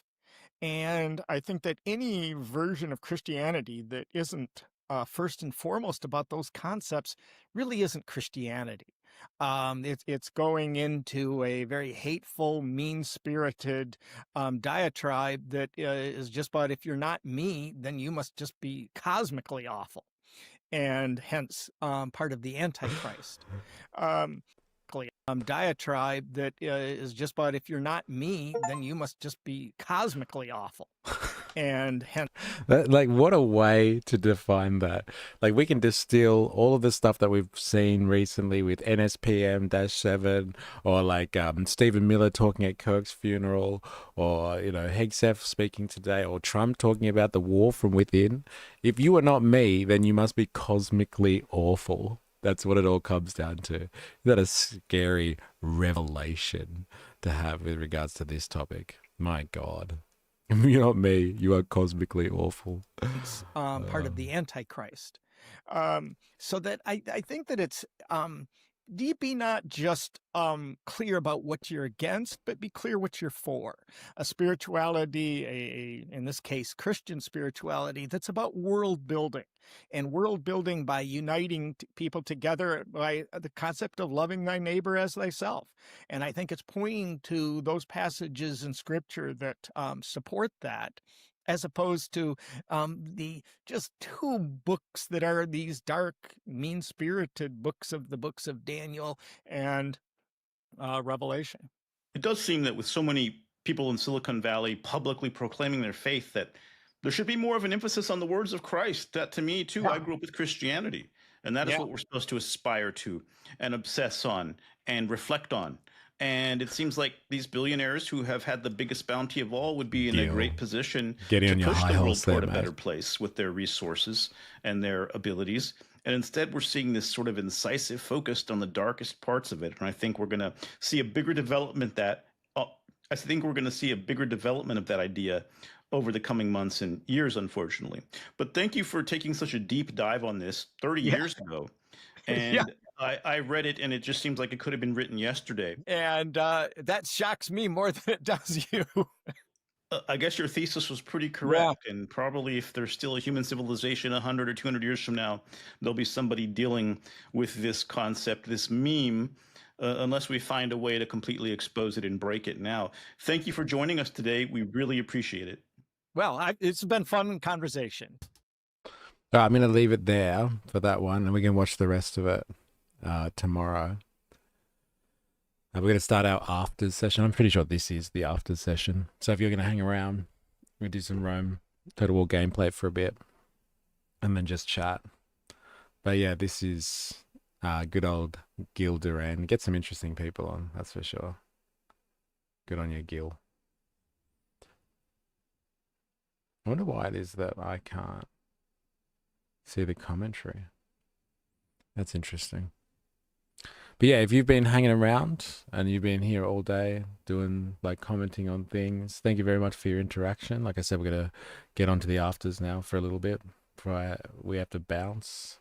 Yeah, Jag, Voltator, Dilemmas, Jeriga, Avalava, Indoctrinathan, Integer coming in there for a little bit. Squeeb was in the house for a little bit. Charmaine, 4IS hanging out too. Black Man, Macho, Flare Drip, was in the house too. Ninja Nurse, of course. So yeah, if you've been around and if I've missed you, I do apologize. I just can't go back that far in the chat. But yeah, we're gonna do the afters now. But like some interesting stuff, I must admit, coming out of old Gil Duran over there. I love his name, Gil Duran. It's not as good as my favorite American name of all time, obviously. That being Shoshana Zuboff. She's the best American ever. Can't get much better than that. Let's be honest. Definitely can't get much better than that. But like, yeah, interesting stuff, isn't it? If you can fully justify an all-out attack on someone on ideological grounds like religion, it's metaphysical. It's beyond the physical realm. Like if you can justify an all-out attack on your enemy on ideological grounds, but not in liberal fashion, which is kind of like, you accept that people have differences and maybe they have some good ideas, but like if you can nail ideology down to religion, and religion says that anyone is antithetical to you is evil, and therefore you don't compromise with them, and you can justify any types of acts of violence or aggression upon that person because they represent the, I don't know, the Antichrist, I guess. Like that's next level ideological warfare. You can justify anything, and like it does explain Stephen Miller's rhetoric about like they have nothing. You tell him, Stephen Miller. You fucking tell him. You have everything. We produce everything. We do it all. They do nothing. Stephen Miller will tell you how it is. Something Christian love. Yeah, I know, right? Where's the fucking love there? No love lost. Has anyone actually seen the flotilla change as well? Still looking for that. Still got an eye on the prize for the flotilla. I'm going to keep that on a separate window so I can keep watching it, actually. Christians should be hippies. Like, yeah, it makes sense, right? They do share some very similar values. Like, Christ really was just a hippie. If you've read any of his verses, well, that's not his verses. If you read any of the people that have quoted him in their books, then, you know, what a hippie, bro. Preaching love. Eh? And people turning the other cheek. What a fucking hippie. So the Alma's still dark. I wonder what Indoctrinathan has to say about that. Alma's still dark. And so is the Sirius. Still dark, can't see it. How far away are they from each other for those two to go dark and the rest of the flotilla is gone? Like, why would you be that far out ahead? I don't understand, I guess, boating or like traveling in a fleet. But like, it seems crazy that they're that far ahead. And they haven't run into the same trouble. Christians should be hippies, man.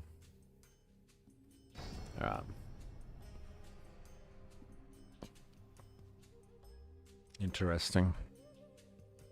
This Antichrist stuff is crazy, though. I haven't heard them use that language yet, though. I wonder if it's coming.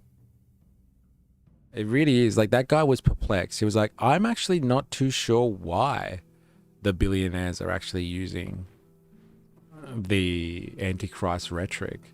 Because, like, traditionally it's been reserved for persons who are like poor and suffering and have no other prospects in life.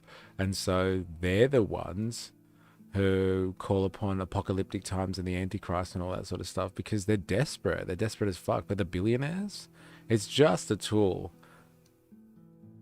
for them. Like, it's just rhetoric.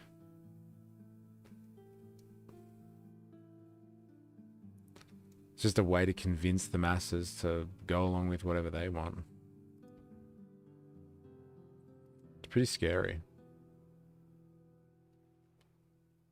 Sure, there was a siege somewhere that I had to fight. Wonder what happened to that.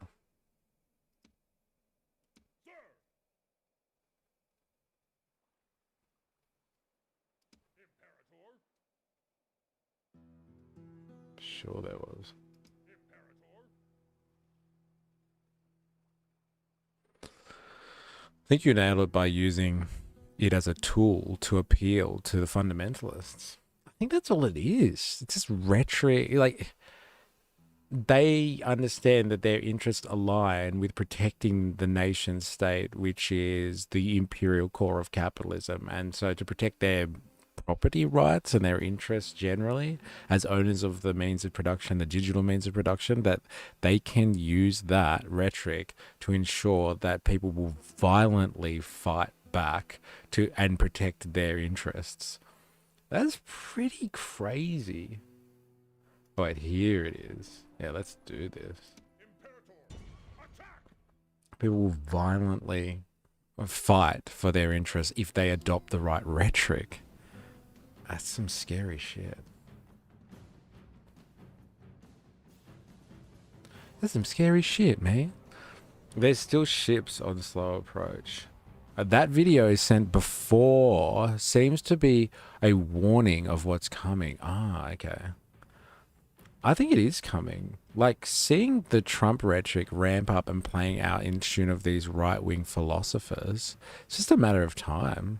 Yeah, has anyone actually heard him drop, like, the Antichrist or something? Like, he calls them commies, he calls them loony lefties.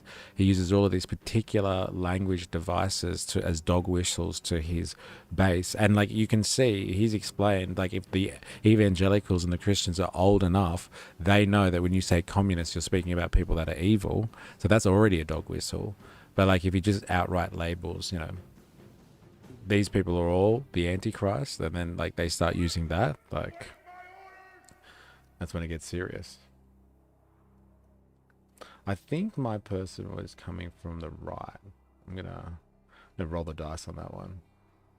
What are we looking at here in terms of their army? Princeps, the early cohort Princeps. They've all got some pretty good. Don't have a lot of cavalry though. I have to use that to my advantage. Where are the archers?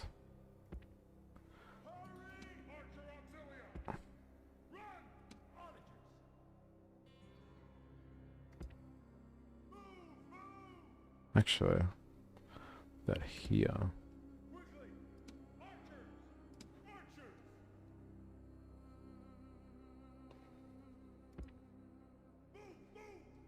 No, everyone else though. Come with me.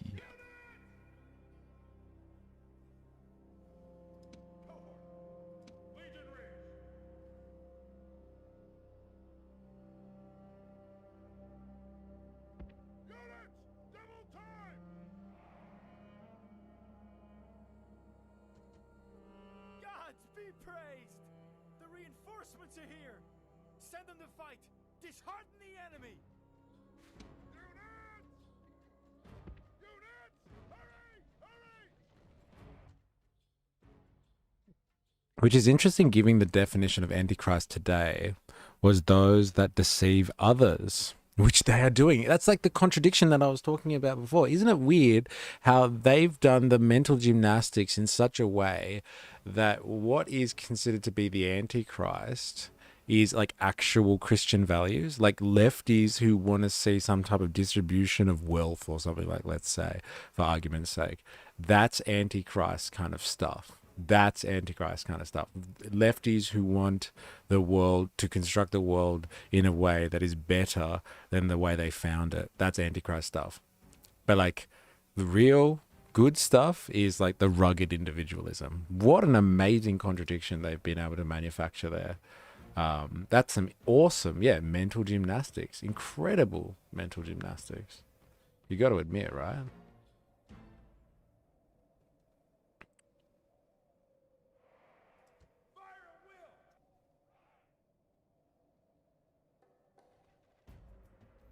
I think that's how they lump the left things together. Like combining woke and communists is just playing to a wider base of people, the older and the new. Like how Ron thinks woke is just commie BS. And like how the Catholic Church or the Vatican is woke BS too. That's hilarious. I didn't enjoy that one. Hey, those fucking woke Yeah, what was it? The woke Catholic Church, evil communists. That was funny, actually. Because I couldn't get a straight answer of him. I really wanted to know how they are evil commies, I guess you would say. The Catholics. Like, they should be commies. Like, it makes sense. Like, you would think it makes sense. They should be commies.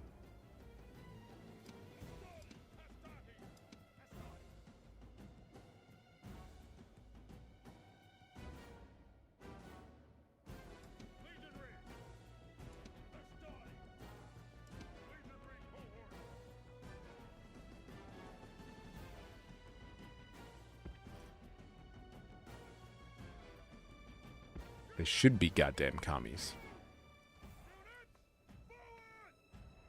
If Trump was saved by God to make America great again, surely anyone listening to him would be the Antichrist. Saved by God to make America great again. Can you explain that one? Because I think you were potentially onto something there, but I don't fully understand the logic. I don't think I'm appreciating it properly.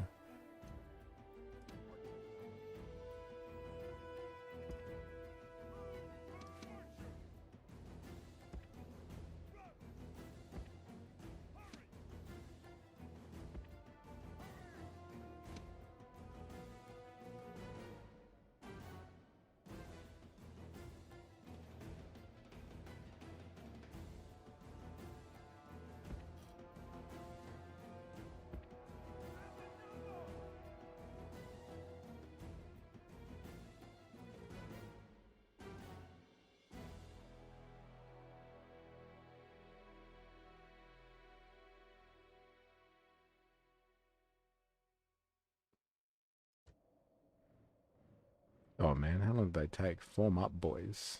Yallah. It takes ages to walk. I thought I had way more cavalry than that.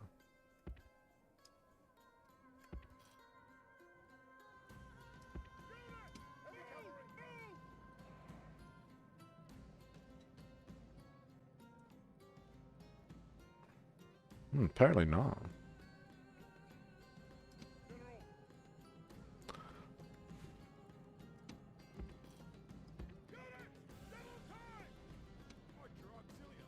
Oh, they can't fire from there. Interesting.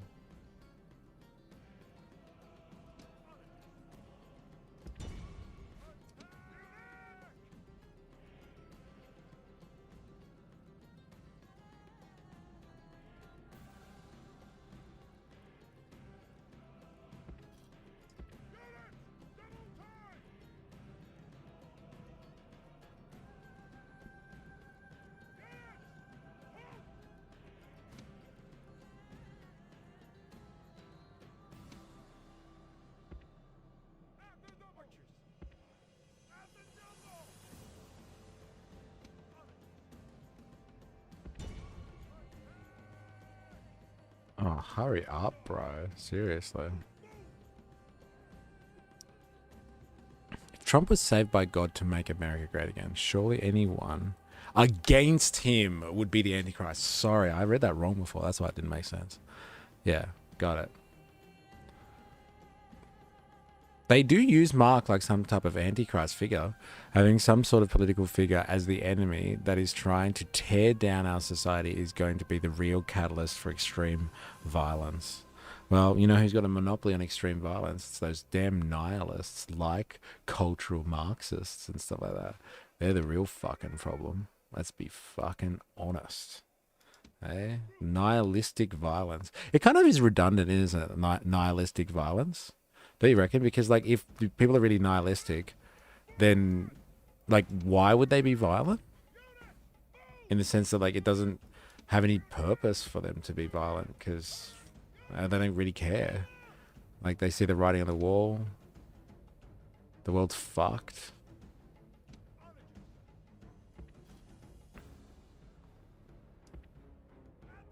Everything's screwed. They can't do anything about it anyway.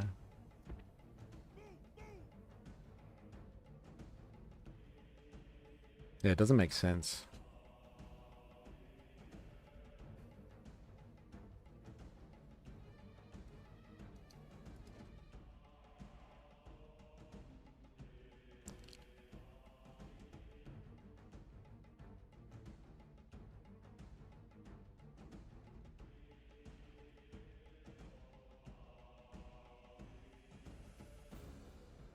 I wonder if anyone's actually trying to stop Trump, though. Like, physically trying to stop Trump. Like, where do these conspiracy theories come from, exactly? Like, who's actually trying to stop Trump? Like, there's people that demonstrate against him, protest against him, like, continuously. But has anyone actually tried to stop him? Like, this Thomas Matthew Crooks, the guy that shot at him, like, they were like, oh, this is, like, you know, radical left kind of stuff, etc., etc., etc. But, like, he wasn't even a radical lefty. He was kind of a nobody. And, like, there's no results of that investigation. Just randomized American violence in a society that's strong on their gun culture. It's not even anything more ideological than that, it would seem, with this Thomas Matthew Crooks. Unless they know something, they don't want to release it because they're worried about what happens. But, like, it doesn't seem any more nuanced than that, really.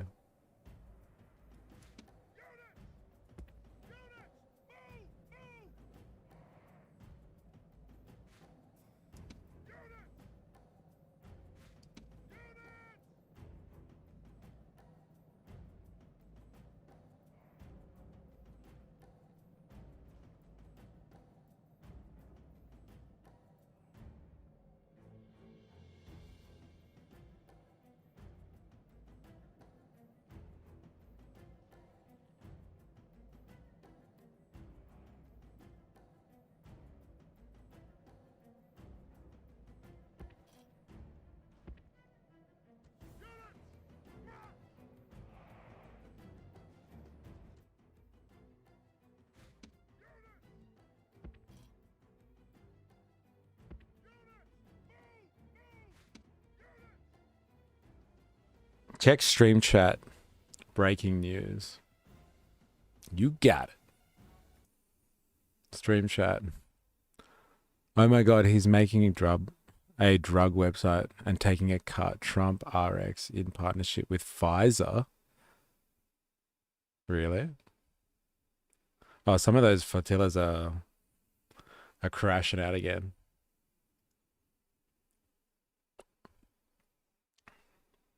Trump White House unveils Trump X drug buying site and a Pfizer pricing deal. Can you see that?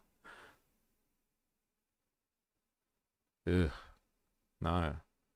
Washington. President Trump unveils plans Tuesday to launch a government-run website dubbed Trump RX for consumers to buy drugs directly from manufacturers. And he said Pfizer plans to offer some of its drugs on the site at a reduced rate.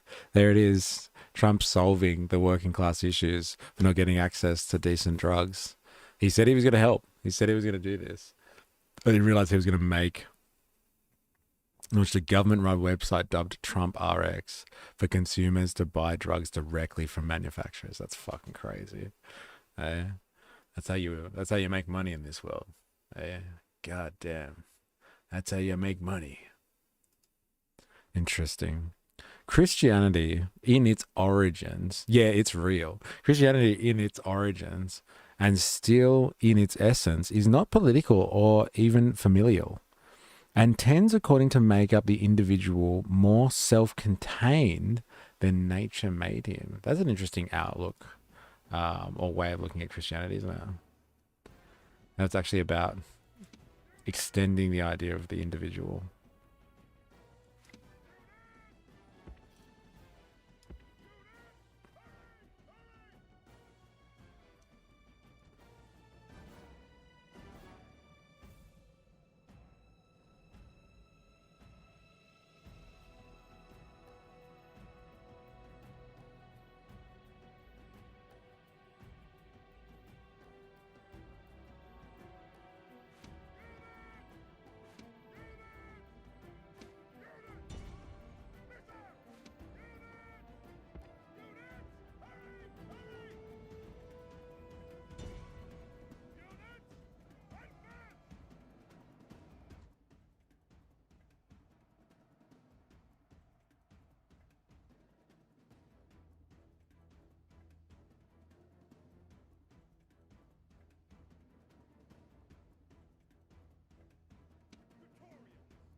Read the comments above too. Oh, okay. Oh, wait, right. Oh, this is from Bertrand Russell. Oh, I missed that. This was from Bertrand Russell, the book I was talking to you about. Christianity appeals to the individual soul and emphasizes personal salvation. What a man does for his neighbor, he has to do because that is what it is right for him to do, not because he's instinctively part of a larger group. Christianity appeals to the individual soul and emphasizes personal salvation. What a man does for his neighbor, he has to do not because of what it is right for him to do. It has to do because that is what it is right for him to do, not because he is instinctively part of a larger group. Christianity in its origin and still in its essence is not political or even familiar. It tends according to make the individual more self-contained than nature made him. And it's a very interesting concept, isn't it?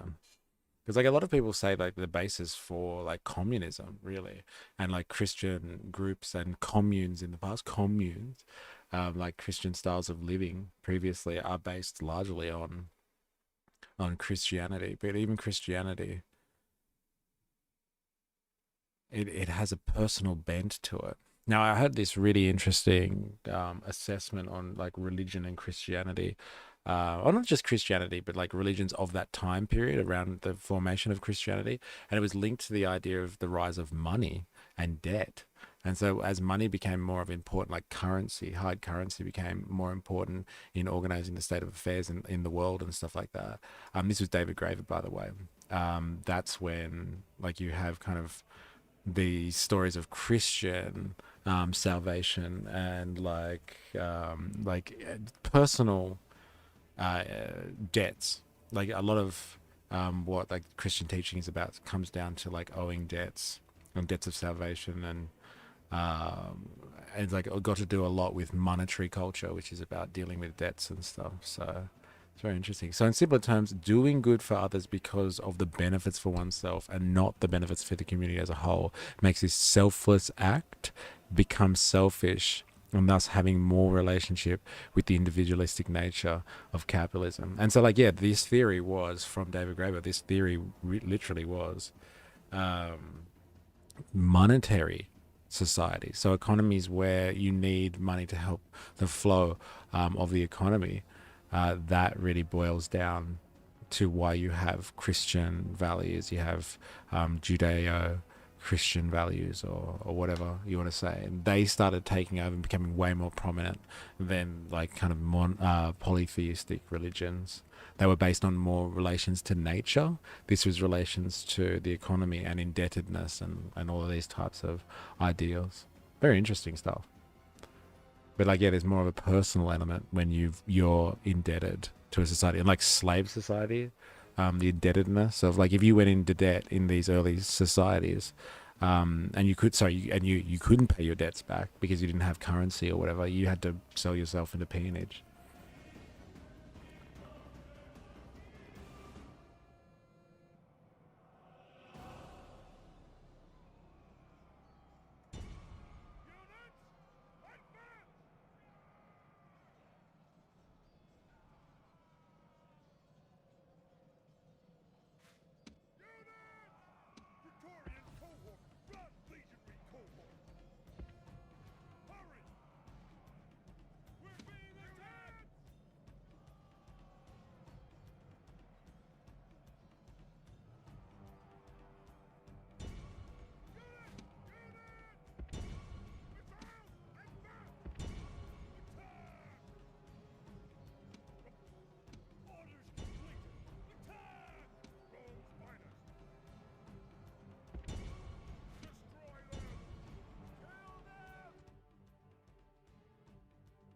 To be honest, that sounds like sin pride.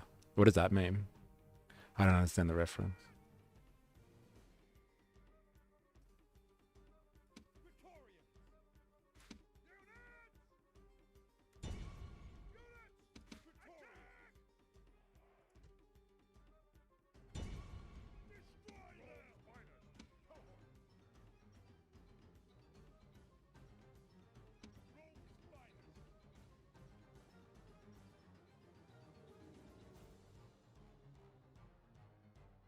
Oh, pride is is a deadly sin. One of the 7 deadly sins. The contradictions of Christianity. Eh? Who would have thought? Full of contradictions.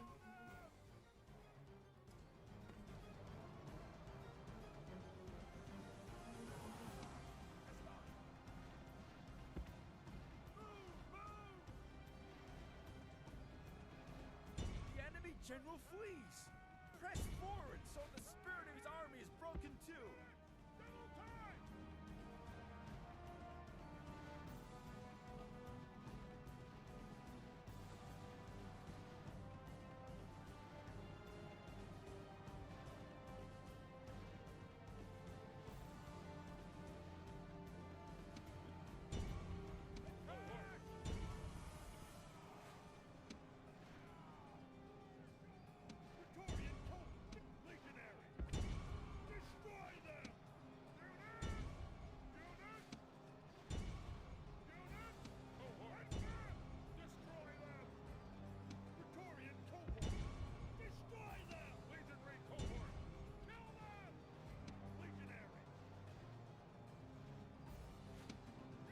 I hate how the archers do that. They always shoot into my own men. Like, seriously, what were you thinking?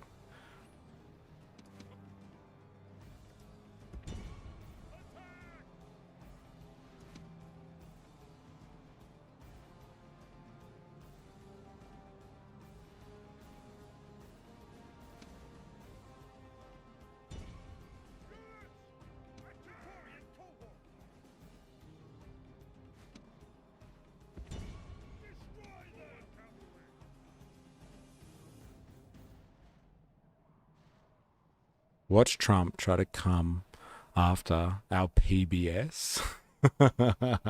Yeah, like, isn't that weird? Like, he's making his own company. Like, he promised the Americans that he would reduce the cost of medicine.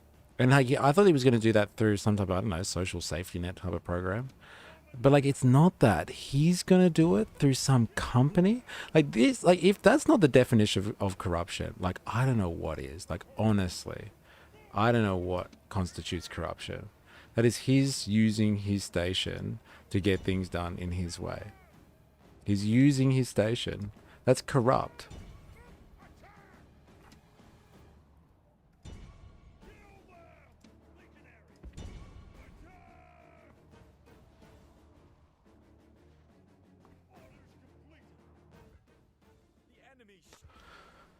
It's crazy. Ugh.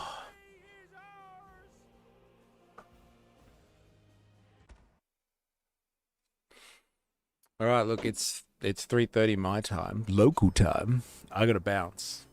But like, what an episode! What an episode! What a stream it has been.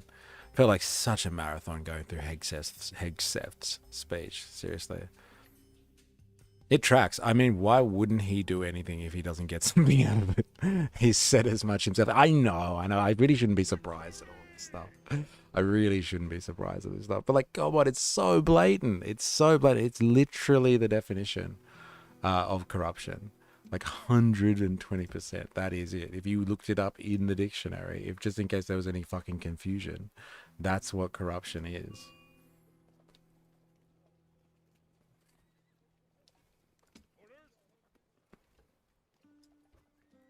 Using his station to advance his own material interests. And like completely arbitrarily as well. Like sometimes you can justify, like, you know, he's got experts and he's got this and he's got that, and so you can justify it. But there's no justification for this. None at all. Like, realistically. He's just seeing an avenue where he can profit off.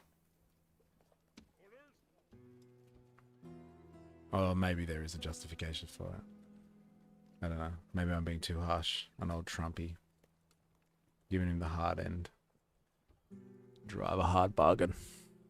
All right. I'm going to leave it there. But yeah, thank you very much. Self-interest is the rule of the day. Well, it's very Christian then, isn't it? According to our afters analysis here. It's very Christian to do things not just because they're right, but do them because there's personal gain, like acceptance into heaven or something like that. That's the justification of all things. Getting into heaven. That's how you justify things. They're trying to frame the Bidens for doing the same. Yeah. That's the attack.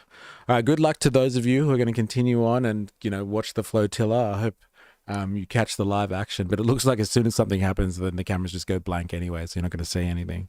You're not going to be able to be there for Greta when things go poorly. So yeah, good luck to all of you who are going to stick that one out and watch the whole thing. Good stream though, man. Thanks for the deep dive. No worries. And again, I'm not sure if everyone's still listening or not, but yeah, Indoctrinate Them, 4IS, Jag. Thank you very much for what you guys did on Twitch, helping grow the movement, but also the financial support. It helps a lot and it means a lot. So I do really appreciate it. Thank you very much. And we'll be back tomorrow with another stream. And until next time, please remember, I am, you are, we are a mystery. Catch you on the morrow. Bye now.